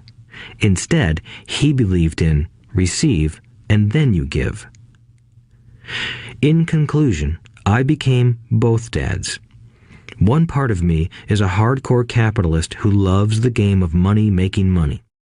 The other part is a socially responsible teacher who is deeply concerned with this ever-widening gap between the haves and have-nots. I personally hold the archaic educational system primarily responsible for this growing gap. Chapter 7. Overcoming Obstacles. The primary difference between a rich person and a poor person is how they manage fear. Once people have studied and become financially literate, they may still face roadblocks to becoming financially independent. There are 5 main reasons why financially literate people may still not develop abundant asset columns that could produce a large cash flow. The 5 reasons are: 1. Fear. 2. Cynicism. 3. Laziness. 4. Bad habits. 5. Arrogance. Overcoming fear. I have never met anyone who really likes losing money. And in all my years, I have never met a rich person who has never lost money. But I have met a lot of poor people who have never lost a dime. Investing, that is. The fear of losing money is real. Everyone has it, even the rich. But it's not having fear that is the problem. It's how you handle fear.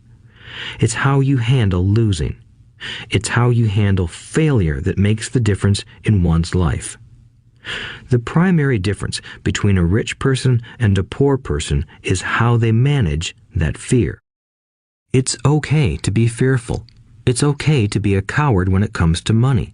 You can still be rich. We're all heroes at something and cowards at something else. My friend's wife is an emergency room nurse. When she sees blood, she flies into action.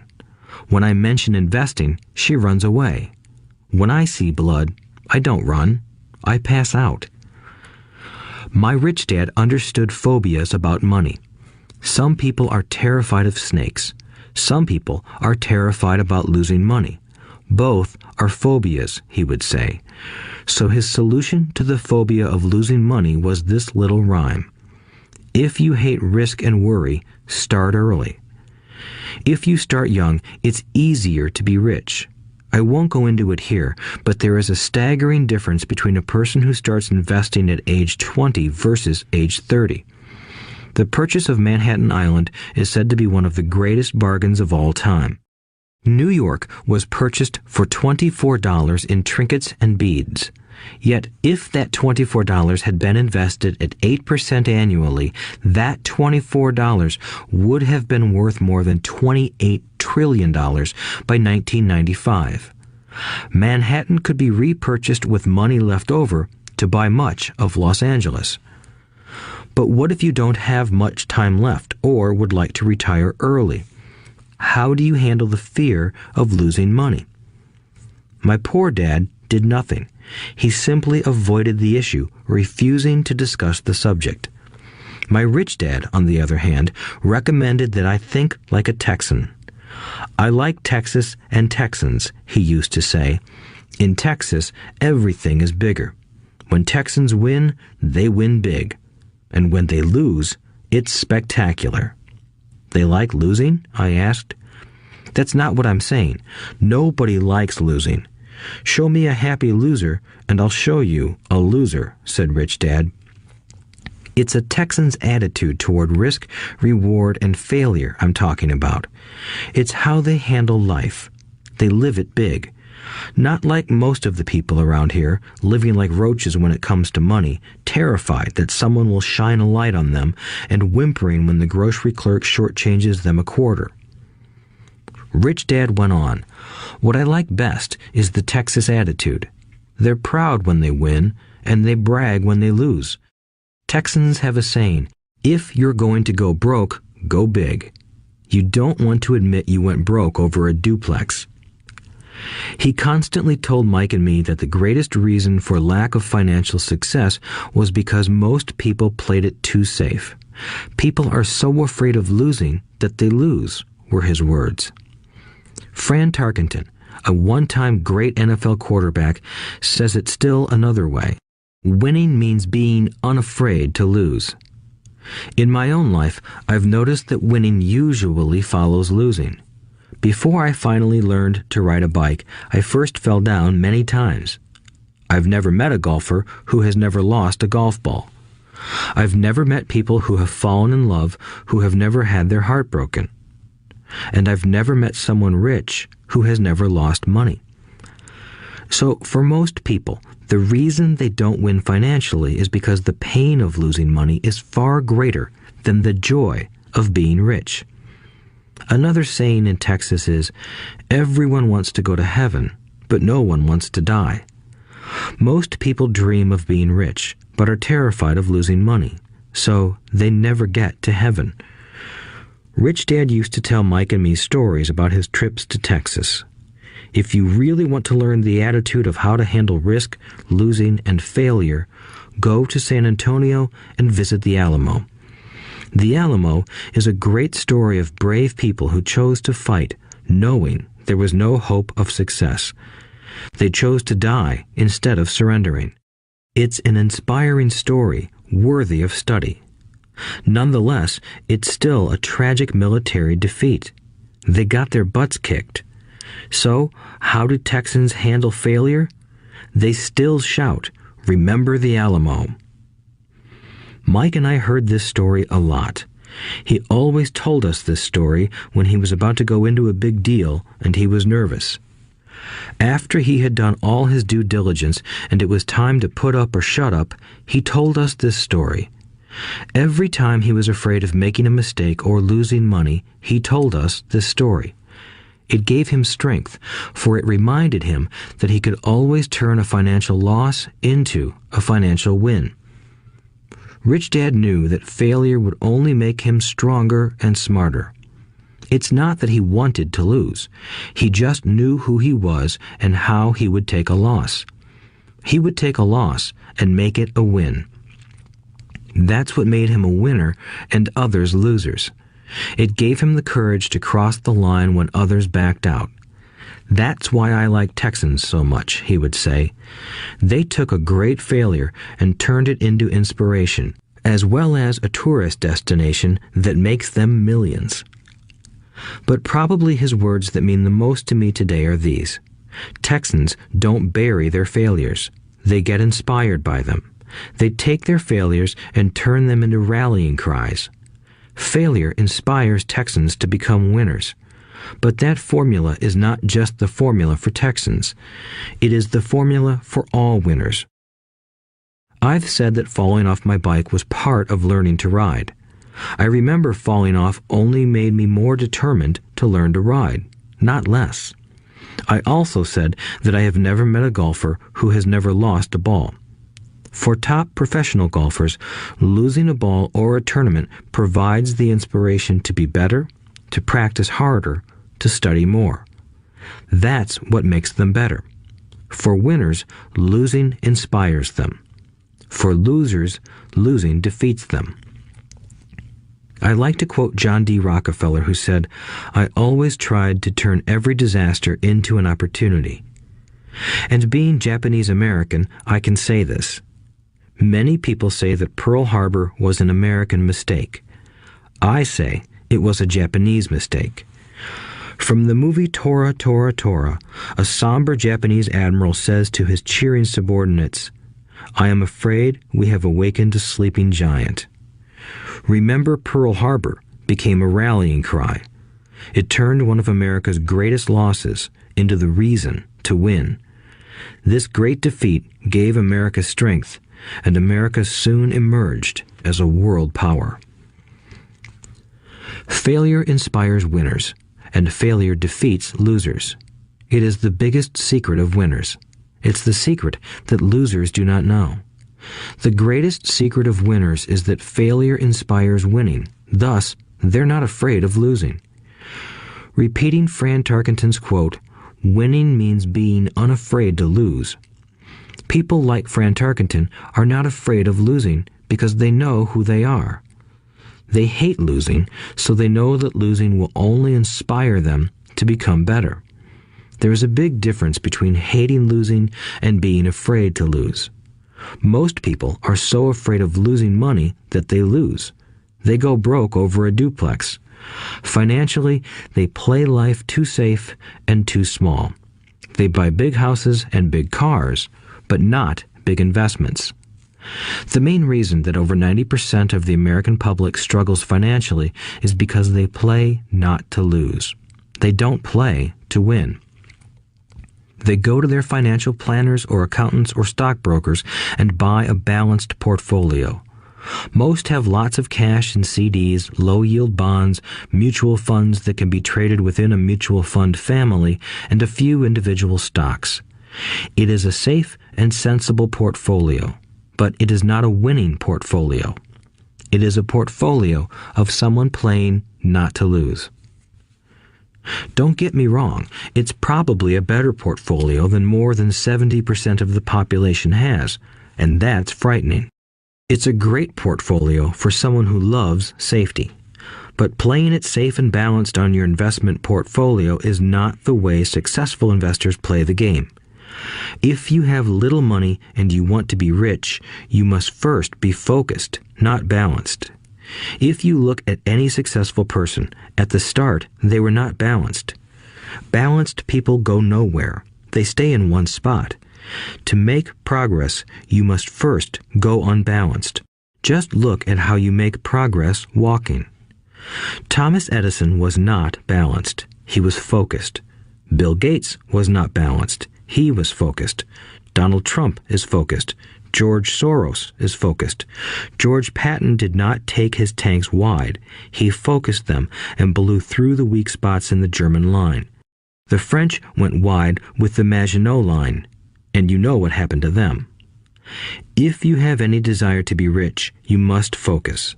Do not do what poor and middle-class people do, put their few eggs in many baskets.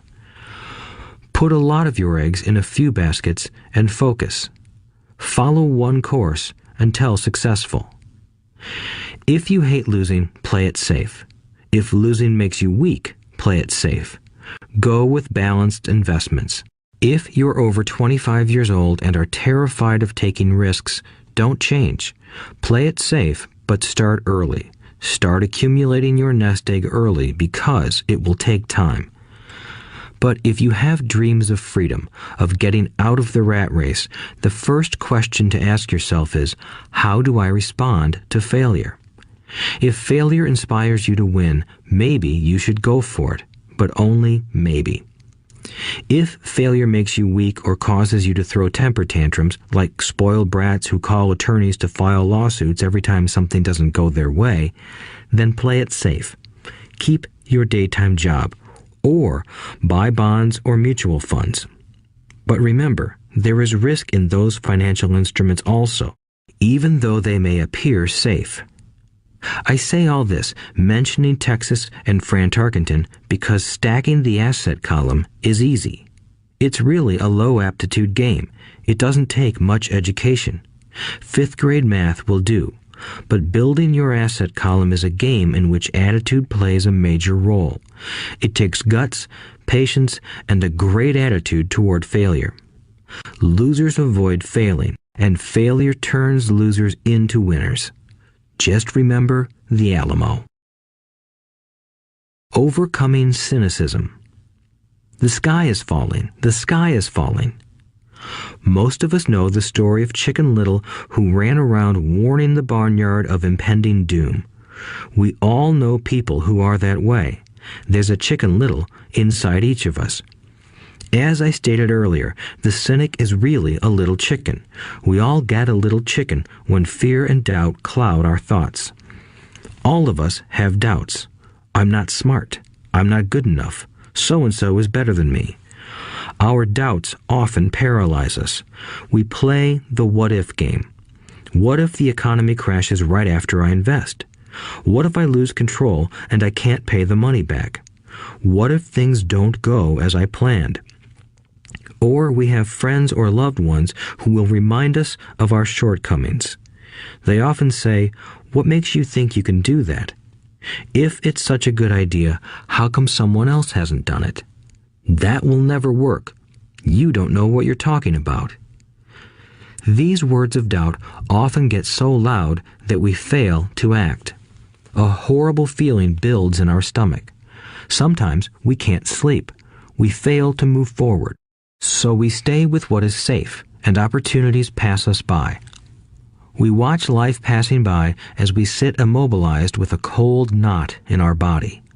We have all felt this at one time in our lives, some more than others. Peter Lynch of Fidelity Magellan Mutual Fund fame refers to warnings about the sky falling as noise, and we all hear it. Noise is either created inside our heads or comes from outside, often from friends, family, co-workers, and the media. Lynch recalls the time during the 1950s when the threat of nuclear war was so prevalent in the news that people began building fallout shelters and storing food and water. If they had invested that money wisely in the market, instead of building a fallout shelter, they'd probably be financially independent today. When violence breaks out in a city, gun sales go up all over the country. A person dies from rare hamburger meat in the state of Washington, and the Arizona Health Department orders restaurants to have all beef cooked well done. A drug company runs a TV commercial in February showing people catching the flu. Colds go up as well as sales of cold medicine. Most people are poor because when it comes to investing, the world is filled with Chicken Littles running around yelling, "The sky is falling! The sky is falling!" And Chicken Littles are effective because every one of us is a little chicken. It often takes great courage to not let rumors and talk of doom and gloom affect your doubts and fears. But a savvy investor knows that the seemingly worst of times is actually the best of times to make money. When everyone else is too afraid to act, they pull the trigger and are rewarded.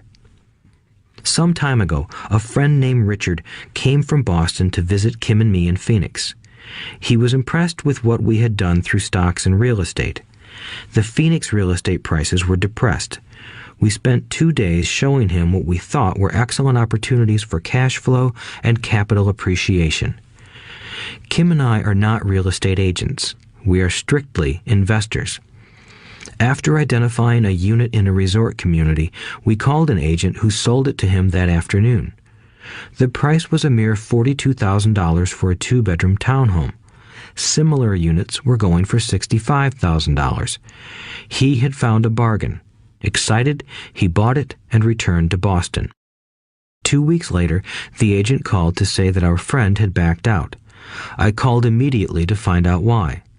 All he said was that he talked to his neighbor, and his neighbor told him it was a bad deal. He was paying too much. I asked Richard if his neighbor was an investor. Richard said he was not. When I asked why he listened to him, Richard got defensive and simply said he wanted to keep looking. The real estate market in Phoenix turned, and a few years later, that little unit was renting for $1,000 a month, $2,500 in the peak winter months. The unit was worth $95,000. All Richard had to put down was $5,000, and he would have had a start at getting out of the rat race. Today, he still has done nothing. Richard's backing out did not surprise me. It's called buyer's remorse, and it affects all of us. The little chicken won, and a chance at freedom was lost. In another example, I hold a small portion of my assets in tax lien certificates instead of CDs. I earn 16% per year on my money, which certainly beats the interest rates banks offer on CDs. The certificates are secured by real estate and enforced by state law, which is also better than most banks. The formula they're bought on makes them safe. They just lack liquidity. So I look at them as 2 to 7 year CDs. Almost every time I tell someone that I hold my money this way, especially if they have money in CDs, they will tell me it's risky. They tell me why I should not do it. When I ask them where they get their information, they say from a friend or an investment magazine. They've never done it, and they're telling someone who's doing it why they shouldn't. The lowest yield I look for is 16%, but people who are filled with doubt are willing to accept a far lower return. Doubt is expensive. My point is that it's those doubts and cynicism that keep most people poor and playing it safe. The real world is simply waiting for you to get rich. Only a person's doubts keep them poor. As I said, getting out of the rat race is technically easy. It doesn't take much education, but those doubts are cripplers for most people. Cynics never win, said Rich Dad. Unchecked doubt and fear creates a cynic. Cynics criticize and winners analyze was another of his favorite sayings. Rich Dad explained that criticism blinded while analysis opened eyes. Analysis allowed winners to see that critics were blind and to see opportunities that everyone else missed. And finding what people miss is key to any success. Real estate is a powerful investment tool for anyone seeking financial independence or freedom. It is a unique investment tool. Yet every time I mention real estate as a vehicle, I often hear, "I don't want to fix toilets." That's what Peter Lynch calls noise. That's what my rich dad would say is the cynic talking, someone who criticizes and does not analyze, someone who lets their doubts and fears close their mind instead of open their eyes. So when someone says, "I don't want to fix toilets, I want to fire back," what makes you think I want to? They're saying a toilet is more important than what they want. I talk about freedom from the rat race, and they focus on toilets. That is the thought pattern that keeps most people poor. They criticize instead of analyze. "I don't want hold the key to your success," Rich Dad would say, "because I too do not want to fix toilets. I shop hard for a property manager who does fix toilets. And by finding a great property manager who runs houses or apartments, well, my cash flow goes up. But more importantly, a great property manager allows me to buy a lot more real estate since I don't have to fix toilets. A great property manager is key to success in real estate. Finding a good manager is more important to me than the real estate. A great property manager often hears of great deals before real estate agents do, which makes them even more valuable. That is what Rich Dad meant by, "I don't want hold the key to your success." Because I do not want to fix toilets either, I figured out how to buy more real estate and expedite my getting out of the rat race. The people who continue to say, "I don't want to fix toilets," often deny themselves the use of this powerful investment vehicle. Toilets are more important than their freedom. In the stock market, I often hear people say, "I don't want to lose money." Well, what makes them think I or anyone else likes losing money? They don't make money because they choose to not lose money. Instead of analyzing, they close their minds to another powerful investment vehicle, the stock market. I was riding with a friend past our neighborhood gas station.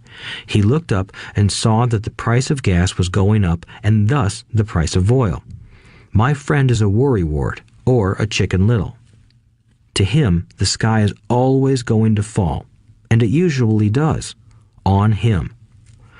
When we got home, he showed me all the stats as to why the price of oil was going to go up over the next few years, statistics I had never seen before, even though I already owned substantial shares of an existing oil company. With that information, I immediately began looking for and found a new undervalued oil company that was about to find some oil deposits. My broker was excited about this new company, and I bought 15,000 shares for 65 cents per share. 3 months later, this same friend and I drove by the same gas station, and sure enough, the price per gallon had gone up nearly 15%. Again, the Chicken Little worried and complained. I smiled, because a month earlier, that little oil company hit oil, and those 15,000 shares went up to more than $3 per share since he had first given me the tip. And the price of gas will continue to go up if what my friend says is true. If most people understood how a stop worked in stock market investing, there would be more people investing to win instead of investing not to lose. A stop is simply a computer command that sells your stock automatically if the price begins to drop, helping to minimize your losses and maximize some gains. It's a great tool for those who are terrified of losing. So whenever I hear people focusing on their I don't wants rather than what they do want, I know the noise in their head must be loud. Chicken Little has taken over their brain and is yelling, "The sky is falling and toilets are breaking." So they avoid their don't wants, but they pay a huge price. They may never get what they want in life. Instead of analyzing, their inner Chicken Little closes their mind. Rich Dad gave me a way of looking at Chicken Little. Just do what Colonel Sanders did. At the age of 66, he lost his business and began to live on his Social Security check. It wasn't enough. He went around the country selling his recipe for fried chicken. He was turned down 1,009 times before someone said yes, and he went on to become a multimillionaire at an age when most people are quitting. He was a brave and tenacious man, Rich Dad said of Harlan Sanders. So when you're in doubt and feeling a little afraid, just do what Colonel Sanders did to his little chicken. He fried it. Overcoming laziness. Busy people are often the most lazy. We have all heard stories of a businessman who works hard to earn money. He works hard to be a good provider for his wife and children. He spends long hours at the office and brings work home on weekends. One day he comes home to an empty house. His wife has left with the kids. He knew he and his wife had problems, but rather than work to make the relationship strong, he stayed busy at work. Dismayed, his performance at work slips and he loses his job. Today, I often meet people who are too busy to take care of their wealth, and there are people too busy to take care of their health. The cause is the same. They're busy, and they stay busy as a way of avoiding something they do not want to face. Nobody has to tell them. Deep down, they know. In fact, if you remind them, they often respond with anger or irritation. If they aren't busy at work or with the kids, they're often busy watching TV, fishing, playing golf, or shopping. Yet deep down, they know they are avoiding something important. That's the most common form of laziness. Laziness by staying busy. So what is the cure for laziness? The answer is a little greed. For many of us, we were raised thinking of greed or desire as bad. Greedy people are bad people, my mom used to say, yet we all have inside of us this yearning to have nice, new, or exciting things. So to keep that emotion of desire under control, often parents find ways of suppressing that desire with guilt. You only think about yourself. Don't you know you have brothers and sisters? Was one of my mom's favorites. You want me to buy you what? Was a favorite of my dad. Do you think we're made of money? Do you think money grows on trees? We're not rich people, you know. It wasn't so much the words, but the angry guilt trip that went with the words that got to me. Or the reverse guilt trip was the I'm sacrificing my life to buy this for you. I'm buying this for you because I never had this advantage when I was a kid. I have a neighbor who is stone broke but can't park his car in his garage. The garage is filled with toys for his kids. Those spoiled brats get everything they ask for. I don't want them to know the feeling of want are his everyday words. He has nothing set aside for their college or his retirement, but his kids have every toy ever made. He recently got a new credit card in the mail and took his kids to visit Las Vegas. I'm doing it for the kids, he said with great sacrifice. Rich Dad forbade the words, I can't afford it. In my real home, that's all I heard. Instead, Rich Dad required his children to say, how can I afford it? He believed that the words, I can't afford it, shut down your brain. It didn't have to think anymore. How can I afford it opened up the brain and forced it to think and search for answers. But most importantly, he felt the words, I can't afford it, were a lie, and the human spirit knows it. The human spirit is very, very powerful, he would say. It knows it can do anything. By having a lazy mind that says, I can't afford it, a war breaks out inside you. Your spirit is angry, and your lazy mind must defend its lie. The spirit is screaming, come on, let's go to the gym and work out. And the lazy mind says, but I'm tired, I worked really hard today. Or the human spirit says, I'm sick and tired of being poor, let's get out there and get rich. To which the lazy mind says, rich people are greedy. Besides, it's too much bother. It's not safe. I might lose money. I'm working hard enough as it is. I've got too much to do at work anyway. Look at what I have to do tonight. My boss wants it finished by morning.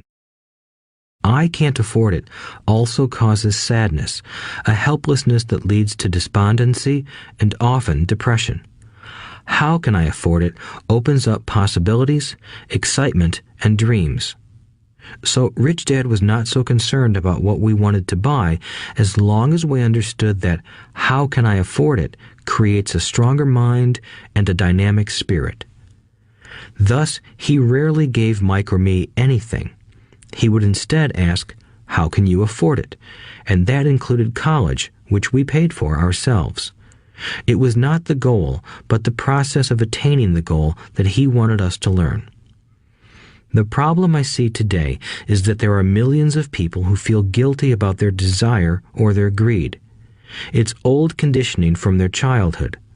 While they desire to have the finer things that life offers, most have been conditioned subconsciously to say, I can't have that, or I'll never be able to afford that.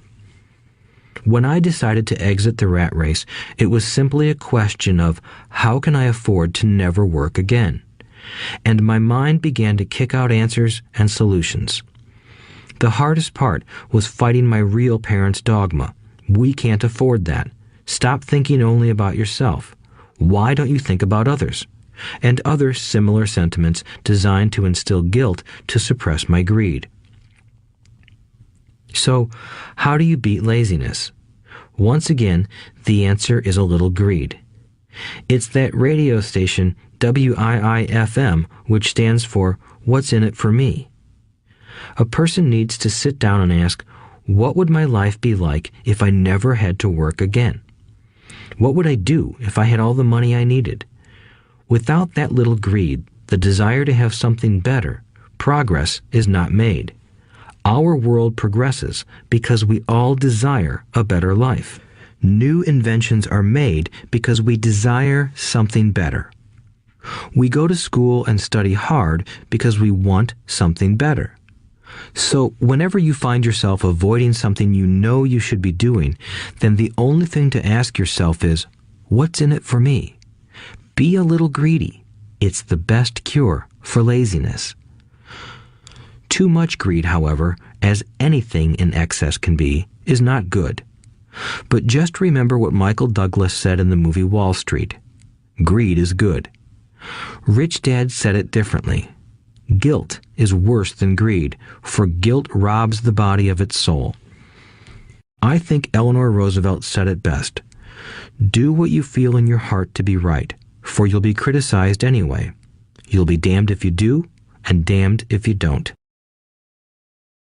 Overcoming bad habits. Our lives are a reflection of our habits more than our education. After seeing the movie Conan the Barbarian, starring Arnold Schwarzenegger, a friend said, "I'd love to have a body like Schwarzenegger." Most of the guys nodded in agreement. "I even heard he was really puny and skinny at one time," another friend added. "Yeah, I heard that too," another one said. "I heard he has a habit of working out almost every day in the gym." "Yeah, I'll bet he has to." "Nah," said the group's cynic. "I'll bet he was born that way. Besides, let's stop talking about Arnold and get some beers." This is an example of habits controlling behavior. I remember asking my rich dad about the habits of the rich. Instead of answering me outright, he wanted me to learn through example, as usual. "When does your dad pay his bills?" Rich Dad asked. "The first of the month," I said. "Does he have anything left over?" he asked. "Very little," I said. "That's the main reason he struggles," said Rich Dad. "He has bad habits. Your dad pays everyone else first. He pays himself last, but only if he has anything left over." "Which he usually doesn't," I said. "But he has to pay his bills, doesn't he? You're saying he shouldn't pay his bills?" "Of course not," said Rich Dad. "I firmly believe in paying my bills on time. I just pay myself first, before I pay even the government." "But what happens if you don't have enough money?" I asked. "What do you do then?" "The same," said Rich Dad. "I still pay myself first, even if I'm short of money. My asset column is far more important to me than the government." "But," I said, "don't they come after you?" "Yes, if you don't pay," said Rich Dad. "Look, I did not say not to pay. I just said I pay myself first, even if I'm short of money." "But," I replied, "how do you do that?" "It's not how. The question is why," Rich Dad said. "Okay, why?" "Motivation," said Rich Dad. "Who do you think will complain louder if I don't pay them? Me or my creditors?" "Your creditors will definitely scream louder than you," I said, responding to the obvious. "You wouldn't say anything if you didn't pay yourself." So you see, after paying myself, the pressure to pay my taxes and the other creditors is so great that it forces me to seek other forms of income. The pressure to pay becomes my motivation. I've worked extra jobs, started other companies, traded in the stock market, anything, just to make sure those guys don't start yelling at me. That pressure made me work harder, forced me to think, and all in all, made me smarter and more active when it comes to money. If I had paid myself last, I would have felt no pressure, but I'd be broke. So it is the fear of the government or other people you owe money to that motivates you? That's right, said Rich Dad. You see, government bill collectors are big bullies. So are bill collectors in general. Most people give in to those bullies. They pay them and never pay themselves. You know the story of the 98-pound weakling who gets sand kicked in his face? I nodded. I see that ad for weightlifting and bodybuilding lessons in the comic books all the time. Well, most people let the bullies kick sand in their faces. I decided to use the fear of the bully to make me stronger. Others got weaker. Forcing myself to think about how to make extra money is like going to the gym and working out with weights. The more I work my mental money muscles out, the stronger I get. Now, I'm not afraid of those bullies.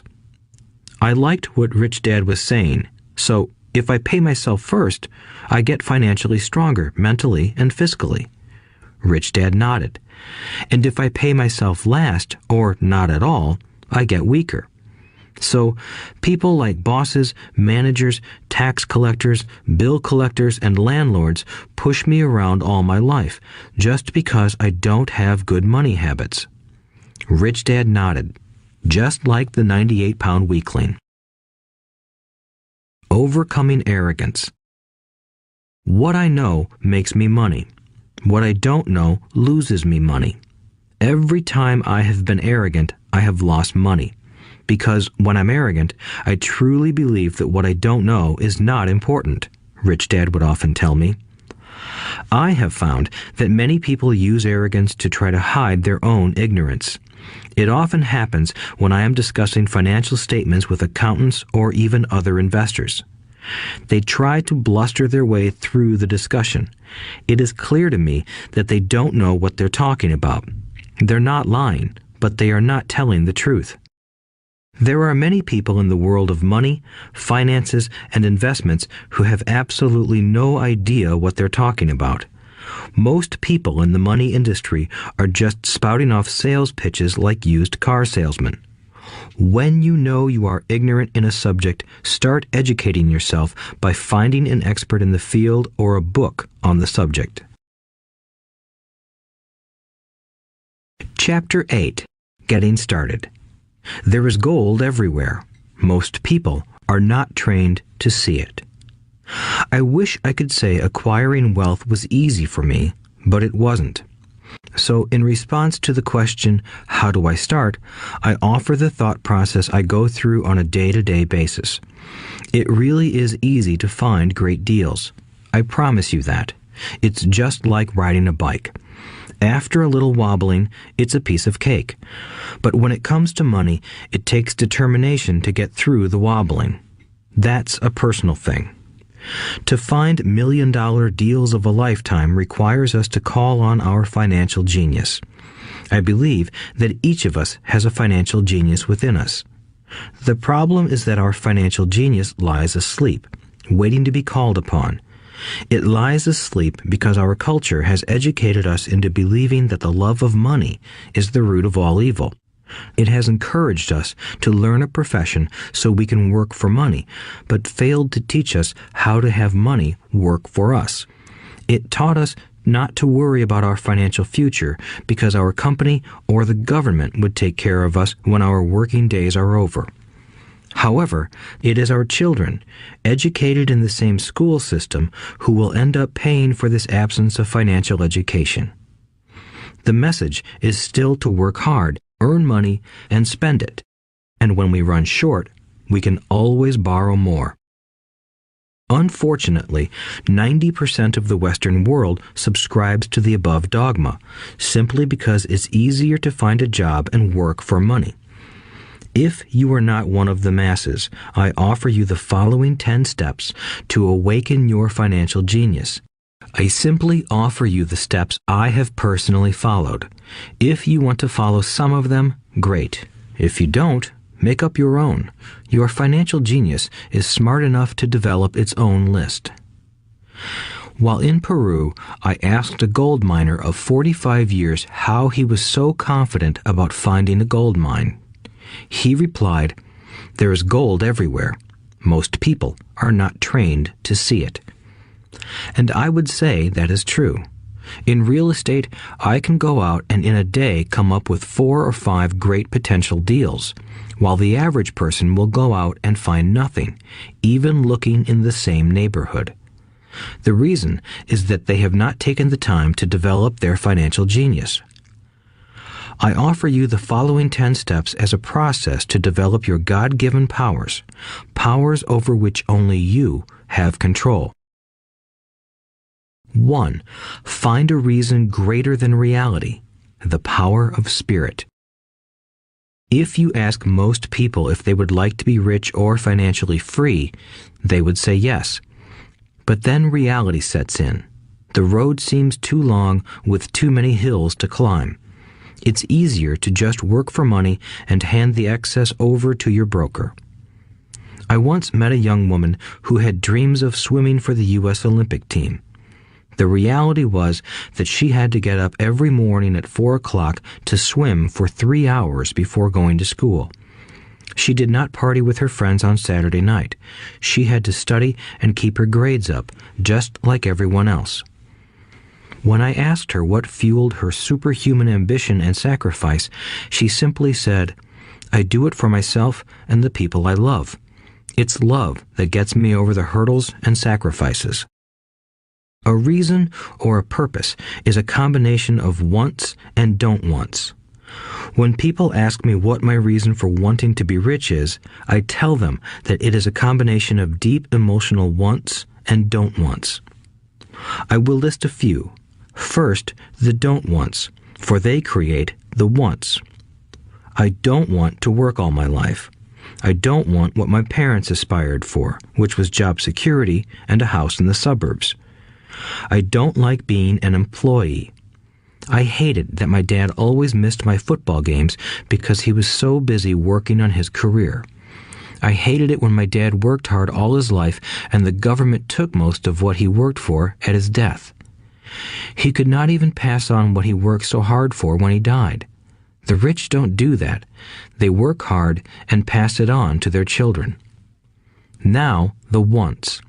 I want to be free to travel the world and live in the lifestyle I love. I want to be young when I do this. I want to simply be free. I want control over my time and my life. I want money to work for me. Those are my deep-seated emotional reasons. What are yours? If they are not strong enough, then the reality of the road ahead may be greater than your reasons. I have lost money and been set back many times, but it was the deep emotional reasons that kept me standing up and going forward.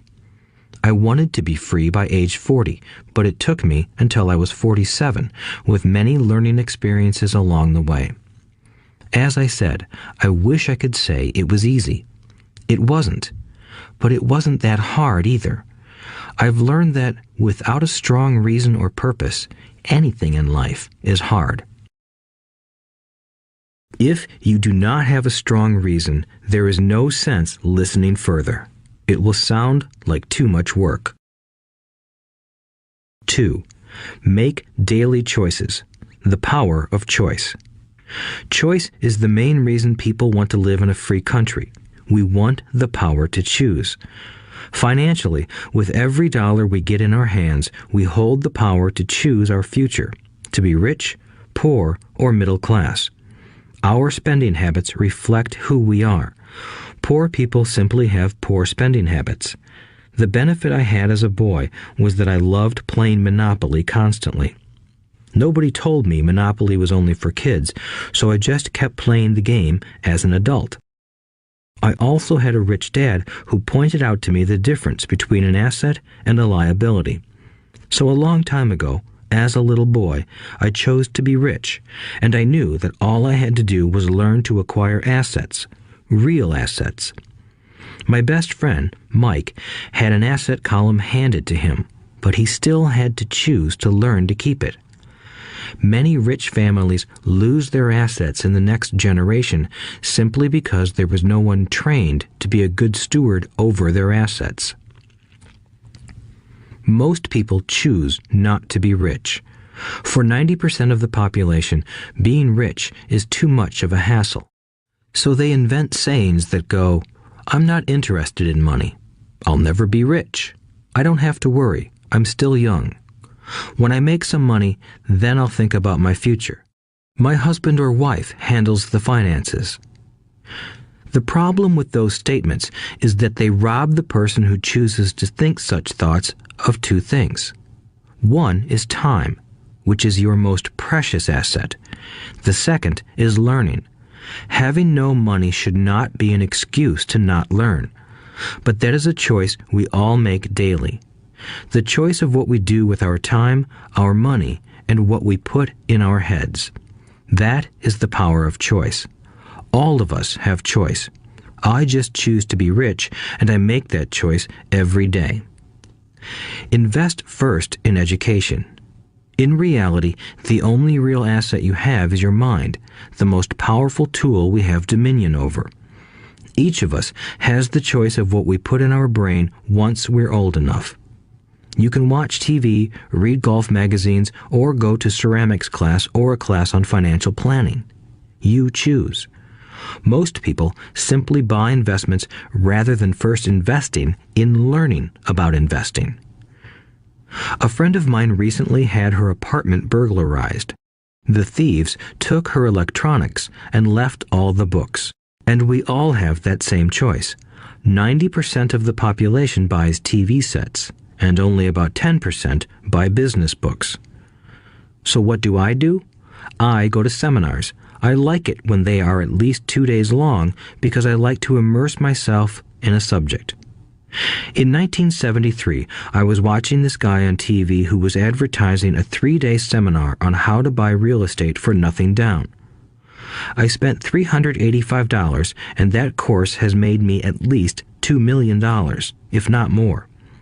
But more importantly, it bought me life. I don't have to work for the rest of my life because of that one course. I go to at least 2 such courses every year. I love CDs and audiobooks. The reason? I can easily review what I just heard. I was listening to an investor say something I completely disagreed with. Instead of becoming arrogant and critical, I simply listened to that 5-minute stretch at least 20 times, maybe more. But suddenly, by keeping my mind open, I understood why he said what he said. It was like magic. I felt like I had a window into the mind of one of the greatest investors of our time. I gained tremendous insight into the vast resources of his education and experience. The net result? I still have the old way I used to think, and I now have a new way of looking at the same problem or situation. I have 2 ways to analyze a problem or trend, and that is priceless. Today, I often say, how would Donald Trump do this, or Warren Buffett, or George Soros? The only way I can access their vast mental power is to be humble enough to read or listen to what they have to say. Arrogant or critical people are often people with low self-esteem who are afraid of taking risks. That's because if you learn something new, you are then required to make mistakes in order to fully understand what you have learned. If you have listened this far, arrogance is not one of your problems. Arrogant people rarely read or listen to experts. Why should they? They are the center of the universe. There are so many intelligent people who argue or defend when a new idea clashes with the way they think. In this case, their so-called intelligence combined with arrogance equals ignorance. Each of us knows people who are highly educated or believe they are smart, but their balance sheet paints a different picture. A truly intelligent person welcomes new ideas, for new ideas can add to the synergy of other accumulated ideas. Listening is more important than talking. If that were not true, God would not have given us 2 ears and only 1 mouth. Too many people think with their mouth instead of listening in order to absorb new ideas and possibilities. They argue instead of asking questions. I take a long view on my wealth.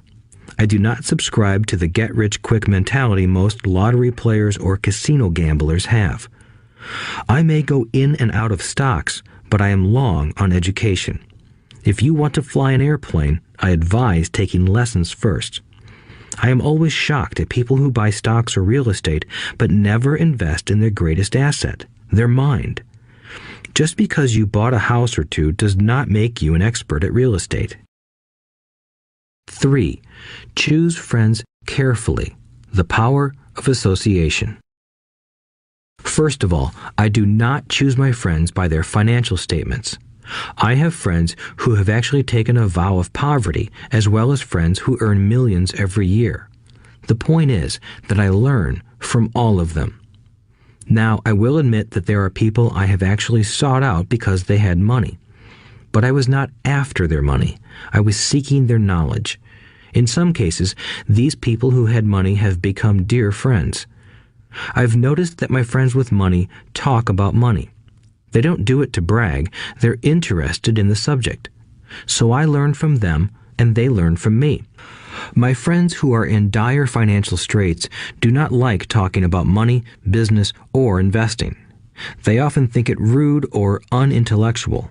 So I also learn from my friends who struggle financially. I find out what not to do. I have several friends who have generated over $1 billion in their short lifetimes. The three of them report the same phenomenon.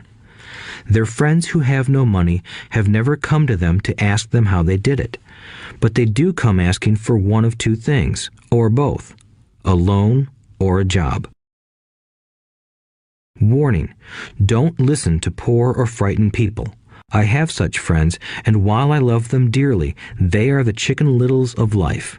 To them, when it comes to money, especially investments, it's always, the sky is falling, the sky is falling. They can always tell you why something won't work. The problem is that people listen to them. But people who blindly accept doom and gloom information are also Chicken Littles. As that old saying goes, birds of a feather flock together. If you watch business channels on TV, they often have a panel of so-called experts. One expert will say the market is going to crash, and the other will say it's going to boom. If you're smart, you listen to both. Keep your mind open, because both have valid points. Unfortunately, most poor people listen to Chicken Little.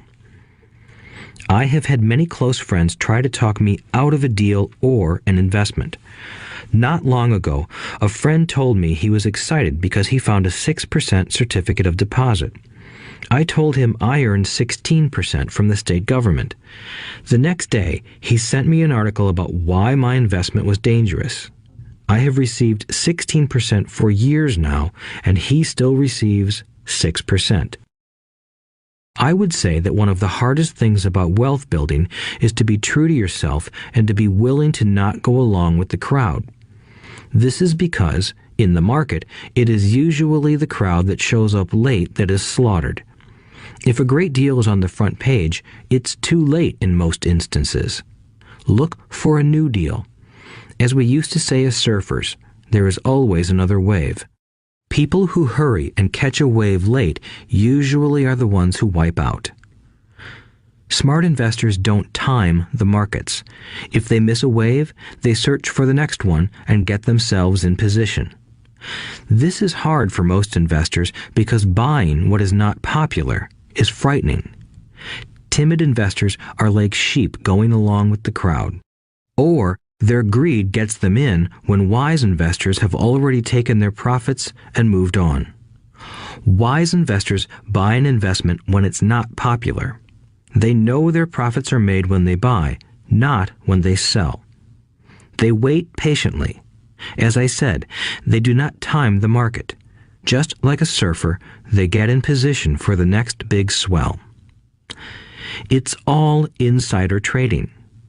There are forms of insider trading that are illegal, and there are forms of insider trading that are legal. But either way, it's insider trading.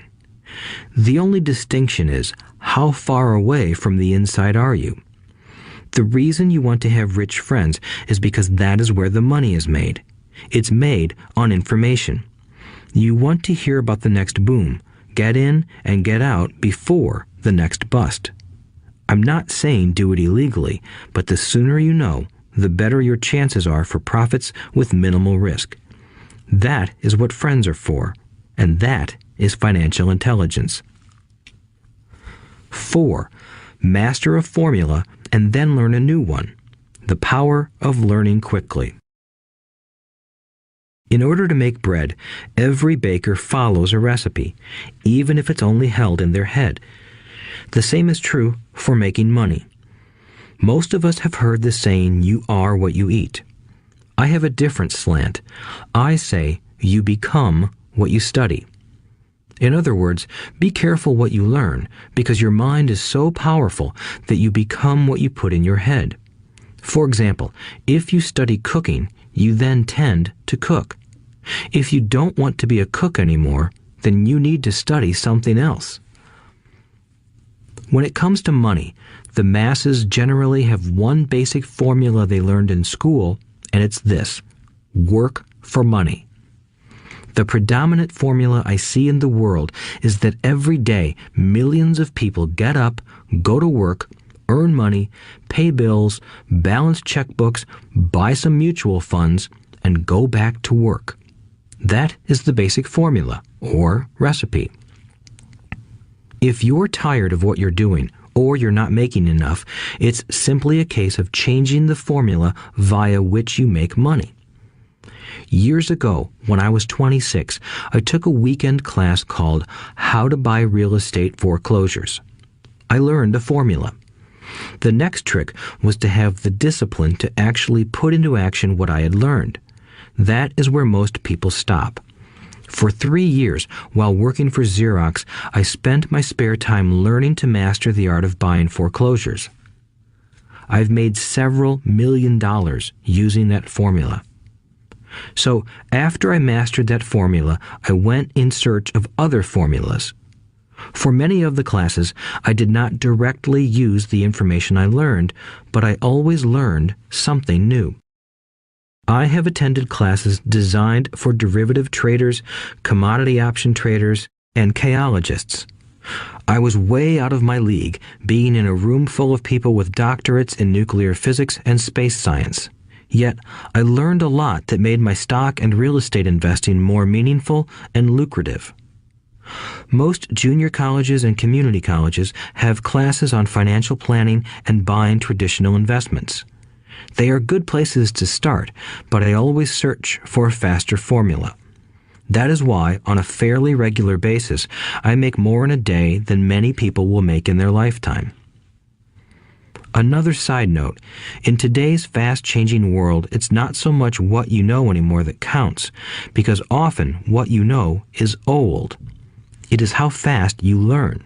That skill is priceless. It's priceless in finding faster formulas, recipes, if you will, for making dough. Working hard for money is an old formula born in the day of cavemen. 5. Pay yourself first. The power of self-discipline.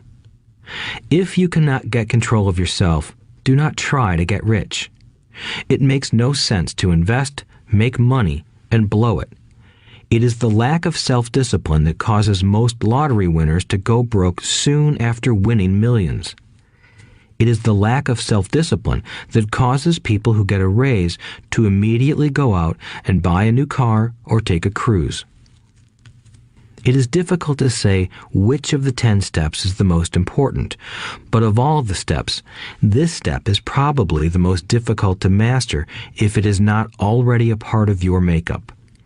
I would venture to say that personal self-discipline is the number one delineating factor between the rich, the poor, and the middle class. Simply put, people who have low self-esteem and low tolerance for financial pressure can never be rich. As I have said, a lesson learned from my rich dad was that the world will push you around.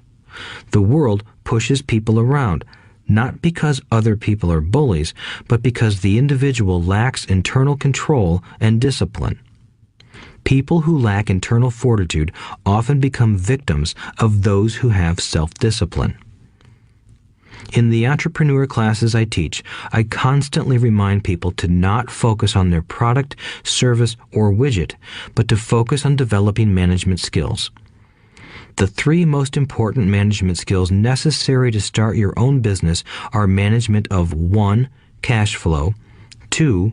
People, 3. Personal time. I would say the skills to manage these 3 apply to anything, not just entrepreneurs. The 3 matter in the way you live your life as an individual or as part of a family, a business, a charitable organization, a city, or a nation. Each of these skills is enhanced by the mastery of self-discipline. I do not take the saying, "pay yourself first," lightly. The statement, "pay yourself first," comes from George Clayson's book, The Richest Man in Babylon. Millions of copies have been sold. But while millions of people freely repeat that powerful statement, few follow the advice. As I said, financial literacy allows one to read numbers, and numbers tell the story. By looking at a person's income statement and balance sheet, I can readily see if people who spout the words, "pay yourself first," actually practice what they preach. In reality, each month, many allocate money to their asset column before they pay their monthly expenses. Although millions of people have read Clayson's book and understand the words, "pay yourself first," in reality, they pay themselves last. Now, I can hear the howls from those of you who sincerely believe in paying your bills first, and I can hear all the responsible people who pay their bills on time. I am not saying be irresponsible and not pay your bills. All I am saying is do what the book says, which is pay yourself first. If you can truly begin to understand the power of cash flow, you will soon realize why 90% of people work hard all their lives and need government support like Social Security when they are no longer able to work. Kim and I have had many bookkeepers, accountants, and bankers who have had a major problem with this way of looking at pay yourself first. The reason is that these financial professionals actually do what the masses do. They pay themselves last. There have been times in my life when, for whatever reason, cash flow was far less than my bills. I still paid myself first. My accountant and bookkeeper screamed in panic. "They're going to come after you. The IRS is going to put you in jail.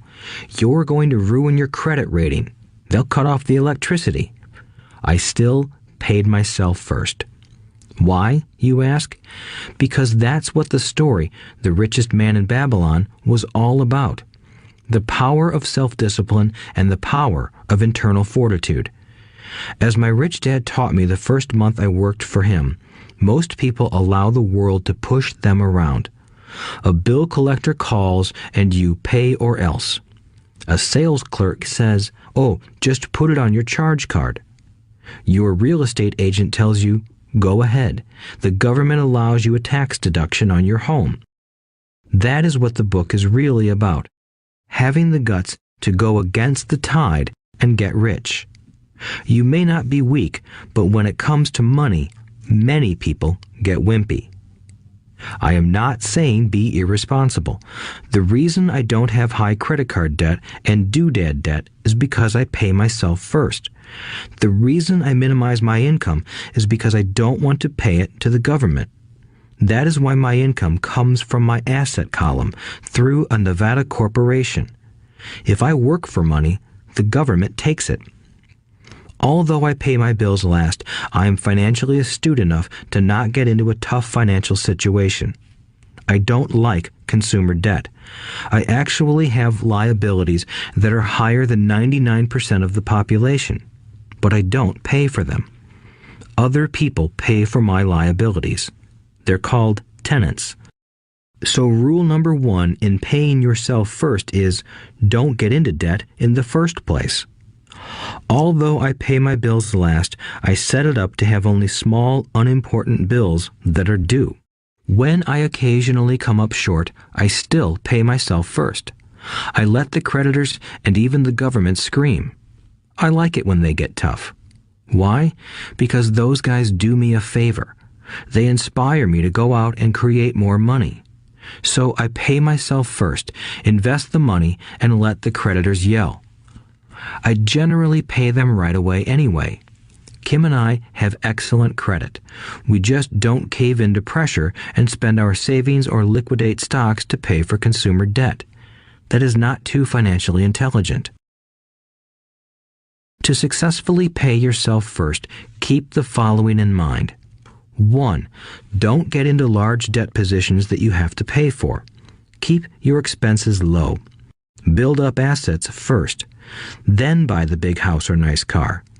Being stuck in the rat race is not intelligent. 2. When you come up short, let the pressure build and don't dip into your savings or investments. Use the pressure to inspire your financial genius to come up with new ways of making more money and then pay your bills. You will have increased your ability to make more money as well as your financial intelligence. So many times I have gotten into financial hot water and used my brain to create more income while staunchly defending the assets in my asset column. My bookkeeper has screamed and dived for cover, but I was like a good soldier defending the fort. Fort assets. Poor people have poor habits. A common bad habit is innocently called dipping into savings. The rich know that savings are only used to create more money, not to pay bills. I know that sounds tough, but as I said, if you're not tough inside, the world will always push you around anyway. If you do not like financial pressure, then find a formula that works for you. A good one is to cut expenses, put your money in the bank, pay more than your fair share of income tax, buy safe mutual funds, and take the vow of the average. But this violates the pay yourself first rule. This rule does not encourage self-sacrifice or financial abstinence. It doesn't mean pay yourself first and starve. Life was meant to be enjoyed. If you call on your financial genius, you can have all the goodies of life, get rich, and pay bills. And that is financial intelligence. 6.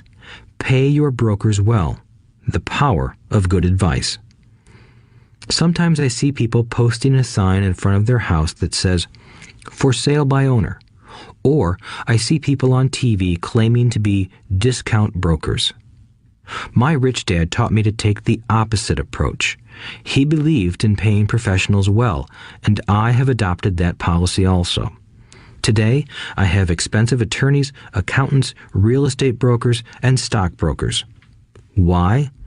Because if, and I do mean if, the people are professionals, their services should make you money.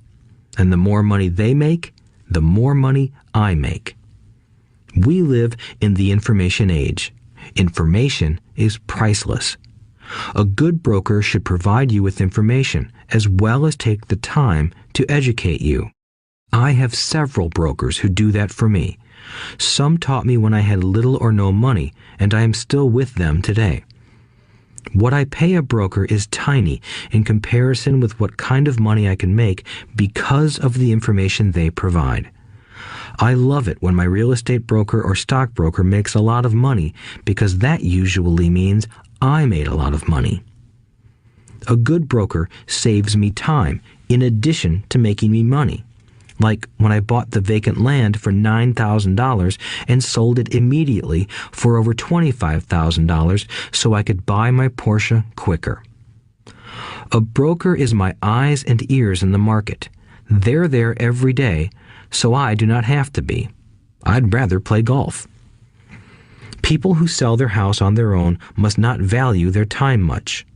Why would I want to save a few bucks when I could use that time to make more money or spend it with those I love? What I find funny is that so many poor and middle-class people insist on tipping restaurant help 15 to 20%, even for bad service, but complain about paying a broker 3 to 7%. They enjoy tipping people in the expense column and stiffing people in the asset column. That is not financially intelligent. Keep in mind that not all brokers are created equal. Unfortunately, most brokers are only salespeople. They sell, but they themselves own little or no real estate. There is a tremendous difference between a broker who sells houses and a broker who sells investments. The same is true for stock, bond, mutual fund, and insurance, brokers who call themselves financial planners. When I interview any paid professional, I first find out how much property or stocks they personally own and what percentage they pay in taxes. And that applies to my tax attorney as well as my accountant. I have an accountant who minds his own business. His profession is accounting, but his business is real estate. I used to have an accountant who was a small business accountant, but he had no real estate. I switched because we did not love the same business. Find a broker who has your best interests at heart. Many brokers will spend the time educating you, and they could be the best asset you find. Just be fair, and most of them will be fair to you. If all you can think about is cutting their commissions, then why should they want to help you? It's just simple logic. As I said earlier, one of the management skills is the management of people. Many people only manage people they feel smarter than and they have power over. Many middle managers remain middle managers, failing to get promoted because they know how to work with people below them, but not with people above them. The real skill is to manage and reward the people who are smarter than you in some technical area. That is why companies have a board of directors. You should have one too. That is financial intelligence. 7. Be an Indian giver. The power of getting something for nothing. When the first European settlers came to America, they were taken aback by a cultural practice some American Indians had.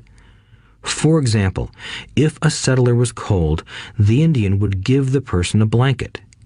Mistaking it for a gift, the settler was often offended when the Indian asked for it back.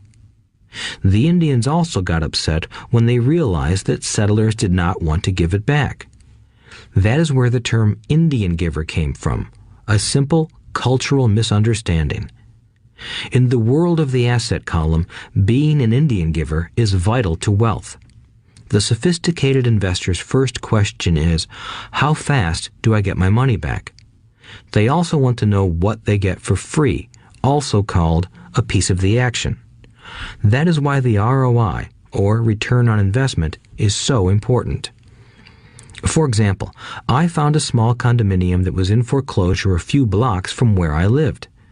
The bank wanted $60,000 and I submitted a bid for $50,000, which they took simply because, along with my bid, was a cashier's check for $50,000. They realized I was serious. Most investors would say, "Aren't you tying up a lot of cash? Would it not be better to get a loan on it?" The answer is, not in this case.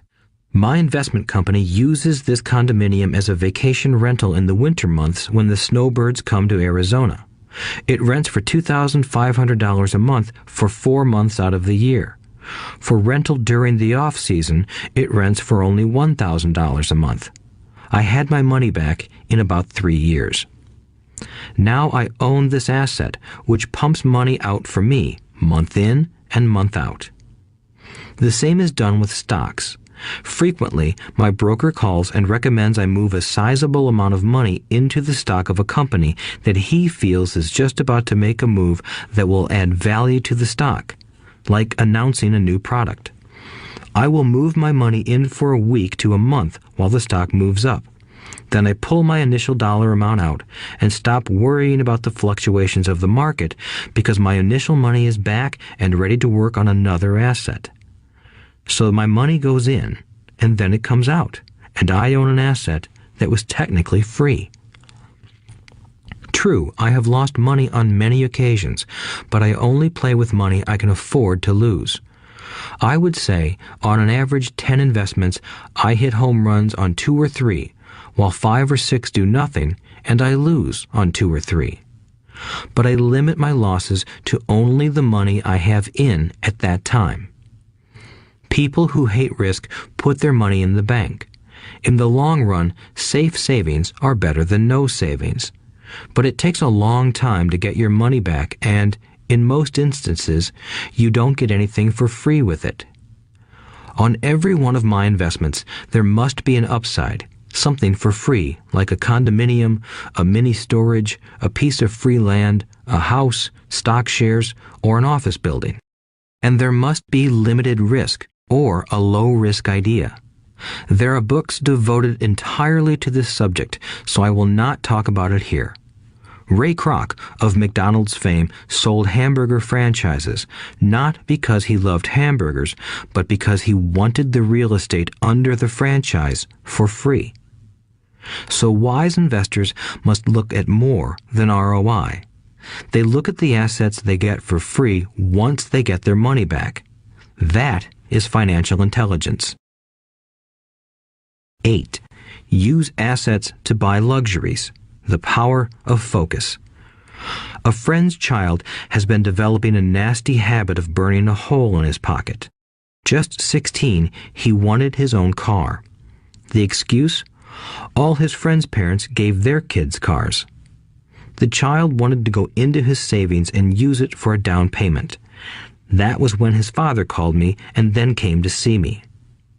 Do you think I should let him do it, or should I just buy him a car? I answered, it might relieve the pressure in the short term, but what have you taught him in the long term? Can you use this desire to own a car and inspire your son to learn something? Suddenly, the lights went on and he hurried home. 2 months later, I ran into my friend again. Does your son have his new car? I asked. No, he doesn't, but I gave him $3,000 for the car. I told him to use my money instead of his college money. Well, that's generous of you, I said. Not really. The money came with a hitch. So what was the hitch? I asked. Well, first we played your cash flow game. We then had a long discussion about the wise use of money. After that, I gave him a subscription to the Wall Street Journal and a few books on the stock market. Then what? I asked. What was the catch? I told him that $3,000 was his, but he could not directly buy a car with it. He could use it to find a stockbroker and buy and sell stocks. Once he had made $6,000 with the $3,000, the money would be his for the car, and the $3,000 would go into his college fund. And what are the results? I asked. Well, he got lucky early in his trading, but lost everything a few days later. Then he really got interested. Today, I would say he is down $2,000, but his interest is up. He has read all the books I bought him, and he's gone to the library to get more. He reads the Wall Street Journal voraciously, watching for indicators. He's only got $1,000 left, but his interest and learning are sky high. He knows that if he loses that money, he walks for 2 more years. But he does not seem to care. He even seems uninterested in getting a car because he's found a game that is more fun. What happens if he loses all the money? I asked. We'll cross that bridge when we get to it. I'd rather have him lose everything now than wait till he's our age to risk losing everything. And besides, that is the best $3,000 I've ever spent on his education. What he is learning will serve him for life, and he seems to have gained a new respect for the power of money. As I said earlier, if a person cannot master the power of self-discipline, it is best not to try to get rich. I say this because although the process of developing cash flow from an asset column is easy in theory, what's hard is the mental fortitude to direct money to the correct use. Due to external temptations, it is much easier in today's consumer world to simply blow money out the expense column. With weak mental fortitude, that money flows into the paths of least resistance. That is the cause of poverty and financial struggle. The following example illustrates the financial intelligence needed to direct money to make more money. If we give 100 people $10,000 at the start of the year, I believe that at the end of the year, 80 would have nothing left. In fact, many would have created greater debt by making a down payment on a new car, refrigerator, electronics, or a holiday. 16 would have increased that $10,000 by 5 to 10%. 4 would have increased it to $20,000 or into the millions. We go to school to learn a profession so we can work for money. It is my opinion that it's just as important to learn how to have money work for you. I love my luxuries as much as anyone else. The difference is I don't buy them on credit. It's the keep up with the Joneses trap. When I wanted to buy a Porsche, the easy road would have been to call my banker and get a loan. Instead of choosing to focus in the liability column, I chose to focus in the asset column. As a habit, I use my desire to consume to inspire and motivate my financial genius to invest. Too often today, we focus on borrowing money to get the things we want instead of focusing on creating money. One is easier in the short term, but harder in the long term. It's a bad habit that we as individuals and as a nation have gotten into. Remember, the easy road often becomes hard, and the hard road often becomes easy. The earlier you can train yourself and those you love to be masters of money, the better. Money is a powerful force. Unfortunately, people use the power of money against themselves. If your financial intelligence is low, money will run all over you. It will be smarter than you. If money is smarter than you will work for it all your life. To be the master of money, you need to be smarter than it. Then money will do as it is told. It will obey you. Instead of being a slave to it, you will be the master of it. That is financial intelligence. 9. Choose heroes. The power of myth. When I was a kid, I greatly admired Willie Mays, Hank Aaron, and Yogi Berra. They were my heroes, and I wanted to be just like them. I treasured their baseball cards. I knew their stats, the RBIs, the ERAs, their batting averages, how much they got paid, and how they came up from the minor leagues. As a 9-year-old kid, when I stepped up to bat or played first base or catcher, I wasn't me. I pretended I was a famous baseball player. It's one of the most powerful ways we learn, and we often lose that as adults. We lose our heroes. Today, I watch young kids playing basketball near my home. On the court, they're not little Johnny. They're pretending to be their favorite basketball hero. Copying or emulating heroes is true power learning. I have new heroes as I grow older. I have golf heroes, and I copy their swings and do my best to read everything I can about them. I also have heroes such as Donald Trump, Warren Buffett, Peter Lynch, George Soros, and Jim Rogers. I know their stats just like I knew the ERAs and RBIs of my childhood baseball heroes. I follow what Warren Buffett invests in, and I read anything I can about his point of view on the market and how he chooses stocks. And I read about Donald Trump, trying to find out how he negotiates and puts deals together. Just as I was not me when I was up to bat, when I'm in the market or I'm negotiating a deal, I am subconsciously acting with the bravado of Trump. Or, when analyzing a trend, I look at it as though Warren Buffett were doing it. By having heroes, we tap into a tremendous source of raw genius. But heroes do more than simply inspire us. Heroes make things look easy. Making it look easy convinces us to want to be just like them. If they can do it, so can I. When it comes to investing, too many people make it sound hard. Instead, find heroes who make it look easy. 10. Teach and you shall receive. The power of giving. Both of my dads were teachers. My rich dad taught me a lesson I have carried all my life, the necessity of being charitable or giving. My educated dad gave a lot of his time and knowledge, but almost never gave away money.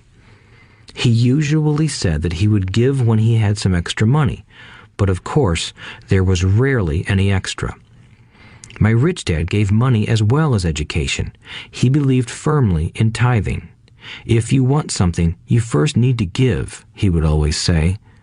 When he was short of money, he gave money to his church or to his favorite charity. If I could leave one single idea with you, it is that idea. Whenever you feel short or in need of something, give what you want first, and it will come back in buckets. That is true for money, a smile, love, or friendship. I know it is often the last thing a person may want to do, but it has always worked for me. I trust that the principle of reciprocity is true, and I give what I want. I want money, so I give money, and it comes back in multiples. I want sales, so I help someone else sell something, and sales come to me.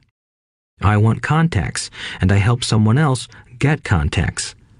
Like magic, contacts come to me. I heard a saying years ago that went, God does not need to receive, but humans need to give. My rich dad would often say, poor people are more greedy than rich people. He would explain that if a person was rich, that person was providing something that other people wanted. In my life, whenever I have felt needy or short of money or short of help, I simply went out or found in my heart what I wanted and decided to give it first. And when I gave, it always came back. It reminds me of the story of the guy sitting with firewood in his arms on a cold, freezing night. He is yelling at the pot-bellied stove, "When you give me some heat, then I'll put some wood in you." And when it comes to money, love, happiness, sales, and contacts, all one needs to remember is to give first. Often, just the process of thinking of what I want and how I could give that to someone else breaks free a torrent of bounty. Whenever I feel that people aren't smiling at me, I simply begin smiling and saying hello. Like magic, the next thing I know, I'm surrounded by smiling people. It is true that your world is only a mirror of you. So that's why I say, teach and you shall receive. I have found that the more I teach those who want to learn, the more I learn. If you want to learn about money, teach it to someone else. A torrent of new ideas and finer distinctions will come in. There are times when I have given and nothing has come back, or what I have received is not what I wanted. But upon closer inspection and soul-searching, I was often giving to receive in those instances instead of giving for the joy that giving itself brings. My dad taught teachers, and he became a master teacher. My rich dad always taught young people his way of doing business. In retrospect, it was their generosity with what they knew that made them smarter. There are powers in this world that are much smarter than we are. You can get there on your own, but it's easier with the help of the powers that be. You only need to be generous with what you have. Chapter 9. Still want more? Here are some to-dos. Many people may not be satisfied with my 10 steps. They see them more as philosophies than actions. I think understanding the philosophy is just as important as the action. There are many people who want to do instead of think, and then there are people who think but do not do. I would say that I am both. I love new ideas, and I love action. So for those who want a to-do list on how to get started, I will share with you some of the things I do in abbreviated form. Stop doing what you're doing. In other words, take a break and assess what is working and what is not working. The definition of insanity is doing the same thing over and over and expecting a different result. Stop doing what is not working and look for something new. Look for new ideas. For new investing ideas, I go to bookstores and search for books on different and unique subjects. I call them formulas. I buy how-to books on formulas I know nothing about. For example, in the bookstore I found the book The 16% Solution by Joel Moskowitz. I bought the book and read it, and the next Thursday I did exactly as the book said. Most people do not take action, or they let someone talk them out of whatever new formula they are studying. My neighbor told me why 16% would not work. I did not listen to him because he's never done it. Find someone who has done what you want to do. Take them to lunch and ask them for tips and tricks of the trade. As for 16% tax lien certificates, I went to the county tax office and found the government employee who worked in that office. I found out that she too invested in the tax liens. Immediately, I invited her to lunch. She was thrilled to tell me everything she knew and how to do it. After lunch, she spent all afternoon showing me everything. By the next day, I found 2 great properties with her help that have been accruing interest at 16% ever since. It took a day to read the book, a day to take action, an hour for lunch, and a day to acquire 2 great deals. Take classes, read, and attend seminars. I search newspapers and the internet for new and interesting classes, many of which are free or inexpensive. I also attend and pay for expensive seminars on what I want to learn. I am wealthy and free from needing a job simply because of the courses I took. I have friends who did not take those classes who told me I was wasting my money, and yet they're still at the same job. Make lots of offers. When I want a piece of real estate, I look at many properties and generally write an offer. If you don't know what the right offer is, neither do I. That is the job of the real estate agent. They make the offers. I do as little work as possible. A friend wanted me to show her how to buy apartment houses. So one Saturday, she, her agent, and I went and looked at 6 apartment houses. 4 were dogs, but 2 were good. I said to write offers on all 6, offering half of what the owners asked for. She and the agent nearly had heart attacks. They thought it was rude and would offend the sellers, but I really don't think the agent wanted to work that hard. So they did nothing and went on looking for a better deal. No offers were ever made, and that person is still looking for the right deal at the right price. Well, you don't know what the right price is until you have a second party who wants to deal. Most sellers ask too much. It is rare that a seller asks a price that is less than something is worth. Moral of the story: make offers. People who are not investors have no idea what it feels like to try to sell something. I have had a piece of real estate that I wanted to sell for months. I would have welcomed any offer. They could have offered me 10 pigs and I would have been happy. Not at the offer, but just because someone was interested. I would have countered, maybe for a pig farm in exchange. But that's how the game works. The game of buying and selling is fun. Keep that in mind. It's fun and only a game. Make offers. Someone might say yes. I always make offers with escape clauses. In real estate, I make an offer with language that details subject to contingencies, such as the approval of a business partner. Never specify who the business partner is. Most people don't know that my partner is my cat. If they accept the offer and I don't want the deal, I call home and speak to my cat. I make this ridiculous statement to illustrate how absurdly easy and simple the game is. So many people make things too difficult and take it too seriously. Finding a good deal, the right business, the right people, the right investors, or whatever is just like dating. You must go to the market and talk to a lot of people, make a lot of offers, counter-offers, negotiate, reject, and accept. I know single people who sit at home and wait for the phone to ring, but it's better to go to the market, even if it's only the supermarket. Search, offer, reject, negotiate, and accept are all parts of the process of almost everything in life.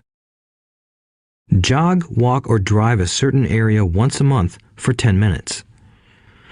I have found some of my best real estate investments doing this. I will jog a certain neighborhood for a year and look for change. For there to be profit in a deal, there must be 2 elements, a bargain and change. There are lots of bargains, but it's change that turns a bargain into a profitable opportunity. So when I jog a neighborhood I might like to invest in. It is the repetition that causes me to notice slight differences. I notice real estate signs that are up for a long time. That means the seller might be more agreeable to deal. I watch for moving trucks going in or out. I stop and talk to the drivers. I talk to the postal carriers. It's amazing how much information they acquire about an area. I find a bad area, especially an area that the news has scared everyone away from. I drive it for sometimes a year, waiting for signs of something changing for the better. I talk to retailers, especially new ones, and find out why they're moving in. It takes only a few minutes a month, and I do it while doing something else, like exercising or going to and from the store. Shop for bargains in all markets. Consumers will always be poor. When the supermarket has a sale, say on toilet paper, the consumer runs in and stocks up. But when the housing or stock market has a sale, most often called a crash or correction, the same consumer often runs away from it. When the supermarket raises its prices, the consumer shops somewhere else. But when housing or the stock market raises their prices, the same consumer often rushes in and starts buying. Always remember, profits are made in the buying, not in the selling. Look in the right places. A neighbor bought a condominium for $100,000. I bought the identical condo next door for $50,000. He told me he's waiting for the price to go up. I told him that profit is made when you buy, not when you sell. He shopped with a real estate broker who owns no property of her own. I shopped at the foreclosure auction. I paid $500 for a class on how to do this. My neighbor thought that the $500 for a real estate investment class was too expensive. He said he could not afford the money or the time. So he waits for the prices to go up. Look for people who want to buy first, then look for someone who wants to sell.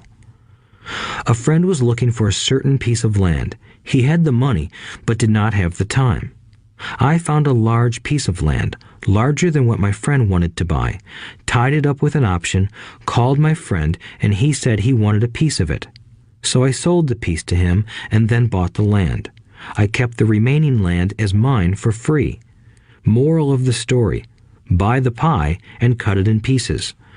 Most people look for what they can afford, so they look too small. They buy only a piece of the pie, so they end up paying more for less. Small thinkers don't get the big breaks. If you want to get richer, think big. Think big. Retailers love giving volume discounts simply because most business people love big spenders. So even if you're small, you can always think big. When my company was in the market for computers, I called several friends and asked them if they were ready to buy also. We then went to different dealers and negotiated a great deal because we wanted to buy so many. I have done the same with stocks. Small people remain small because they think small, act alone, or don't act at all. Learn from history. All the big companies on the stock exchange started out as small companies. Colonel Sanders did not get rich until after he lost everything in his 60s. Bill Gates was one of the richest men in the world before he was 30. Action always beats inaction. These are just a few of the things I have done and continue to do to recognize opportunities. The important words are have done and do. As repeated many times throughout this audiobook, you must take action before you can receive the financial rewards. Act now. Final thoughts. I would like to share some final thoughts with you. The main reason I wrote this book, and the reason it has remained a bestseller since 2000, was to share insights into how increased financial intelligence can be used to solve many of life's common problems. Without financial training, we all too often use the standard formulas to get through life. Work hard, save, borrow, and pay excessive taxes. Today, more than ever, we need better information. I use the following story as an example of a financial problem that confronts many young families today. How do you afford a good education for your children and provide for your own retirement? It requires using financial intelligence instead of hard work. A friend of mine was griping one day about how hard it was to save money for his 4 children's college educations. He was putting $300 away in a college fund each month and had so far accumulated only about $12,000. He had about 12 more years to save for college since his oldest child was then 6 years old. At the time, the real estate market in Phoenix was terrible. People were giving houses away. I suggested to my friend that he buy a house with some of the money in his college fund. The idea intrigued him, and we began to discuss the possibility. His primary concern was that he did not have credit with the bank to buy another house since he was so overextended. I assured him that there were other ways to finance a property rather than through the bank. We looked for a house for 2 weeks, a house that would fit all our criteria. There were plenty to choose from, so shopping was fun. Finally, we found a 3-bedroom, 2-bath home in a prime neighborhood. The owner had been downsized and needed to sell that day because he and his family were moving to California where another job waited. The owner wanted $102,000, but we offered only $79,000. He took it immediately and agreed to carry back the loan with a 10% down payment. All my friend had to come up with was $7,900. As soon as the owner moved, my friend put the house up for rent. After all expenses were paid, including the mortgage, he put $125 in his pocket each month. His plan was to keep the house for 12 years and let the mortgage get paid down faster by applying the extra $125 to the principal each month. We figured that in 12 years, a large portion of the mortgage would be paid off and he could possibly be clearing $800 a month by the time his first child went to college. He could also sell the house if it had appreciated in value. 3 years later, the real estate market greatly improved in Phoenix, and he was offered $156,000 for the same house by the tenant who lived in it. Again, he asked me what I thought. I advised that he sell it, using a 1031 tax-deferred exchange. Suddenly, he had nearly $80,000 to operate with. I called another friend in Austin, Texas, who then moved this tax-deferred capital gain into a mini storage facility. Within 3 months, he began receiving checks for a little less than $1,000 a month, which he then poured back into the college fund. A couple of years later, the mini warehouse sold, and he received a check for nearly $330,000 as proceeds from the sale. He rolled those funds into a new project that would now generate over $3,000 a month in income, again going into the college fund. He is now very confident that his goal will be met easily. It only took $7,900 to start and a little financial intelligence. His children will be able to afford the education they want, and he will then use the underlying asset, wrapped in his legal entity, to pay for his retirement. As a result of this successful investment strategy, he will be able to retire early. Thank you for listening to this audiobook. I hope it has provided some insights into utilizing the power of money to work for you. Today, we need greater financial intelligence to simply survive. The idea that it takes money to make money is the thinking of financially unsophisticated people. It does not mean that they're not intelligent. They have simply not learned the science of making money. Money is only an idea. If you want more money, simply change your thinking. Every self-made person started small with an idea and then turned it into something big. The same applies to investing. It takes only a few dollars to start and grow it into something big. I meet so many people who spend their lives chasing the big deal or trying to amass a lot of money to get into a big deal. But to me, that is foolish. Too often, I have seen unsophisticated investors put their large nest egg into one deal and lose most of it rapidly. They may have been good workers, but they were not good investors. Education and wisdom about money are important. Start early. Buy a book, go to a seminar, practice, start small. I turned $5,000 cash into a $1 million asset, producing $5,000 a month cash flow in less than 6 years. But I started learning as a kid. I encourage you to learn because it's not that hard. In fact, it's pretty easy once you get the hang of it. I think I have made my message clear. It's what is in your head that determines what is in your hands. Money is only an idea. There is a great book called Think and Grow Rich. The title is not Work Hard, and grow rich. Learn to have money work hard for you, and your life will be easier and happier. Today, don't play it safe. Play it smart. The three incomes. In the world of accounting, there are three different types of income. 1. Ordinary earned. 2. Portfolio. 3. Passive. When my poor dad said to me, "Go to school, get good grades, and find a safe, secure job," he was recommending I work for earned income. When my rich dad said, "The rich don't work for money, they have their money work for them," he was talking about passive income and portfolio income.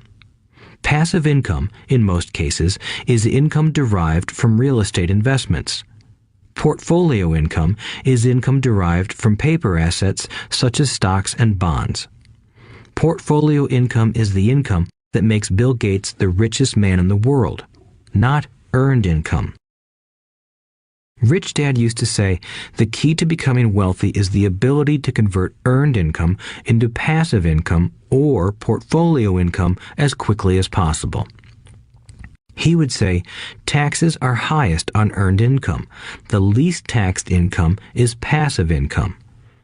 That is another reason why you want your money working hard for you.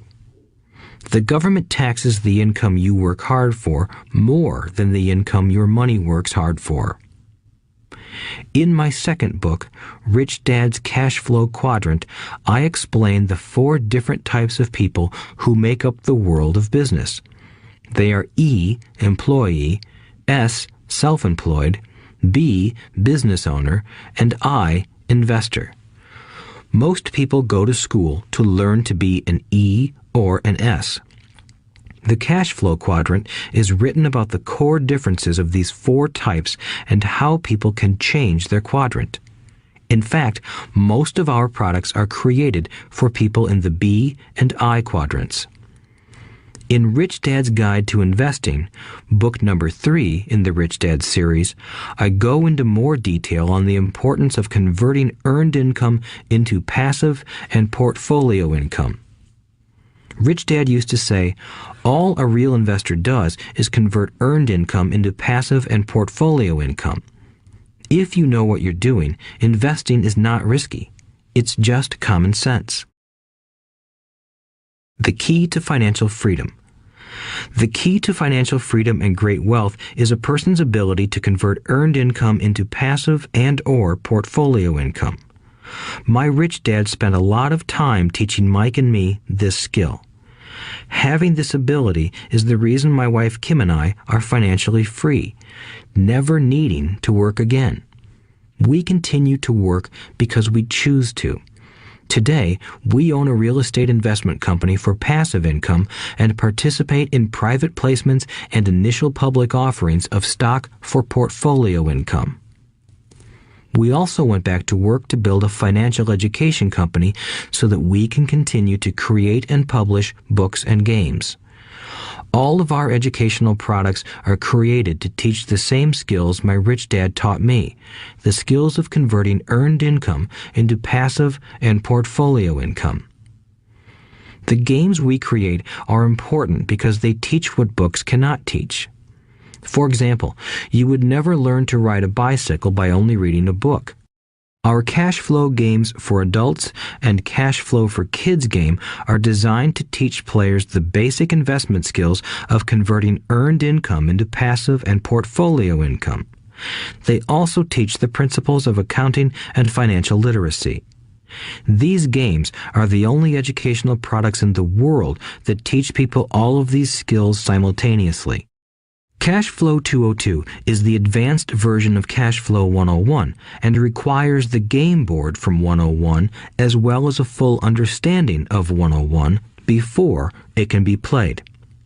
Cash Flow 101 and Cash Flow for Kids teach the principles of fundamental investing. Cash Flow 202 teaches the principles of technical investing. Technical investing involves advanced trading techniques such as short selling, call options, put options, and straddles. A person who understands these advanced techniques is able to make money when the market goes up, as well as when the market comes down. As my rich dad would say, a real investor makes money in an up market and a down market.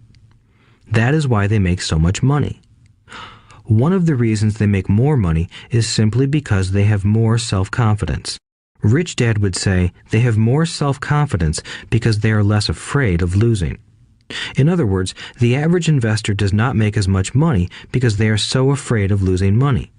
The average investor does not know how to protect themselves from losses, and that is what Cash Flow 202 teaches. Average investors think investing is risky because they have not been formally trained to be professional investors. As Warren Buffett, America's richest investor, says, risk comes from not knowing what you're doing.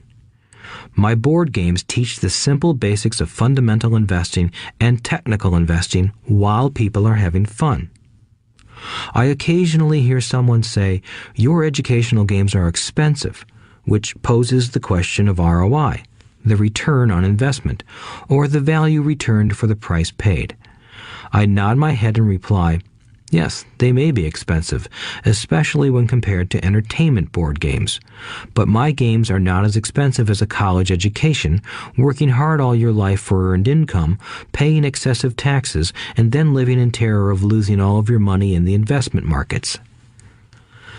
When someone walks away mumbling about the price, I can hear my rich dad saying, if you want to be rich, you must know what kind of income to work hard for, how to keep it, and how to protect it from loss. That is the key to great wealth. Rich Dad would also say, if you do not understand the differences in those three incomes and do not learn the skills on how to acquire and protect those incomes, you will probably spend your life earning less than you could and working harder than you should. My poor dad thought a good education, a good job, and years of hard work were all you needed to be successful. My rich dad also thought a good education was important. But to him, it was also important that Mike and I know the differences in the three incomes and what kind of income to work hard for. To him, that was basic financial education. Knowing the differences in the three incomes and learning the investment skills of how to acquire the different incomes is basic education for anyone who strives to acquire great wealth and achieve financial freedom, a special kind of freedom that only a few will ever know.